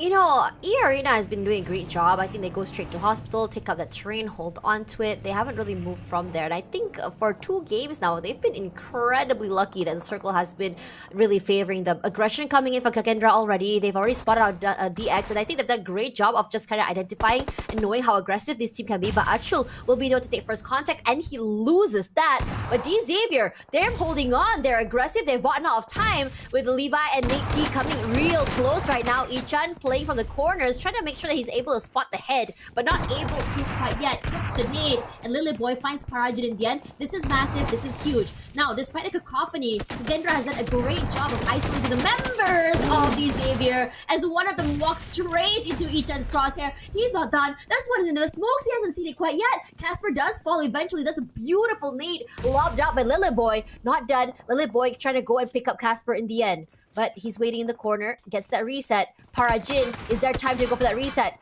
The basement will be cleared. They throw it off. They're trying to make sure they can just push them out of the area. But Lamborghini, he has already given away that space, moved into the garage, looking to hide in the shack, hoping to at least give a little bit of space for them to play off each other. But Snape being Snape, BTR being BTR, also wants to be aggressive, wants to be nosy, rushes out on the outer side, makes their presence known already. Another nade lobbed out here by Casper, not clipping anyone, and then we're on to a stalemate. They also gotta keep in mind that eArena is being over on the top end of the mountain, watching as this fight erupts. So they are calling it for a truce right now, each side receiving 1 point apiece. And it's been pretty tough for the side of KAGENDRA. They always lost a chill very, very early on throughout the course of the day. And now going on for that grand reset, I guess they will have to have this stagnating for a little while longer because many of these teams are wrapping around these areas. But the decision making of taking the hillside is benefiting the likes of eArena. Now, how many teams will actually pressure them from the lower ground? We'll have to wait and see as we have Vampire Esports over on the western end, SEMBILAN on the foothill at the very same time, and I do come across a team from the northern side that could also hold a big threat to these members of eArena later on. BTR find themselves in a very difficult spot to make firm decisions because many of these spots have already been taken, so they are just playing by the edges of ruins and just wait till there is a good opportunity. Perhaps if they're going to continue the battle, BTR can just swoop in, take that third party. They're not. They're actually looking at VOIN Donkey right now. And VOIN Donkey is actually getting hit by both VTR as well as CD Alliance. I wish I could see the positioning right now because at the same time, there's also Yummy from Boom Esports. BTR, doesn't this seem like a deja vu moment where where Boom Esports was sandwiched between 3 teams here? Now, I think everyone's just dispersing right now for BTR. And surprisingly, despite them getting knocked down, they've been able to pick each other up already going for these resets. So I'm suspecting that these are actually long-range hits. It's not really full executes onto the team, but in terms of what you said earlier about eArena, I think it's VOIN Donkey that's going to try and contest them for the spot. Yeah, while they try to make this advancement to the hillside, 2 members have already been clipped by passing through, which is where Boom Esports BTR, they took that opportunity and managed to at least get a couple of points, not for BTR, but mostly for Boom overall. Well, actually, neither of them got the point instead. So it is being stolen away. What would be from CD Alliance, but speaking of which, a big dive into the trenches, and it's gonna be SOZIM that will be crashed upon on, and the rest of OSJA TH here to remove them from play. TEM. I was hopeful for this squad, but I guess that was just a big botch attempt. Here comes another squad moving right through the corner. It is Team Secret, and it might just be the same fate for Team Secret. Perfect defensive setup coming out of Gui and Co. But Frankie has arrived to the scene. Can this be enough? He just books it, and the grenades flying in from Break. We'll actually see them succumbing to the wrath of Team Secret. And RQ wants a piece of it all. And it's just trades upon trades. The King of Kings will be the final ones laughing by the end of the scuffle. That was something. You had one team hanging out here, losing out to OSJA, and then suddenly another team coming, which is Secret, and then finally Secret take over, and then after that is RQ. That was chaotic. It was just third party upon third party upon third party. It felt like almost like a triple decker sandwich at one point, maybe even a quadra. Decker sandwich. But man, I mean, I don't blame them though, because look at where the location is toward Gatka. It's a tiny little crater at the southern side, and all of these teams were in the midst of that rotation. They were probably passing by, heard the noise, and they were like, okay, let's third party, and this allowed them from doing that. It just happened over and over again. We did already, I think, mention prior that the amount of teams that had kind of like, you know, that has to rotate from the eastern side is gonna be around, and that is exactly the consequence of that. And it felt like, you know, when you're not able to rotate quickly into, you know, a circle, if you are holding on to a crater like that, especially toward the end, it just puts you in a very vulnerable situation because there's not a lot of space to work with. One nade is enough to knock 2 of you, and then suddenly you're just completely overwhelmed from left, right, and center, and it happens over and over. Yeah, what a Royal Rumble that was, right? Like, certain teams, they do know that, hey, they are absolutely vulnerable, but I would still commend that, at least for OSJA TH. They were big winners in that scuffle that we just saw, the Royal Rumble matchup, giving them a total of 9 points to actually get out of this match with a very, very healthy lead at the very least to chase up against teams like CD Alliance, although, of course, their streak ends right there. So, I guess, like, teams over the southern side, they also have to make those big decisions. A lot of the spots over the hillside has been taken already, so might as well go in for those fights. And I just love the mindset coming from all these other teams out there. But just like that, we are already seeing just 11 teams remaining in this matchup by stage 4. Just goes to show how difficult it really is. Now there is plenty of space, but it isn't exactly easy for them to maneuver around. RQ have crept up to the rest of BTR, who have been hiding inside the compounds. They managed to spot out one member, but that's only Razy. That's going to be pretty much safe from harm's way. RQ, though, are they going to fully commit? There's still 2 more members out in the open, pressured by the likes of KAGENDRA. So wherever they turn to, they know that they just got to get ready for a fight. Feels like a lot of these Indonesian teams, their checkpoints have been quite similar. The rotations have been similar as well, but a lot of time has been Indonesian derbies. Now, first shot come through as well, but moving over to this side, eArena and VPE. Huge opening here by Sakura, taking full advantage of what the train can offer for him. Quickly repositions. His teammates aren't necessarily close, but it's still enough for them to play off each other here. VPE in a very dire situation, rotating in front of this eArena hill. I would name it that right now so far, because look at that, how open they are right now in the midst of that rotation. They have to already let go of 20k, 1 point already to eArena, but Sem9 this time, they're bringing the aggression and they're trying to take away this compound from Boom Esports. Yeah, initially I thought Sem9, if they were to stay, they can't actually find some of the targets in the form of Vampire Esports, but them take up a fight all over onto Boom Esports, who have already had 1 member depleted. This could still be a very decent form of a push coming in from Sem9, who still has all 4 players intact. And Boom Esports, I wonder if they have managed to at least get a little bit of restock coming from those small little compound. But man, this place absolutely looks claustrophobic as you see clouds of smokes on the outskirts. The rest of Sem9 covering some tracks. They hope not to be shot by eArena while they try to attempt for this push. But are they really going to fully commit? Because the circle is pulling back towards the area of ruins that benefit most of these Indonesian teams instead. So they may not stay here for far too long. So hard to breach the compound as well. 2-2 formation allows for crossfires. The long range as well allows for some cover fire for the teammates. But Firen's managed to go inside already. I'm pretty sure Yummy has heard the footsteps.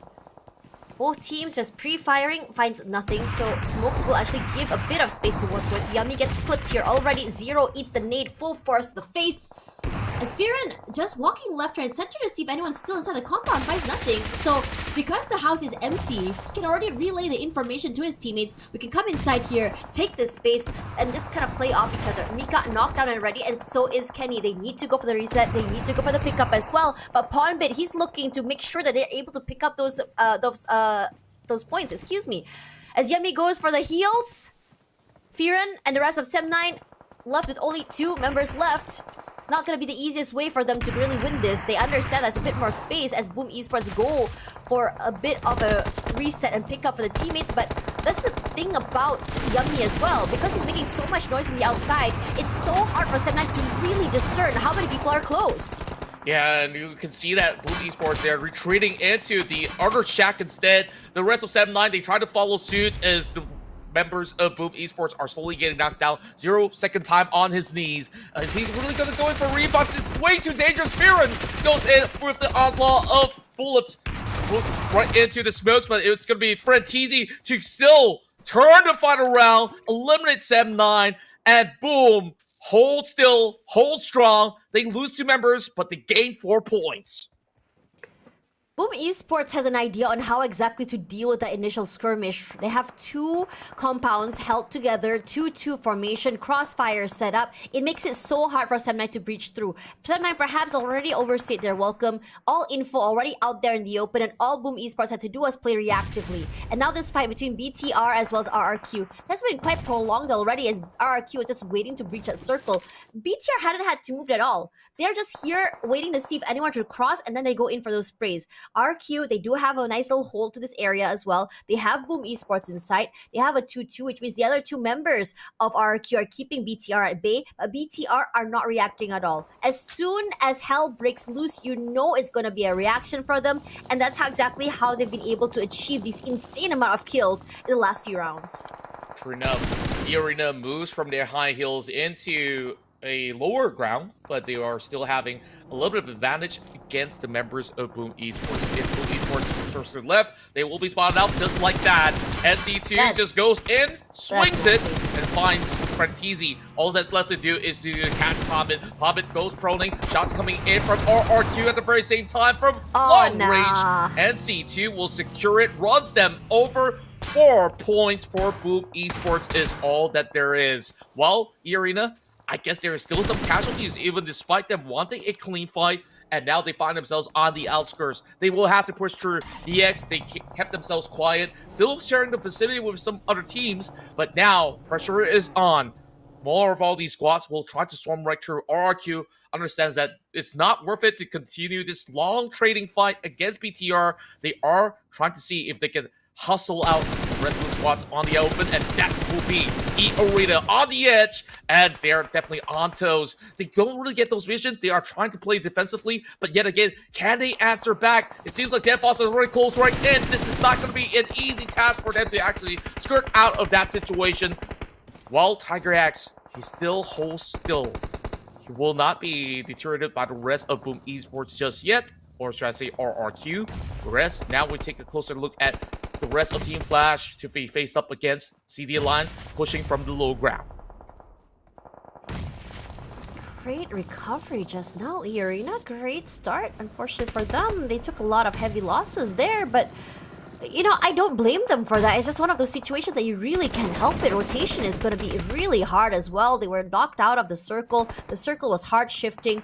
But RRQ, despite their valiant efforts to be in the circle, hold on to the line, they're forced to take these early fights with BTR. And BTR has been, I think, personally for me, I think BTR has been keeping tabs on them. Satar on the top side here, he's already noted Nerpeko's position. The nades are cooked right now, but none of the nades are actually clipping forward. Satar in trouble here. 2 eyes onto him as his teammates, especially Snape, try to find another alternative angle to work with. One spray is all they need to really break the defense coming in for RRQ. Because right now, for BTR, they have 2 members inside, but the other 2 cannot seem to breach that area. Nerpeko is on fire, and he gets barbecued to heck. Beautifully played by Satar, reacting off the util. And Federalis, as soon as he hears noise, he just sprays the heck out of the members of RRQ. Now, for the recovery, for that pickup as well, RRQ, they have to keep quiet. They need to take the back foot. They just to calm down, because they need to reset. They need to pick each other up as well. They need to make sure that they can remain a 4-4. Nerpeko is so far away from his teammates, so far ahead. The terrain is not helping at all. And I think for Satar, he's hoping to get a bit more close just to make sure that he can secure that kill. Yeah, that widespread formation initially looks good for RQ, but until they get knocked, this is the current dire situation that they are dealing with. Waiting for Genfoss. It's going to be Razy that will have them under wraps, but Genfoss still answers back to go in blow for blow. Razy's going to be the next target as he tries to run into smoke, but too little too late. Now it's down to Satar to respond. That nade primed perfectly coming in from Federalis. And that is that big 4-pointer secured. BTR now gets to recover. They got to do it quick. There's still a couple of teams coming in from the far left-hand corner of the map. At least for Tiger, he managed to survive, and he will hold steal, slowly lurking upon the rest of Kagendra. And that could be a very good pick up against Ichan. He's not aware. Not at all. Silence now as well from the rest of Kagendra, not looking to overheat. They know that they have to take D Xavier into a fight for that. But the winners, in my opinion, is CD Alliance here. They don't have cover, but they are getting proactive right now, making sure that the main points of that trade is completely in their control. Now, Tiger could be the change maker here. As soon as D Xavier goes a little bit aggressive, take this fight against Kagendra, he could just spray the heck out of these two teams, maybe run away with 2 picks if he wants to. But right now, it's just whether or not he can make it through before the circle pushes as well. Especially with 10 seconds to go here, this could be death for him. Yeah, I'm not sure how he's gonna make that mile run because it's gonna be a long space to actually even cover. Olio goes in for the push. He's getting closer to both members of Team Flash and BTR and says, well, you guys can go on and fight. I'm just gonna get this free picking. Gets that knock onto Federalis, and that's gonna be a problem for Satar. He's gonna be having himself exposed as well. Only a couple of cover coming in from the smokes, but the nades are already flying in as Olio is just pressuring them through. BTR might have to play this out with only 2 members remaining. A lot of noise here. Teams just shooting at each other right now. We see nades lobbed out by CD Alliance. We have Kagendra slowly making their way into the Xavier's compound. We have a nade thrown through. We have mollies as well. Lamborghini cannot even move, but he somehow found a pocket. So all he can do is just wait and just get ready to pop the DBS off. Tiger rushes forward, gonna clear off that corner with a nade, so it does get Lily Boy off his angle that he was holding, but he's suffering a lot of damage already from the blue zone as Michan eventually goes down. Casper waits. As soon as someone breaches the compound, he shoots them in the face, but that nade from Tiger is massive! It's enough! It takes out Kagendra! They go down, and we are now at our top 4 with CD Alliance silently managing to pick off 10 players already. A top 4 finish for eArena. That was super impressive coming from Tiger and Kagendra. They thought the nades were actually from DX, but they were not checking their sinks. And BTR takes over from the back. The rest of DX, they've been withered down with only a member hiding inside the shack. But here comes the rest of CD Alliance. And this is the fight that we've been waiting for. The 2 hottest teams are now duking it all out. But BTR, they only have 1 member remaining. And Federalis, what more can he take right now? CD Alliance 4 members strong as they hope to hold in the double chicken dinner in a row. And all that there is left is against Federalis as he will crumble and fall. 2 chicken dinners back to back for the Malaysian squad that does it all. Looking to solidify their hold as a number 1 team here in Malaysia. This team starts off strong.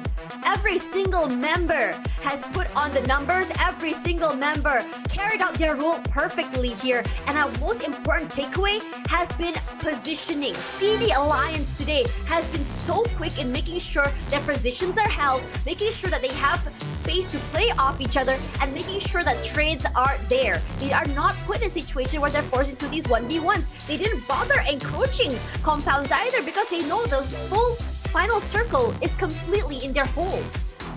Indeed it was, and we saw how many battles erupt around that vicinity. BTR, I guess they had so much more to deal with in this matchup where they had pressure coming from RRQ. They also had other teams also looking out for them throughout the whole run, but it's been absolutely impressive from CELCOMDIGI Alliance. They were the only couple of teams that moves in from the ruin sector, having a safe passage to eventually disrupt all the other teams coming into the equation where they're holding into those compounds and just fending each other off.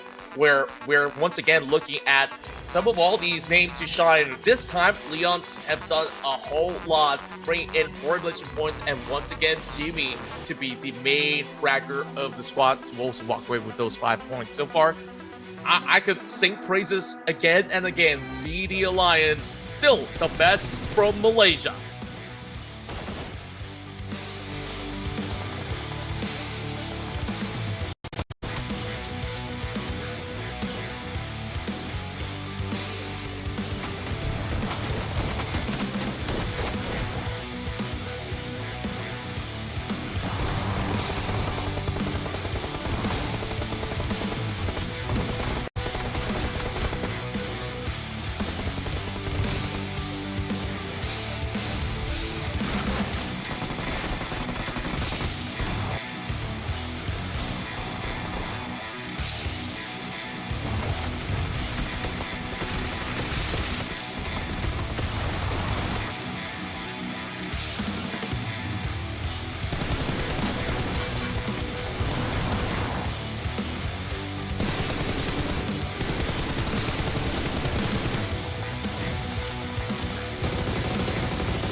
There we have it, top 4 teams right now, and I think eArena just coming into this top 4 a few times already is already a statement in itself. And I think it's really exciting when you think about this because BTR really set the bar on how exactly they wanted the day to start, but CD Alliance set the bar on how exactly their day wanted to be consistently. So these two teams are definitely neck and neck and definitely in my peripheral vision because in terms of damage this time, CD Alliance is doubled BTR.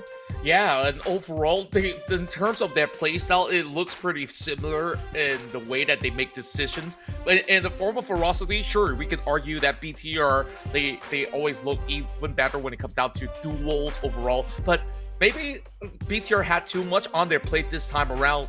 The numbers may have actually benefited CD Alliance a whole lot more where they were playing from ruins, having a lot of straggling units to actually catch from every corner of the map. And Jimmy, once again, has been the shining star of CELCOMDIGI Alliance, where even in the past couple of games, you saw how he is always taking some of the best position to go in for flanks or even to go in for a direct assault. He has always been able to keep himself very safe while he frags out. Man, I wish you could see like individual numbers for every single member of CD Alliance just to see where they stand right now in terms of how their roles and how they approach these fights. But personally, for me right now, 24 points doubling BTR, and that's double chicken dinners in a row. I think I can safely say, knocking on wood, I don't jinx, that CD Alliance might be the best team for Erangel so far. Yep, our map is mapping today, so you're absolutely right. With these 2 chicken dinners and with the amount of elimination points for both rounds, it should suffice for now. While we have seen how difficult this round has been because of the terrains, and then we saw that Royal Rumble inside of those trenches overall, and we see a lot of hostile takeovers when it comes down to teams' approach onto taking duels. Holy crap! And just like that, it is neck and neck. They are ahead, but by only 1 point.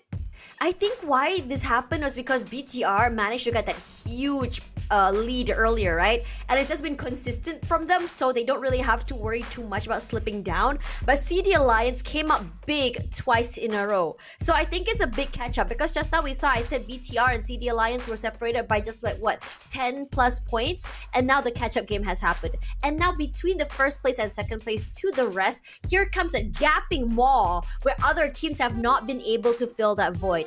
ENAM SEMBILAN, Boom Esports, MEC, TEM still kind of in the dark in my opinion. They haven't really had that impact they wanted to. Their games, I mean, for TEM, they managed to survive. They survived mostly on placement points. They haven't really gotten a lot of eliminations because most times today their rotations have been a bit late and they've been gate kept away from the circles. So they had to fight their way in, but they don't necessarily have the best outcomes from it. Meanwhile, for Boom Esports, they have good starts. It's very slow, a bit more quiet, but they're not able to win out their frags. I think in conclusion, for Boom Esports, positioning has been the biggest problem they've had today. Yeah, and I'm guessing that a lot of these teams are so glad that Erangel is over so that these 2 Titans who were clawing each other tooth and nail for the top position as well as chicken dinners, they might actually have a shift of tempo when they move into Miramar. I mean, I could be proven very darn wrong, but overall, we definitely want to also check out what we have in store inside PUBG Mobile as we are celebrating our 7th anniversary with a music collaboration with somebody that you guys know.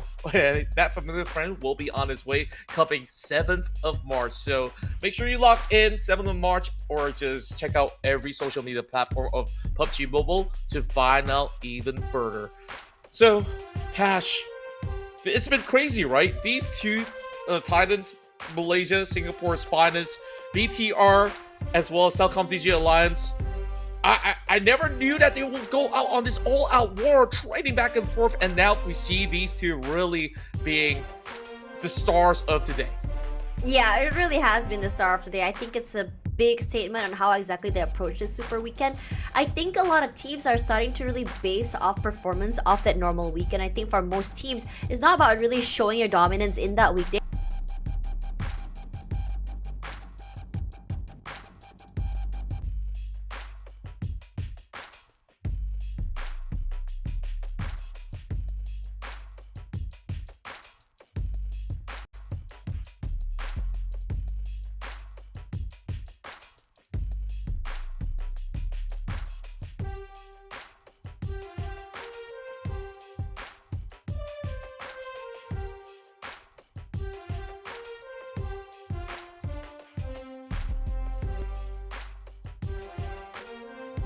Okay there, ladies and gentlemen, sorry about that. We had a bit of a technical issue as we go into the game.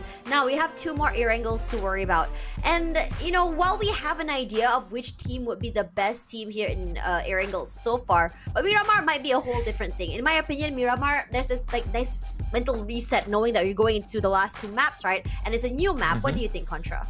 Well, I certainly do think that for those who have thrived back in Erangel, they will still have a certain momentum, judging for the fact that they are not really changing any players into this final 2 maps. So they really want to ensure that they are having that same form of momentum, as well as their hands pretty much ready to take on this grueling round. Other than that, I'm looking at, you know, the Thai side as well as the Vietnamese side, who has always shown strength when it comes down to Miramar battles. I think that they can definitely alter the pace of how things will be played out than to just have this to be a 2-way horse race. And keep in mind, once again, this Saturday result will be the ceiling for the teams to play on that Smash room. So right now, CD Alliance, BTR, they are setting the bar so high that it may actually force those teams to really play out all 8 matches.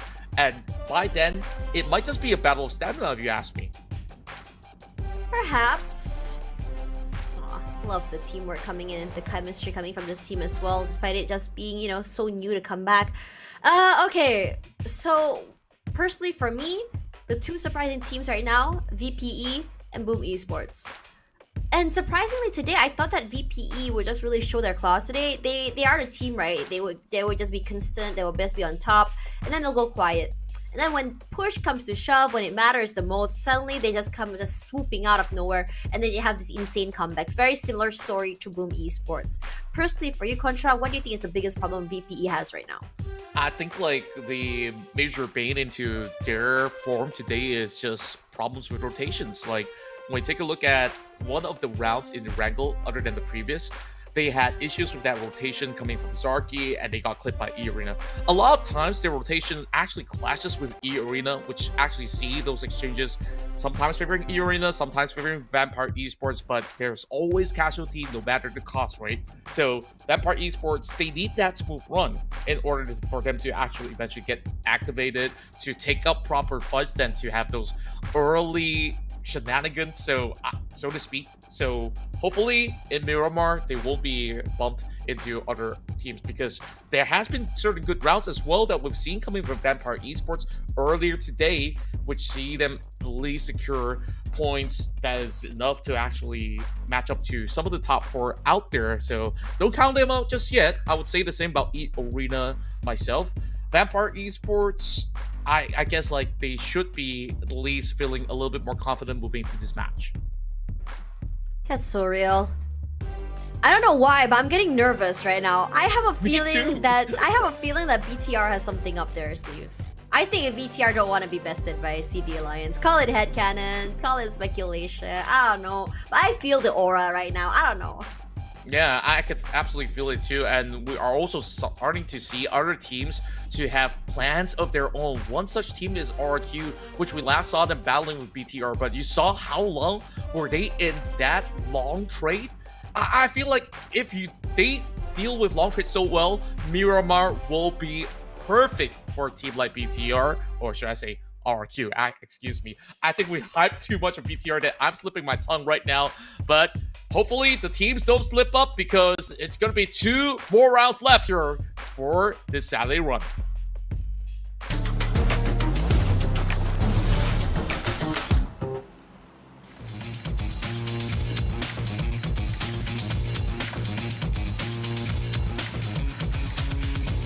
Okay, ladies and gentlemen, as we go into our first Miramar today, it's such a blank slate. I started off today thinking that I had an idea on what to expect, especially from Erangel. I mean, we watched, 3 days from every single team, 2 days for each team, and I thought, okay, I knew how the bar was looking. BTR proved to us that they can go a little bit more aggressive, a little bit more bombastic, especially with Federales added to their lineup. But for CD Alliance, they didn't really have the biggest of change to their roster, but what they had was more consistency. And I think for them in particular, it's rare that we see them get knocked out early. It's all about making sure you make it to the middle, have some eliminations, and then just call it a day because you're able to just move forward here. These two teams neck and neck right now for the last two maps here. Since the new one, a fresh new mindset, could other teams chase is my question. Yeah, they definitely have to keep up to be on track, especially for those who are currently on the bottom of the barrel so far in this Saturday run. You don't want to walk away with only a meager 10 points. You gotta also remember that there is another week of qualifications into week 2 Super Weekend. So if any of these teams slop in their form, then it will be very devastating that if they miss out on the second week. So they gotta take their chances as much as they could get. But when we take a look at this circle, it's not favoring majority of all these teams. BTR usually starts from Power Grid, so they can get that easy access if they want to go for quick rotations. They could create a field or a proposal. It could be a very good game plan. While, of course, we see a good widespread, but we're already seeing the Vietnamese civil rivalry happening inside of Los Leones. It's DX to take on Team Secret. Not necessarily starting off early as well. I mean, if anything, both teams prioritizing loot first compared to what we saw in the beginning of the day where we just saw CD Alliance decide, you know what, heck it, we don't need weapons. Let's just go in with fists blazing, and, you know, I did look going big in that initial skirmish. But this time around, I think it's a little bit more slower for most of these teams because, number one, the rotations, I mean, we expect this from Miramar anyway. But most importantly, I think it comes to that stamina that you mentioned, right? You want to make sure that you don't overexert yourself early, lose out and die early as well, especially from teams like Boom Esports, ENAM Milan, MEC, TM, and even Flash, who you expect to see at the top of the scoreboard, especially Flash and RRQ and VPE, in my opinion, alongside Boom Esports. And right now, I think it's dire because right now we're already on map number 5. That means there's another 7 more maps to play, and that doesn't give you a lot of wriggle room to really play catch up. Yeah, it is definitely still chances for all these teams to be able to put plenty of points in, but they gotta really find that rhythm, find a little bit more of a clear passage for them to navigate the early game, and then perhaps they could go for decent duels to still rack up points every single round. We see a lot of all these changes coming into the rosters just for this prep up heading into Miramar, and that's going to be a couple of new names that we see on the block announcement. They brought in Godrins, and I believe coming from MEC as well. Well, MEC is going to stick with the 4 members that they've had so far, and there is another one. Secret now brings in, or should I say, OSJA brings in Richard X. I think we had the question as to who is Richard X and what he can offer a team. I think if anything, it's just a staple player. I didn't really see a big change in impact in how they play, even with the sub in. And I think it's mostly just to keep them alive. Speaking of alive right now, BTR is getting active really early, and SEM9 losing Firen this early is going to impact their firepower heavily. Like it or not, they need to keep him alive, but I don't think that's about to happen.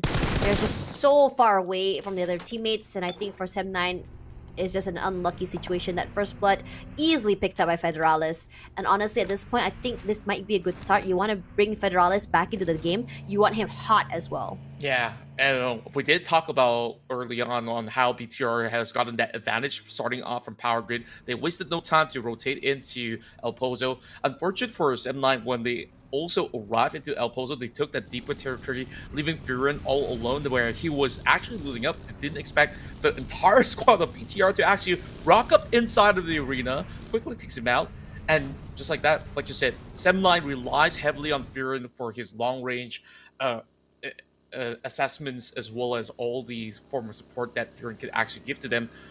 So this might actually put SEM9 on the back foot a little bit, knowing that they also will have to send one player to kind of play Firen's role at this very moment in this match. So hopefully they can actually find answers to that, but they definitely don't want to take a long duel with the rest of BTR. El Pozo is big enough for that to happen, where they both call for a truce, while Vampire Esports We last saw them inside Picado. They are also making early advancements, but find themselves in the crosshair of Lele Boy. It's been such an unlucky day for Tony K, in my opinion. Caught in the midst of rotations many times, especially from KAGENDRA. And it feels like these two teams always end up in the same fate. It's KAGENDRA with the huge opening, Tony K dying first. And in this situation for VPE, when it's this dire, right now they're 10th place with only 18 points. It's very unlike them, seeing them kind of somewhat down here. Because usually maybe they'll be in the 5th, 6th place, but never really super down below.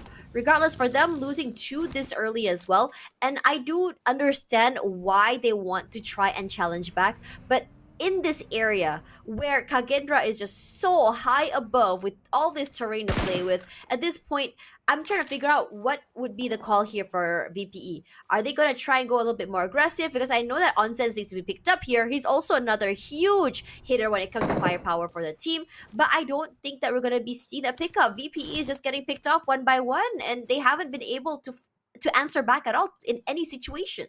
Yeah, I guess there is still going to be a form of attempt as they did pull in 2 smokes, but that's not enough to reach Onsens though. It's slowly starting to dissipate. They don't exactly have just about enough resources to actually come on by, but Mormon, he is going for the attempt. Schweppes with the good recovery, lands that headshot onto Ichan, and now returns the favor towards KAGENDRA, telling them, what's your next move? Just waiting, just hoping that someone pops their heads. Okay, they did manage to go away. Onsen, they're gonna have to let him be. Oh, actually, no, they managed to get him already there, but I don't think there's time. I think they barely had it. They haven't even seen his name come up on the kill feed quite yet. Meanwhile, for Boom Esports, this is a team that had a great day yesterday. Hasn't had the best day today. Hasn't had the best day in day 1. I'm really hoping that it's not gonna be a one-day wonder for Boom Esports here. I know that they're really hoping to kind of get into that groove and just ride off that heat, but it feels like every single team is hoping for the same. And Boom Esports is just so hard to get them jump started back into the game as well. I mean, tomorrow could be a different story for them because it's just so different seeing them play day by day, right? But for the rest of the teams such as BTR and CD Alliance, because they've made such a big gap compared to the rest, I wouldn't say it's the easiest of games for Boom Esports to come back and catch up as well. I agree. As much as we call them the kings of comebacks as well, like, they kind of have slipped a couple of all these rounds without really getting too much off of what they try to attempt, whether it's going to be just going in for fights or even trying to hold out a certain area. It hasn't been a day that things have gone for them with clean fights, even so to speak, and mid-rotation getting caught out. I guess that's just the tempo of play that's very different today that sees teams like BTR thrive a whole lot more. Flash now trying to find a long-range spray as Bose just keeping tabs onto teams moving across. And it's just going to be a long tirade between the two of them. But I think that he's just going to just pile in the pressure up against Team Secret, as the Vietnamese teams today kind of have met very frequently against themselves. Young T coming in from a flank angle, so they are not leaving any room for the rest of Team Secret to even try to breathe. More quiet version of Flash this time as well, but still very sharp. Team Secret today as well, not on the upwards way that we want to see.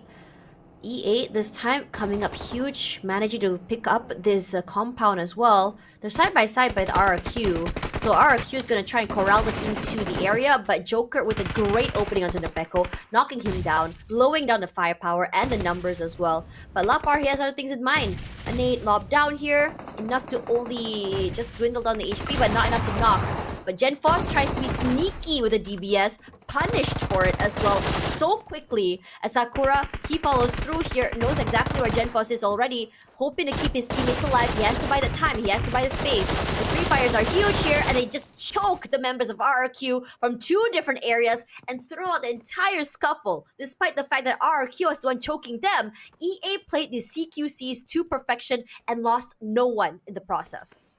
Spot on that, Tash. Like, I was just so impressed of how clean that fight was. Surely there was that knock on Joker, but Joker had that first contact. We first saw that member pushing true coming in from the members of RQ, hoping to actually get a little bit closer into those compound, but Joker, with that form of a lead, it kind of shut down the first member, and then the rest of RQ kind of trailed a little too slow from the follow-up, so it kind of was a singular pickoff here and there, having all these targets so well isolated by the members of eArena to close out that four-pointer in such a clean manner. Now, we go back into the crater fields. This time around, it's going to be DX that will be playing, once again, very, very defensively. The only good round that we've seen so far coming from D Savior, what I do believe was to be back in Sanhok, and then the rest of the rounds were mediocre. They haven't been the noisiest players on the block, but hey, they are keeping themselves very consistent. They have 29 points, still somewhere up in the radar from the top dogs out there. And just take a look at this. The circle moves deeper into the inner parts of crater fields, which means that all these teams have to play over the spine of the crater. Now, quick pickoffs coming through. Top's now getting knocked down. And Team Flash, they will have to, once again, go through that long journey out in the blue. And it's just going to continue to be very difficult for Team Flash while we have a quick replay of that fight between eArena and RRQ. Aggression to come through. They take VPE on a ride here. Mika aggressive. Free Fire is a bit much, a bit too reckless as well. And Schweppes barely managing to survive that kerfuffle. Still managing to find one member of SEM9 before you go down is enough, I suppose. But you're down and out this early. As OSJA, they're trying to take away this terrain from ENAM 9. Aggression all around. Gewi in trouble here. Low ground is all he has to work with. Rendered solo, forced to, to go for that reset, as Kenny completely overwhelmed by the entirety of BTR. BTR is getting super active today. It's as though they are like the Grim Reaper, knocking on doors, eliminating other teams, and just walking away. Yeah, and that just goes to show that they are hungry to still challenge CD Alliance. Now find themselves 3 points up ahead. The rest of OSJA fall suit. They finally get the knock onto ENAM 9 as they take that high ground. And Richard X is also on the opposite side, still trying to pepper the rest of ENAM 9. Keep in mind, Yui, he got knocked already, and I do hope that OSJA can eventually go into actually lend him some help, because the rest of ENAM 9, they are not giving up this heal just yet. It almost looked as if ENAM 9 wanted to move into a different position, but they're not going to easily let OSJA take over. But take a look at CD Alliance. They're also trying to climb up against Red Bull. OSJA, they're preoccupied by ENAM 9, and this does not look all too good for the Thai side. And now, with a very hungry CD Alliance climbing upwards, Rich has got to be very careful about this. Chopper is trying to go in for the revive upon Yui, but his vehicle flips! Oh no! It also lands on Yui, and he's being taken out. Managed to survive this long as well. Yui, what the heck is that? That's some insane survival.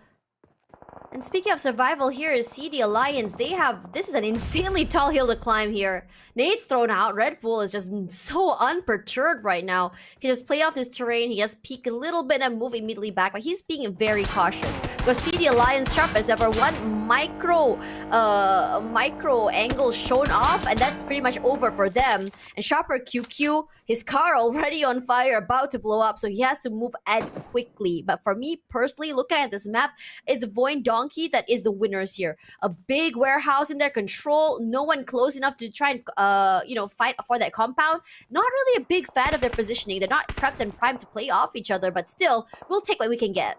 Yeah, they could definitely hold till tomorrow, but the only problem is if it does shift further from their area of play, and that will leave them very susceptible from all these guns all across the craters. But if they were to turtle in and the circle closes through, then perfect for VOIN Donkey. Well, see the Alliance. They did try to go in for tags, but they found nothing so far. The rest of OSJA, they tried to push through. They were the ones to be the aggressors up against the rest of ENAM 9. Well, you could just tell that it's so tough for all the players out there, as this terrain across the craters have been unrelenting. Well, I'm just surprised that Team Flash, they had such a long rotation and they are still kept intact. And after all these early ruckus. They already lost 2 members, but at the very least, that's 3 points in their bag. Zeta now gets a catch onto Pond, but troubles are not over yet for the rest of Boom Esports. Meanwhile, Break also having a little bit of a issue getting themselves afloat, and it is going to be VOIN Donkey that has been on their tail. And on the opposite side, it's BTR taking the smaller shack. JK will take note of that. But for now, I don't think that Team Secret is ready to actually go in for any form of fights. These 2 members, they will have to leave Break on the outskirts. Flash forced to wait, forced to stay quietly here, hoping that is KAGENDRA that slips up and makes that big mistake. Casper, noting one member already, happy to show his presence there. Either keep him away or just hope for any of those shots to kind of show some cracks, cripple down the members as well. We saw Frankie managing to get knocked already on a player of VOIN Donkey, and I'm quite surprised that that is the outcome as well. They haven't been able to pick up yet. We saw another member of VOIN Donkey knocked down as well. I'm not too sure from where. Leon's has to be picked up. OSJA looking to go active here. One nade does not clip. And Jimmy happy to take that front line, happy to take the brunt of the damage and take these fights head on against OSJA. Overall, OSJA Esports are definitely dictating the pace from the top side of the hill. Meanwhile, the rest of Team Flash, they have just arrived from the western corner and now finds themselves a little bit of a exchange, which comes pretty closely with Esports right now sending more members up to challenge the remaining members from the side of Team Flash. Bo's taken notice he will have to fall back. He knows that this is not going to be an easy 1 versus 3. Therefore, he will give them all that space that's required. And anywhere further in from here, I don't think he's got much space to work with because it's going to be a big leap down the craters if they were to be pushing all the way to this back. Here comes the nades. Pop right in. Goes! He could not even dodge that one. Perfect lob. Perfect execution from Yummy. So add 1 more to the tally. Gonna pull toward the middle side here. It's in between the craters as well.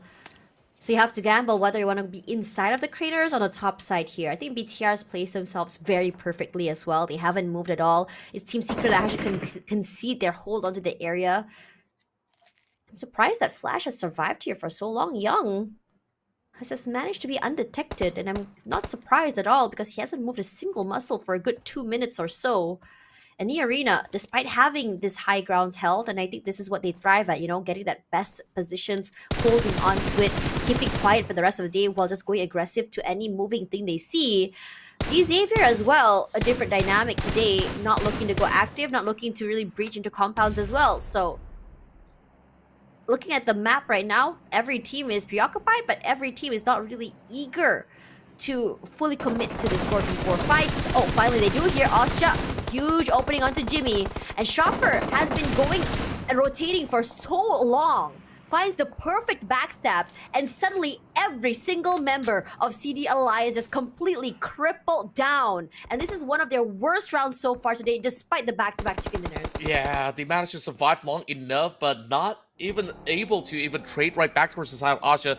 OSJA was just so smart to be able to find them at the right moment, see them bunched up into a bowl, and that was just a straightforward round for them to just open up fire, and there's just no answer back coming from CD Alliance.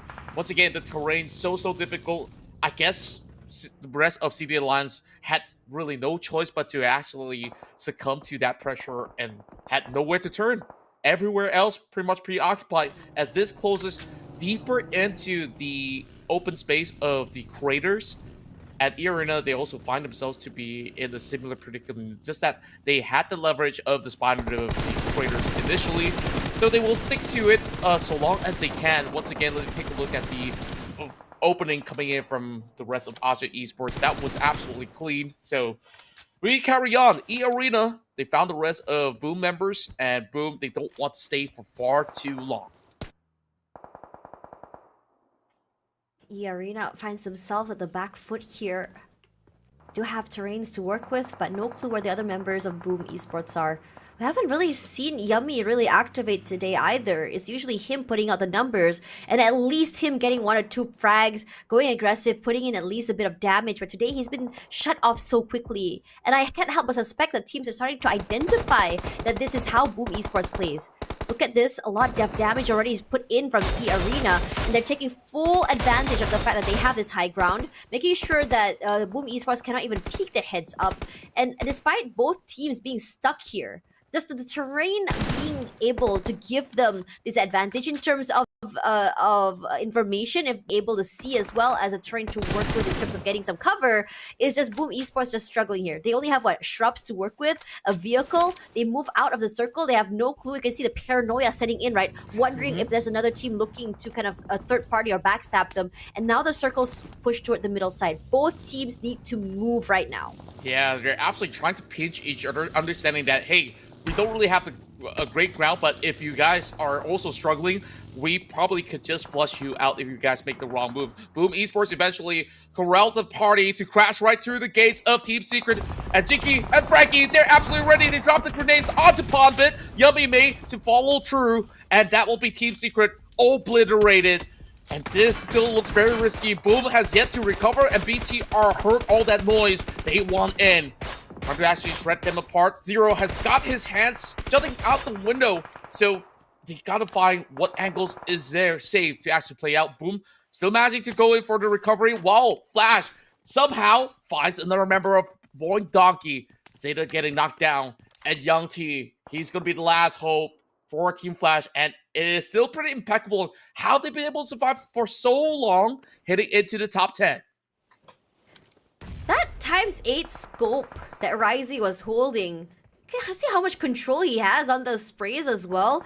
Those angles, as soon as he spots one out, he's so quick to react off it. You could see the initial confusion as well coming in from the other team, like, what the heck, how is he able to get me here? It's just so great looking at that. Regardless, for Boom Esports, they've managed to pick themselves up. They've managed to go for that reset that they really needed, leaving eArena on the outside, and now eArena is the one that's struggling here. Terrain to work with, yes, but the circle on their favor, not really. They're outside, they have to take these fights, and one thing that's huge as well is the one moment I said that Yummy hasn't been activated. He was the one who opened out that compound. He was the one who dropped in and managed to get a pick off, and immediately giving so much space for Boom Esports to breach that area.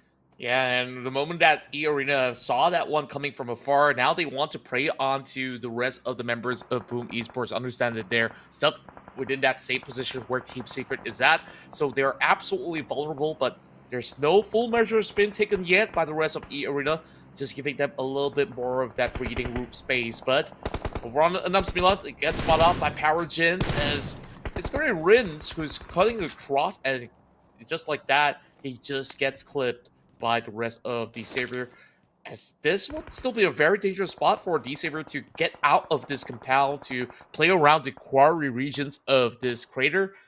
So perhaps they could still go in for the save. Ten Sky is very close by to Goblins. And oh my goodness, those nades coming in so close to almost take out NC2. So Boom, they might just be in a very tough predicament, but they say we still have a whole lot of fight left in us. 3 eliminations already for that team. A lot of eyes onto eArena as well, and I think this prolonged fight for Boom Esports has put them in such a great position as well, because it had actually pulled the attention of BTR. Perhaps they can hope that BTR gets a little bit more active and hope that they actually spray the heck out of eArena. But this time around, KAGENDRA looking to go for a more aggressive push here, then take away OSJA's area. And they go aggressive. They completely run them over right now. OSJA, from the top side of the hill, managing to create the perfect pocket for a perfect crossfire. That is the meat grinder meeting the end of KAGENDRA there. That is disgusting. Oh no. I guess now I can start to understand why CD Alliance crumbled just like that. You just take a look at the hole that they had over onto that high elevated area. OSJA Esports, Hat Chopper in that perfect spot, get himself ready for that form of advancement where there's just no answer coming in from the rest of KAGENDRA, which that idea of taking that high hill was the right idea. It's just that they just couldn't outtrade it for their lives. And just like that, OSJA Esports, they have that firm hold, the circles closing upon them. So It's going to be a tough battle for those who are left inside of the crater. Now, it's going to be a race out of the run. And I wonder who will be the biggest survivor out of them all. At this point, you gotta cut your losses and say we can't win this fight, but let's just try and aggress our way into that circle. Disregarding Boom Esports, Yummy falls already, so EA gonna be happy with that outlook.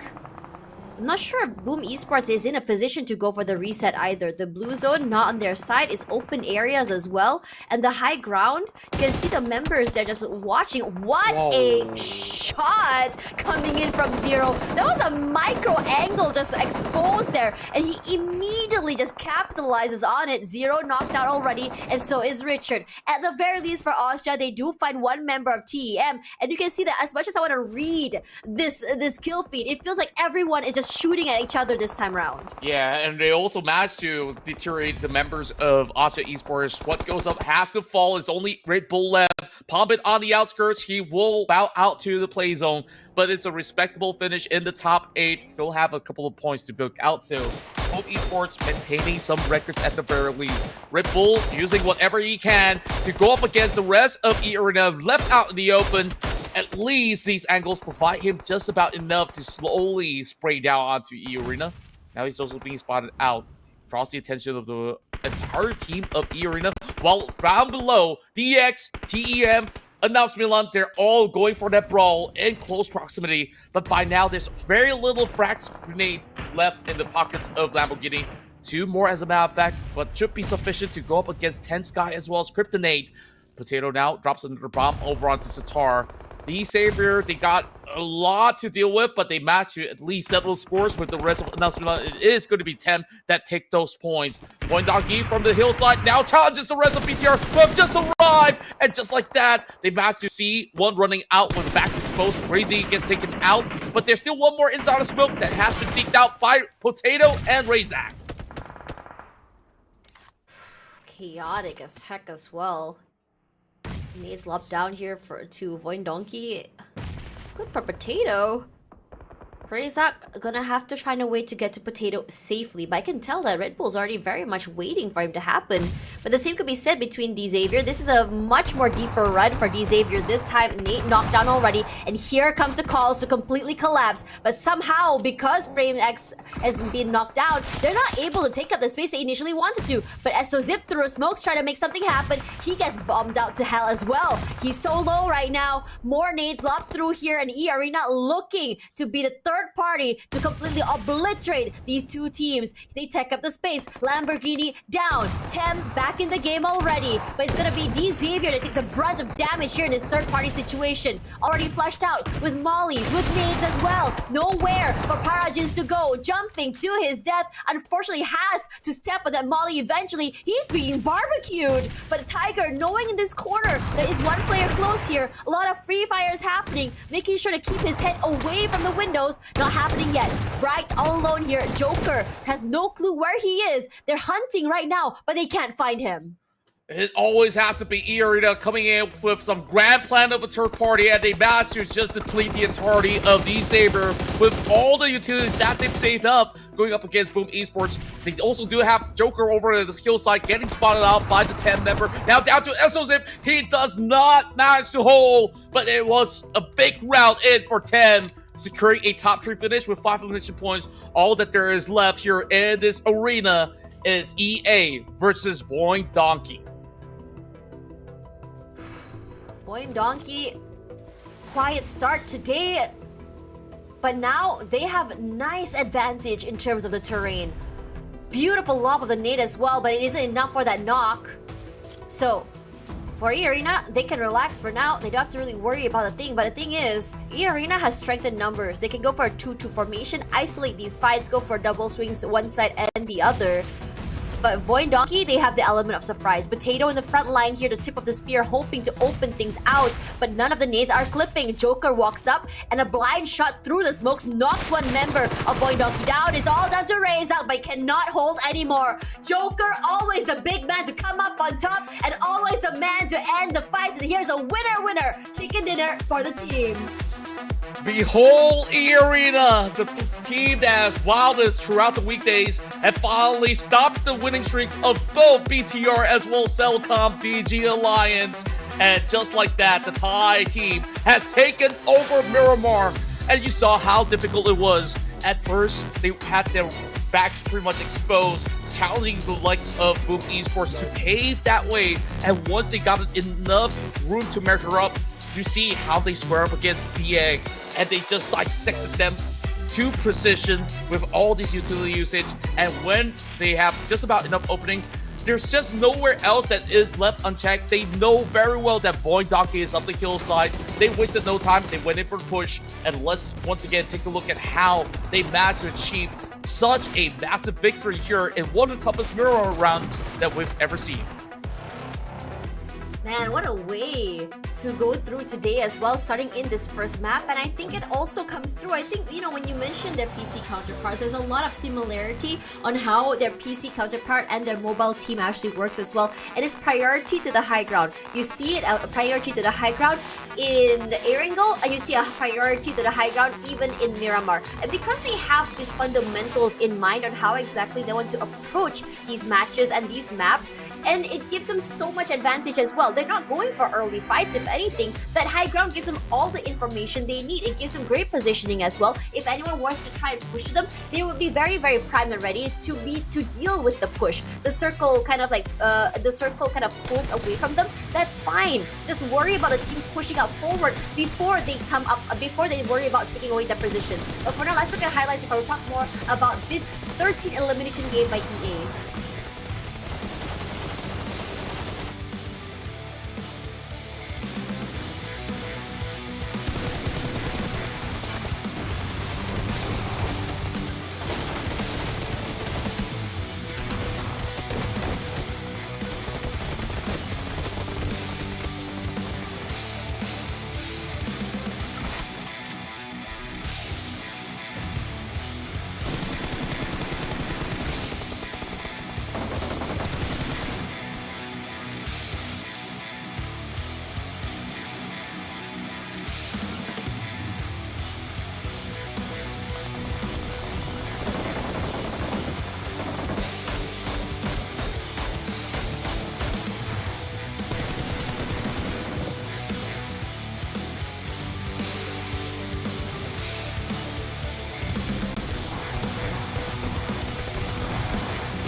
We've talked about the prowess of Thai teams in Miramar, and it is eArena that dominates in this very round. We did also mention that all these teams who have gotten great control of the high ground do usually get many benefits, and eArena, they did exactly just that. And the other team that has done so has been OSJA, while TEM, they actually tried to play Turtle into the deep area of the craters, and you saw it was a very tough run for them to even hold out against DX. But by the time that they've been able to eventually last, they did just about enough to squeeze into the top four alongside VOIN that did have a little bit more wiggle room over the top end of the hill. Yeah.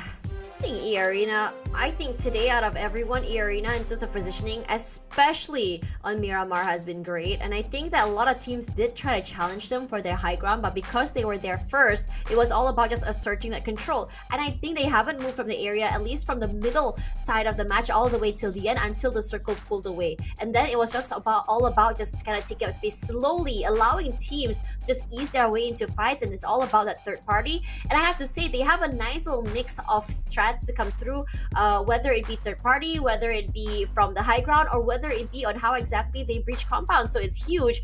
And Joker, I love watching this guy, man. How he plays is very aggressive, it's very in your face. It's always that first point of contact to break a lot of the defenses that teams have. Yeah, and on top of what Joker has to offer, he is being paired so well with NC2. Both sides actually receiving 5 elimination apiece, and they are coming out with another banger of a run with 13 points, 23 in total. And you can see that everybody else who at least has gotten that area of Crater Fields have gotten a lot of action. An average point of 5 and above, and it's been super impressive to me that OSJA TH, they took full benefit of that with 9 total eliminations for themselves. Meanwhile, CD Alliance, RRQ, you saw they were pushing up the hillside. They were also stuck pretty much in full, well, namely CD Alliance, and they got absolutely punished. I think it was a masterclass of what eArena did towards RRQ, where RQ was trying to hustle them. No, they exert that dominance of a control, like you said, and just like that, RQ left crumbling. And this is going to be major updates to the rankings overall. BTR is just, honestly, I think I saw this coming, right? I already said that we're gonna see BTR kind of really double down on that #1 spot, and that's exactly what happened, being able to overtake CD Alliance again. And I have to say, well, it's not like the hugest of margins, it's 8 points, but I wouldn't be surprised if BTR would be able to, you know, run away with more toward the end of the last map coming up into the last Miramar night. I mean, CD Alliance does have a lot of potential to be able to remain, but the biggest problem with Miramar is that you just don't know how. It's just so tough to navigate these terrains, and if you're late, it kind of just spells demise. Right now, looking at the bottom two right now, MEC and ENAM SEMBILAN hasn't really been able to capitalize. I think we've seen some moments where ENAM SEMBILAN tries to play the usual style of play in the weekday, but I think a lot of teams are already wise to them. So they're very quick to understand and react whenever those fights happen. You start to see a lot of teams, right? You can notice that one player is just kind of looking around, making sure that no one is just hovering around, and it's most likely to make sure that it's not ENAM SEMBILAN around. But for gunslingers, you can see the amount of damage coming through, especially from #1, 2, and 3 right now. eArena, OSJA, and VOIN Donkey, terrifying when you look at them. Yeah, VOIN Donkey on that middle of the crater field, they just can take a 360 view of whoever approaches and just slowly tag them out. Whereas the Kings of the Hillside, from the north it was eArena, from the south it was OSJA TH, so everybody else were absolutely in danger when you have these three teams on the block. Now, we're only left with one match to go. So far, it's been big wins coming in from Thailand with 2 chicken dinners today, back-to-back winner chicken dinner from CD Alliance, and not forgetting a super consistent one coming from BTR, and the biggest record to be set back in match 2. I think match 6, it has to be a special run from either side of these 16 teams to close off day 1, and by then we will finally get what the ceiling is like. But when we talk about venue for the grand finals, this is the place to be. It's IOI City Mall, where you can actually hang out with your friends, go shopping, and tune in to some of the finest PUBG mobile players across Southeast Asia, duking it all out to be crowned as your 2025 champions in spring. Yeah, there's a lot at stake as well. You think about this tournament, there's, you know, the points to go into the bigger stages as well, but we can talk about that later, because right now, let's have a look at the memories of sand. So this cosmetics is coming very, very soon in PUBG Mobile version 3.7. So if you guys are looking or vying to figure out when is the next drop, this is the one. Prepare your wallets, because it's gonna be amazing to keep to your cosmetics arsenal. That's right, and of course, with a lot of all these changes as well as new things to be added to the game, you don't want to miss out. But of course, don't miss out on this very final match, because once again, this sets the bar for that Smash Rule points, and I think it's so difficult. We have either, you know, BTR right now currently leading the fray. That's also due to the fact that CD Alliance, they walk away with 0 points on that last game. Is CD Alliance gonna bounce back? I do not know. I guess it's prediction time to see if any of these teams can actually book the final win. You know, when you look at my Preds, it's just cope at this point, if I'm being honest. It's just cope.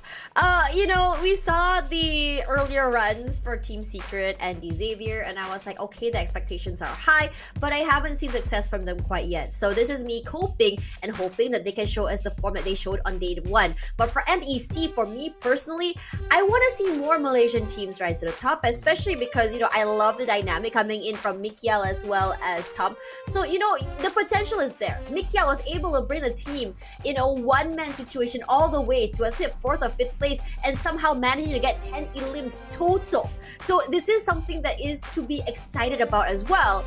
You see the potential is there, but I haven't really seen it. So show us what you have, MEC. Yeah, I want them to show up really strong into this player final match than to make it a 3-way horse race by now. Or should we just say it's currently 2? Let's be honest, right?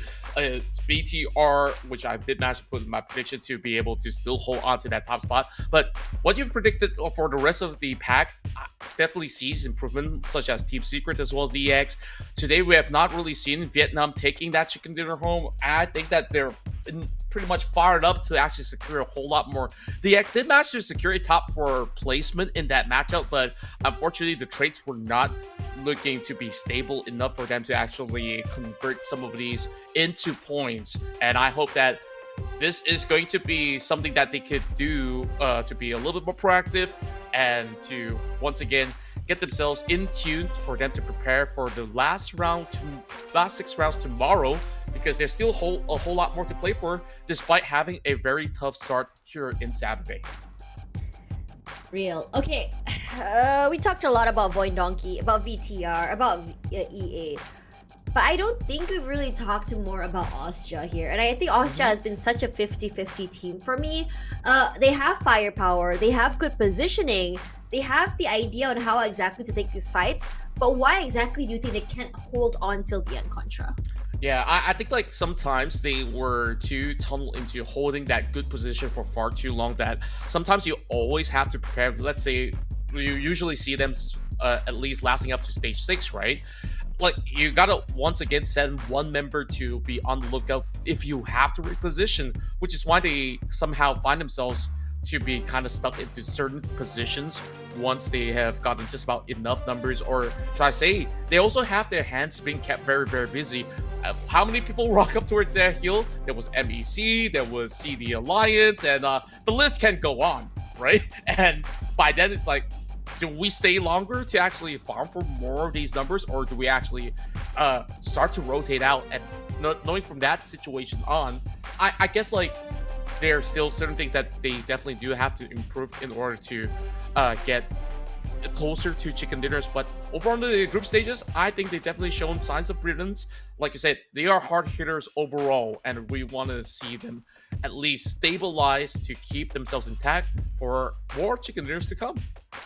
Yeah, and speaking of a team that's been hard-hitting, TM, I think both you and I had high expectations for this team, right? Knowing that they had quite an insane run before, I think they're a team that showed us a lot of promise as well. But they haven't really come online today. Most of their points have been coming in from placements, and it's not been the most convincing either, because it's not really on the top 5 or top 6. It's toward the bottom end. Regardless, let's see whether or not TM can bounce back, or whether or not the lead continues here between CD Alliance as well as BTR.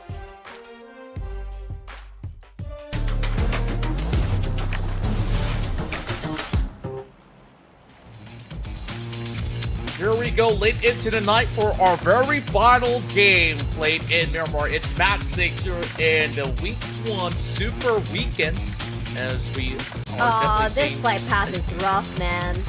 Very, very tough. I was just about to get into that, but I hope that it still remains to be a very Southern-centric kind of circle. But, you know, we talked about opposite days. Perhaps this could be another opposite ending where, come on, pull it all the way up to Campbell Military, if you will. Make it a little bit more challenging for the top 2 gunners out there in the field. CD Alliance as well as BTR could definitely use some of that. Real. Okay, and we had a crater field circle, which I loved, by the way, given how, you know, competitive it was. It wasn't the easiest rotations either, and teams are really forced to figure out whether they want to drop in the left side of the crater or the right side of the crater, right? I think we did see BTR choose to be in the middle of the 2 at high ground health, but I have to say, because it's right smack dab in the circle, it means that a lot of eyes are on that area as well. So it's not necessarily like the best of endings to get that area in the first place, where it's so accessible to so many people, as opposed to that high ground that's held by eArena. Regardless, wow, VOIN Donkey going to Patona. Oh yeah, I do see that they had some members going around the surroundings of Persona before. And what they usually do, you do notice that Potato is also separated far away from them. He's in charge of actually scouting up ahead to see if team will rotate towards his side. His role will be very important in this game because you now see that circle's pulling towards the southwestern region of the map. So Potato's got to relay all that information to say, hey, boys, I might need you to move away to join me. So you got to look up quick coming in from Potona. BTR here, top seed right now, top spot, 8 points ahead of CD Alliance. And I have to say, not only did they start off huge, they also started off with a bang. You saw Federalis in a 1v3 or 1v4 managing to win it out in the end just by jump shots, but just by aggression.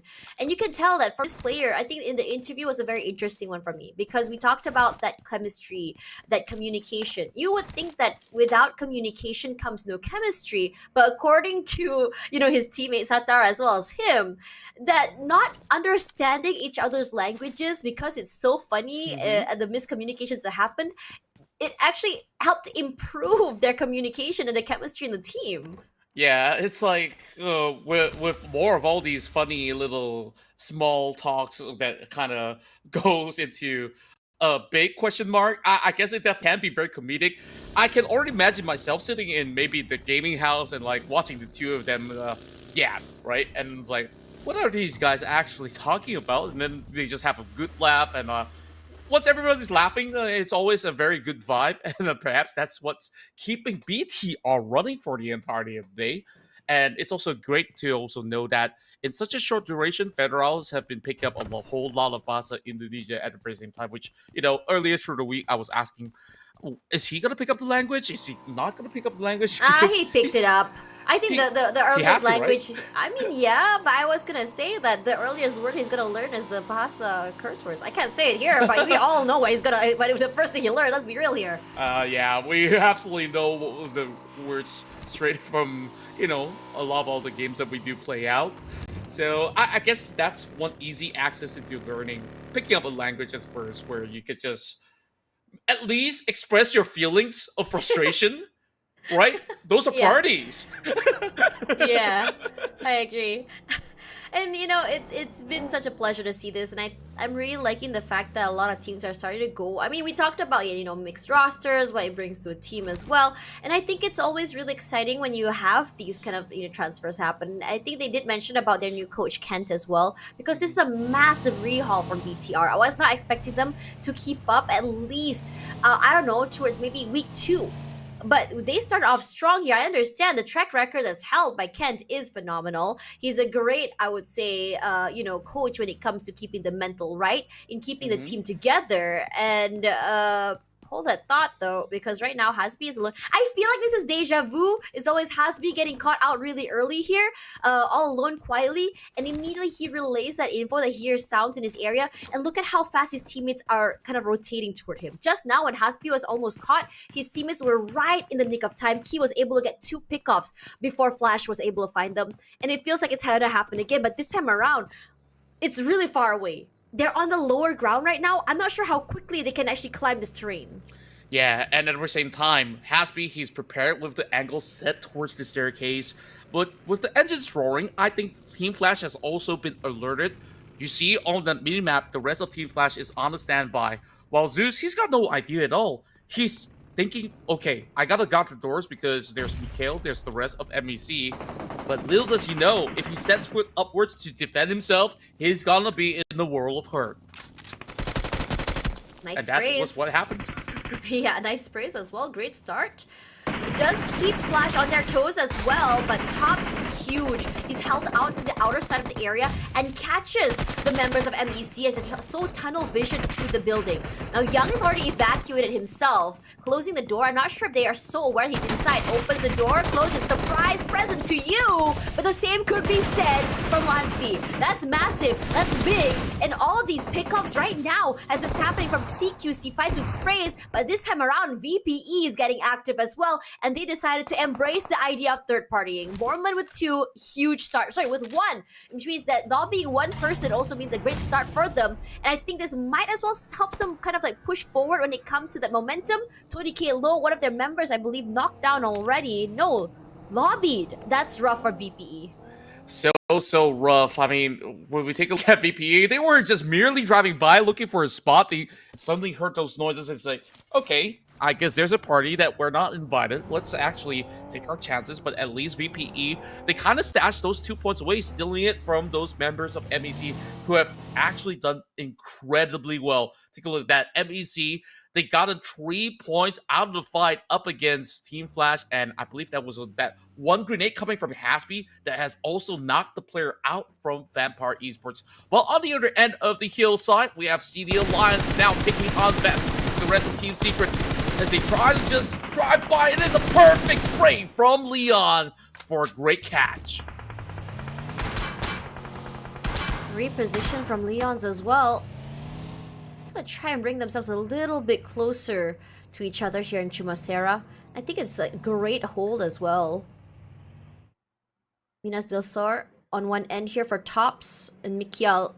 I'm surprised. This is a very prolonged fight. And VPE, they lost. They took quite a heavy amount of damage. All they did was just kind of retreat and decide to play long range.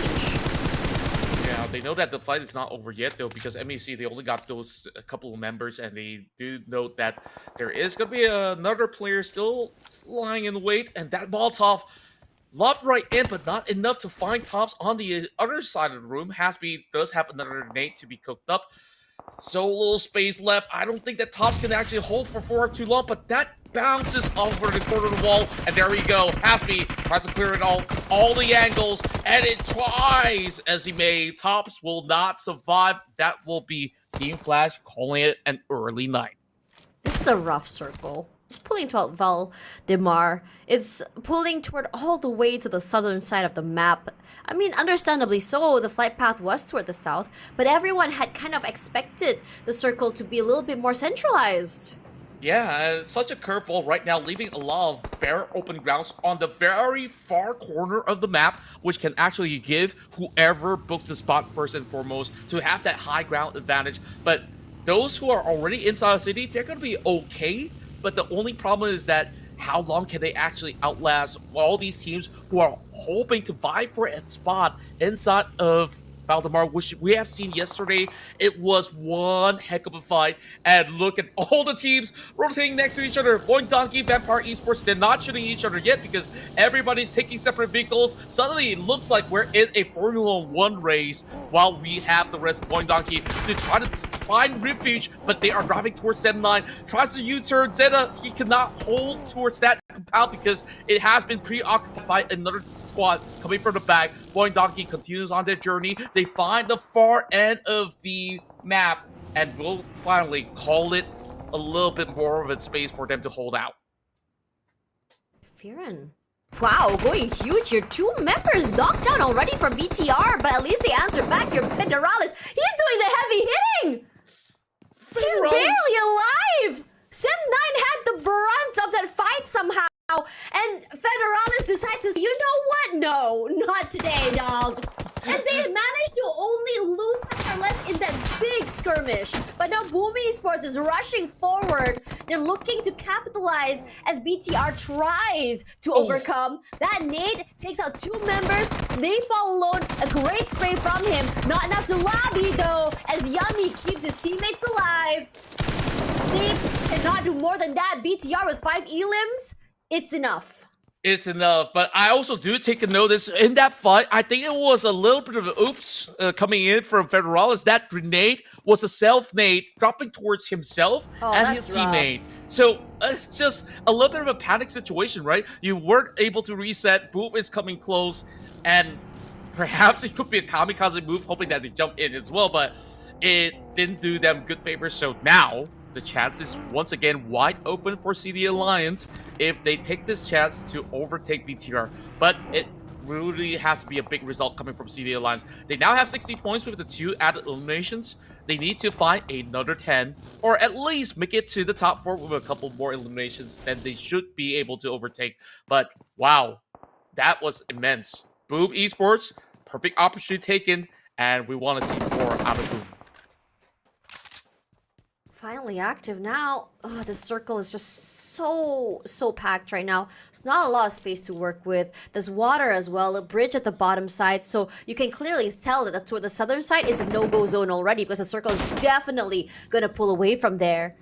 And eArena, this time we praised them so much about positioning. This circle is just not in their favor. They're forcing the longest rotations of their lives as well. Yeah, at least if they're arriving from the north side, there should be more space as compared to how many teams are in the south that we've managed to spot from that mini-map. TEM playing it very dangerously, driving through the city as they are getting shot from RRQ and the rest of these other noisy neighbors right now. Lapar tries to actually go in for a trade, but it's going to be Boom Esports that actually finds the rest of TEM.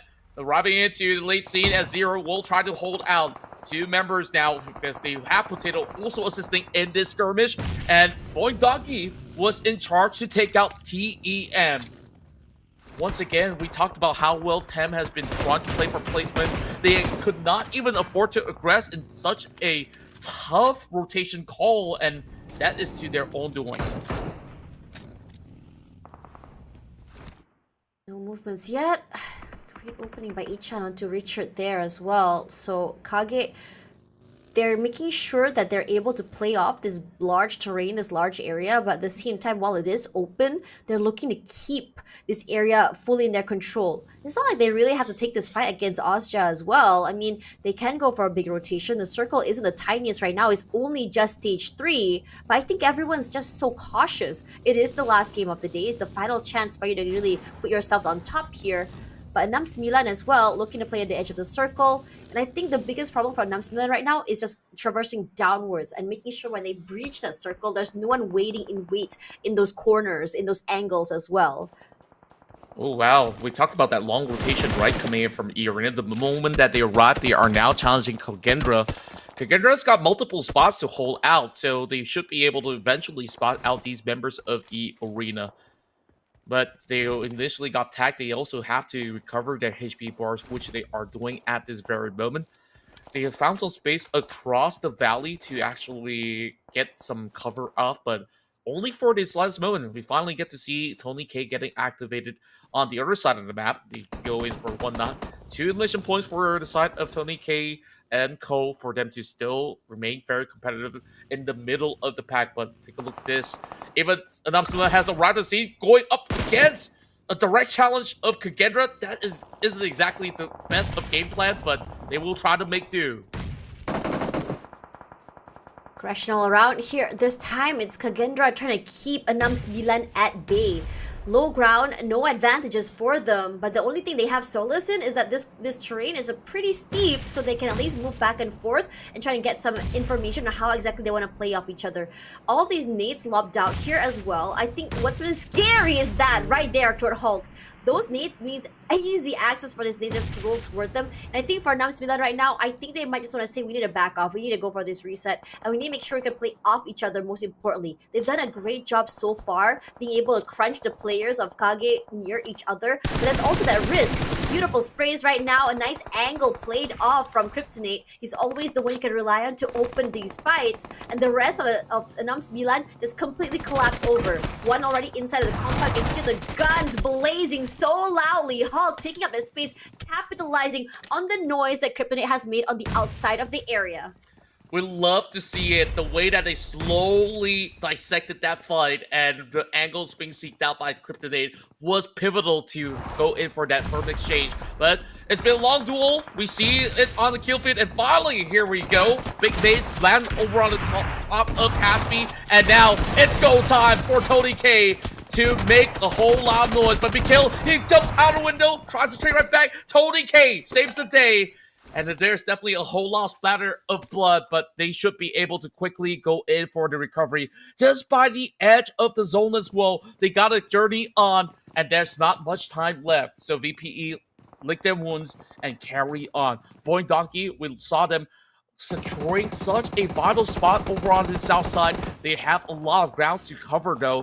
While a lot of all these areas have been left vacant, there are many of these teams playing the hillside, so it is not going to be easy for those citizens of Valdemar to leave eventually. So perhaps they're just counting on their luck onto how this next couple of phases will close out. But from the hillside, Joker, he's poked and prodded. He though understands that there are members of the EX.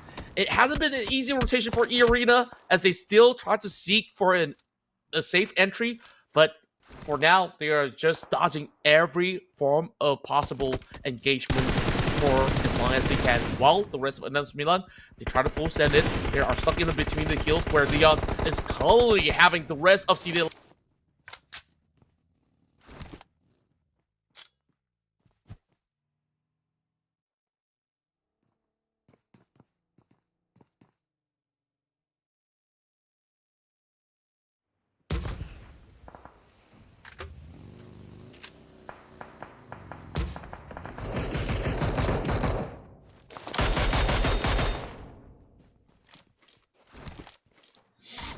Be the one a little bit more passive here. Leon, a little bit, I would say, a little bit more there, trying to chase for that pickoff. Gets punished for it with his life.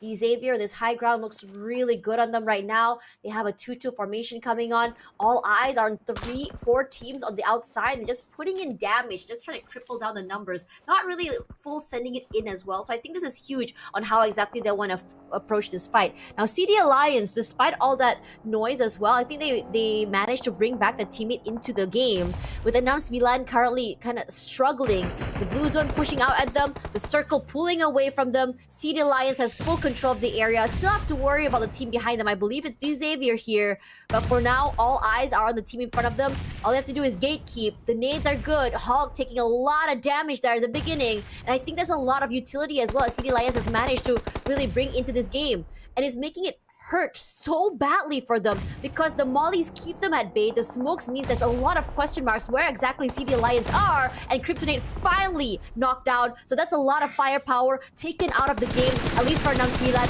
Blind shots all around. Leon's wants him out, but his teammates are trying to make sure that he stays alive. They're throwing everything, including a kitchen sink, at the members of ENAM Milan, and they managed to at least eliminate one. So ENAM Milan, they might have to go for an alternative route because they cannot press on up against the rest of CD Alliance. I also saw the update of the zone. It has been unrelenting where half of the map is absolutely unplayable on certain terrains.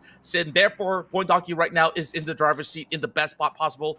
And the rest of the Saber, initially when we saw that position over the high hill, they had a great angle, but now they are also being forced to move away.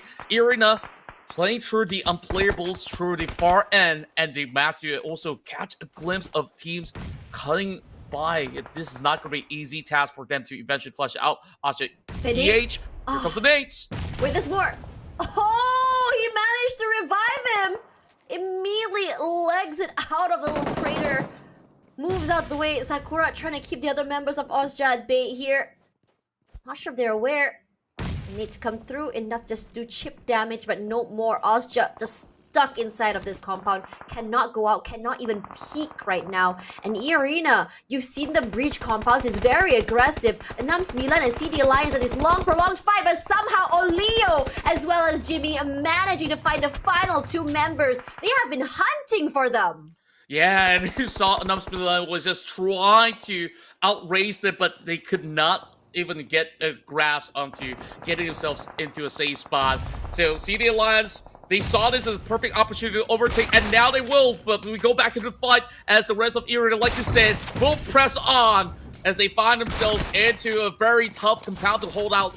OSJA loses one, and you can see Joker planning the attack as the rest of these members are all corralled into a tight little lobby that will be cleared out by NC2 eArena. They arrive late, but they arrive in the perfect time to flush them all completely. Oh. Here comes Jimmy, and he wants more. He takes South Boom, and CD Alliance should have just about enough points to take the #1 spot away from the rest of BTR.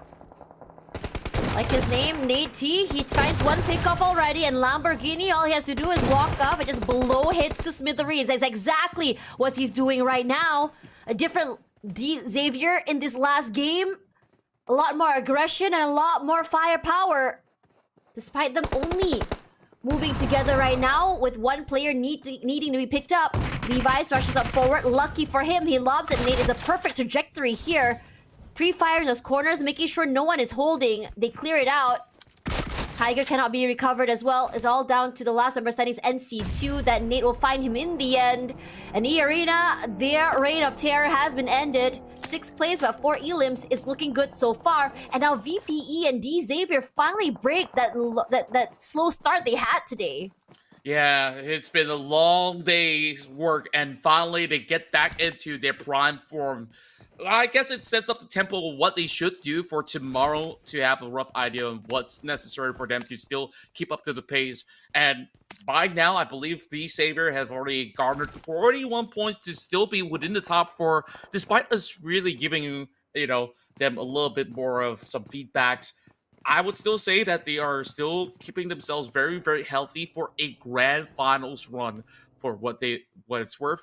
Well, after all that form of commotion that we've had, this is such a terrible circle where you look at that circumference is covering some of the areas of the unplayables. VOIN Donkey so far booked the best spot, never really had to move, and the rest of these teams from the south side, they were just happy enough that, hey, at least we got some area to play off from by the edges. So I guess it's really down to VOIN Donkey. How well will they hold up against the rest of CV Alliance, which will be pushing from south? I love the positioning of the team right now. Yes, they have people inside at the bottom side. And then you have one player just hunkered down on the outer end of the area, hiding behind that water tank. So you're not going to expect someone to be holding on there. So it can work to become like the most kind of nasty angles to play with. But I think Zeta wants to be a little bit more safe now. He's really already repositioned himself inside of the area. Now, CD Alliance does have some pre-fires come through, putting in that pressure. So presence definitely known. And VOIN Donkey, all they have to do is just lie in wait. That's right. VOIN Donkey, they never really had to move at all after booking that spot once they reach Valdemar. And I guess eventually we'll have to find out about Stage 7. Considering for what it's worth, this has been a rapid round of Miramar. We're only 23 minutes into the game, only 5 teams left, plenty of open space. Vampire Esports now hurl in those grenades, break unbreakable for now, but eventually those doors are broken through. So Tony K, he can't wait no further than that, as he sends his whole squad looking for a hunt, and they will get it in return. Team Secret, unfortunately, as much as it's a top 4 finish, they got no elimination points thus far. A little bit more different, at least it's a deeper run, but definitely for VPE this round, as well as D Xavier as well, is much more different than the tune they sang in the beginning of the day. Now, a huge opening from Levi's, enough to cripple down a few members of VOIN Donkey, but it's not enough to really take them out. That one knock is what they needed to really break the defense before they can just fully go and take control of that compound, but they're not able to do quite that, so they're forced to wait on the outside. So D Xavier, the only thing they have to work with right now is the box, is the terrain, is the vehicle, and the same could be said about VPE here, whose eyes are also trained onto VOIN Donkey. But the great opening right now is from Parajin, is from Potato. VPE, Tony K, probably a little bit too adventurous there, as he does take quite a big chunk of damage from that knee. He eats it up all alone. Now he's forced back. And suddenly the tides have turned. DX suddenly find themselves in the best spot possible, having the high ground advantage. They also have the bird's eye view onto VOIN Donkey. So it's really down to Vampire Esports and VOIN Donkey to wrap up the fight here on that south side. VOIN Donkey unable to actually take those clean peek, just gives themselves a little bit more room through the broken walls while they try to attack Tony K with a nade! Oh, Vexy, that was golden! And now the chances have opened up. Will they pry upon the rest of Vampire Esports? They lob another towards. That's perfect. He's trying to survive, but oh my goodness, the nades are too much. The nades were perfect. Trajectory was perfect as well. They played off the terrain to perfection. Gives VOIN Donkey a lot of space to work with. And now it's a very fair 4v4, but unfortunately for VOIN Donkey, they don't have a lot of space to work with.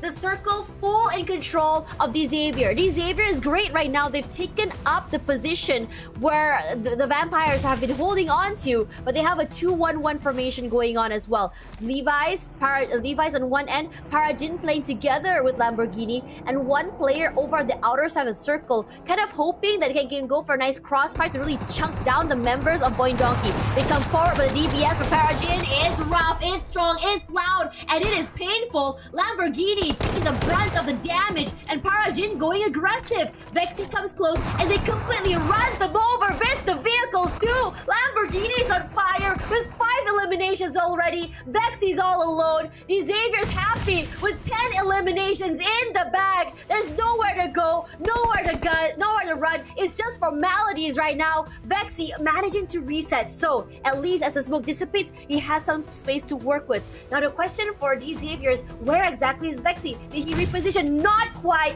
The nades are there. They're so aware of where he is. If he doesn't go down to the nades, he'll go down to the blue zone, and he does just that as Levi's ends it, and it's a big ending for Xavier as they finally end the drought and they finally end the curse with a winner chicken dinner. The faithful shall be rewarded here, and we complete the night having every single nation of SEA here in the PMSL to back a chicken dinner home. It's been a long time coming, but Bingo Saber proves that they are still some of the finest to ever hail from Vietnam. And the moment that we saw them taking those wide rotations, at first we were thinking, could this still work out for Dingoes, where they've been passive for all along? But when we saw them taking control over onto Valdemar from the high ground, they got a few pickoffs, that's great. And then they tried to go in for the wide wraparound, take out some members of eArena, and further dominated. Once they see the circle pop towards the south side, they say, hey, you know what? We got this perfect elevated view, and all that's left, wait for the fight to happen between VOIN Donkey and VPE. That was quickly being shut out. The massive nades thrown over from VOIN Donkey to shake out the battle, and then you just know that there's nowhere else for VOIN Donkey to run. And just like that, VX, they got themselves a perfect, convincing win to end the night. I have to say that circle was incredibly rough. That final circle, despite the fact that we said Xavier has a lot of space to work with, half that circle was inaccessible. It's a tiny little space. Technically, the only solace, the only place that you could really take over right now was that compound. And the fact of the matter is, the circle was not in favor of the compound as well. So that's why Xavier was so happy when VPE finally gets flushed out by VOIN Donkey, because they were quick to just completely swarm up to that area, take the terrain, go for a 2-1-1 formation. Crossfires were ready, aggression is definitely there, firepower is there as well, but most of it has just been that perfect trajectory for those nades as well. So this is how Xavier made it up on top. Have a look, and we'll talk more about it after the highlights.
what a day it has been for all the teams that have been playing here in the Super Weekend. And in one of the toughest maps of Miramar to be played out, the Sabres just shows that they are an absolute master of the map on how they just navigated throughout the course of the field. While they're doing so, you saw it wasn't them going unchallenged throughout it all. They had to fight tooth and nail up against eArena and all the other teams that were around that Miramar section, and eventually close out the night with some of the craziest number. If you take note of it, that's 3,269 damage. That almost is equivalent of what that big round was coming from BTR in Game 2. That's huge, actually, if you think about it. I'm not sure what happened here, whether it was a change in mindset or whether it be a change in pace, but VPE and Xavier, I mean, this is one of the toughest circles we've seen today. It's already a lower side flight trajectory. It's a circle that's already super down southwest. It's already pulling all the way to the very west side of the circle. Rotations are not easy either. I mean, we saw teams like, I think, VOIN Donkey, eArena forced to go for these long rotations as well because they didn't expect it to be all the way there, but somehow they made it work. It's not really about the hold either. I think at this point, because of how every single team had to play aggressive, it really worked on their favor because this is how they thrive in terms of aggression, in terms of how they play. They want these teams to fight. Yeah, they really knew how to assess the situation no matter how tough it actually gets. CELCOMDIGI Alliance, they took their chances as well to climb all the way into a top 4 finisher with plenty full of points to try to overtake BTR. But I think with the added elimination points coming in from BTR, it might just be insufficient. So BTR might still be on top, but my math could be incorrect. We shall see later on.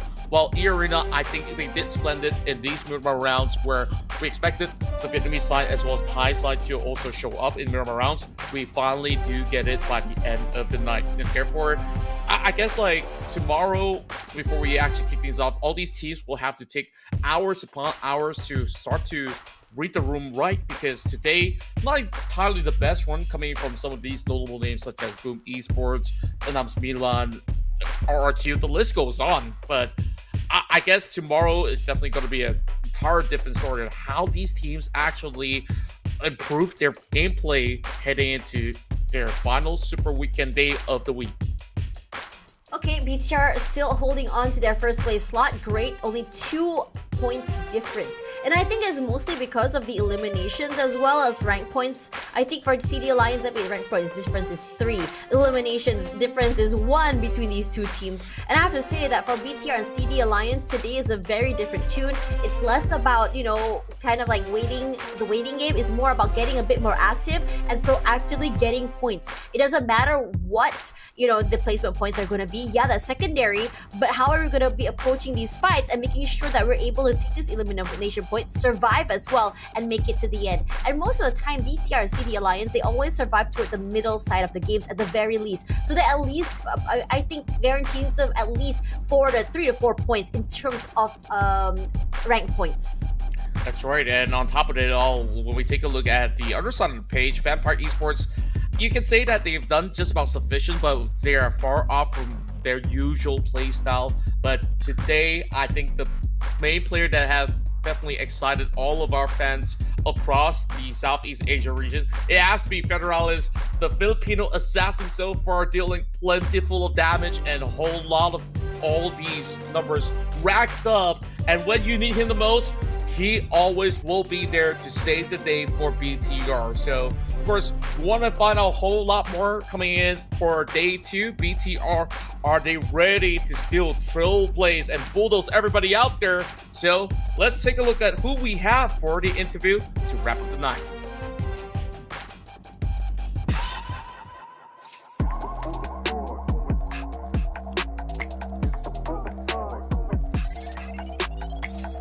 You're still watching the PUBG Mobile Super League Southeast Asia Spring Series, and joining me right here in center stage, we've got a treat for the Malaysian home grounds right here. It's Jimmy from CELCOMDIGI Alliance, and this guy might be super ecstatic with his entire your entire performance today. I mean, coming from the community team, now rising above the rest, back-to-back chicken dinner.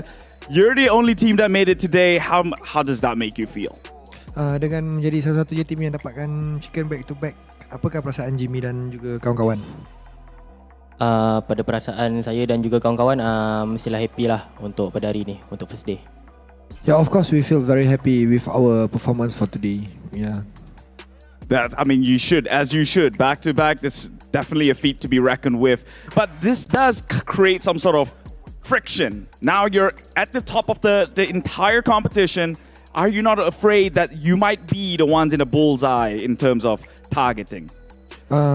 Dengan performance yang boleh dikatakan mendominasi ni, ada tak perasaan takut macam mungkin tim-tim lain dah start pandang, dah start tengok untuk jadi target ataupun yelah faham kira kena kejar lah dengan tim-tim lain?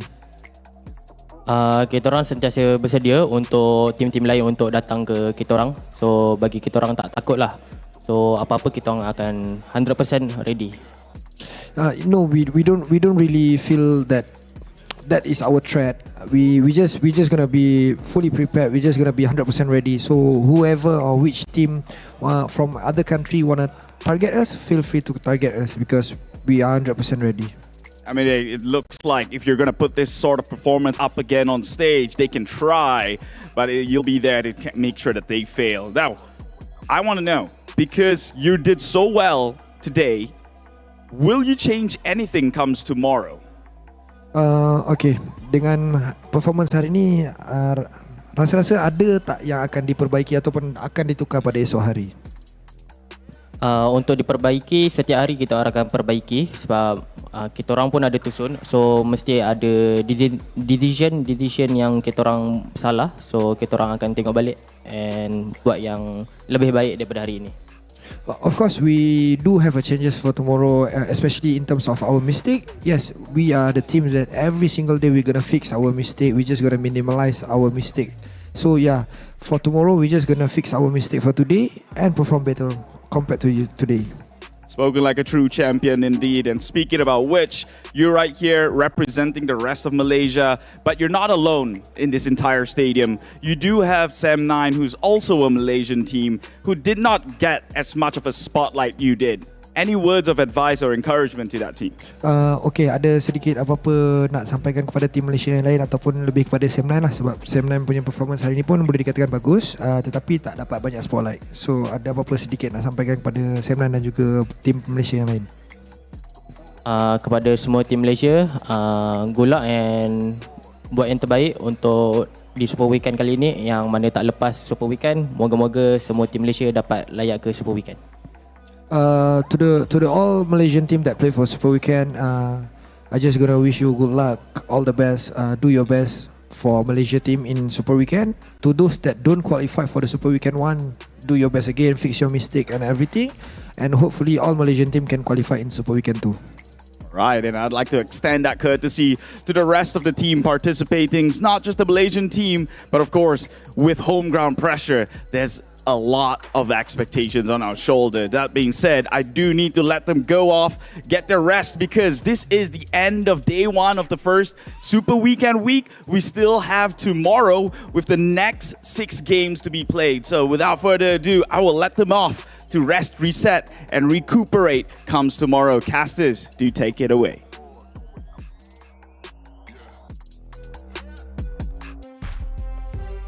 It's really exciting when you see players just give themselves that space as well as advice for each other. End of the day, when you come from that region, you always want to root off each other as well. And I think that the ending today was a little bit more of something what I expected to see in terms of aggression as well. I think it's been such a weird week as well, seeing how teams approach these games in such a more slower manner. Is not necessarily the best kind of start that I'm a fan of, but I understand though in terms of what's at stake here, especially as the season is a lot slower.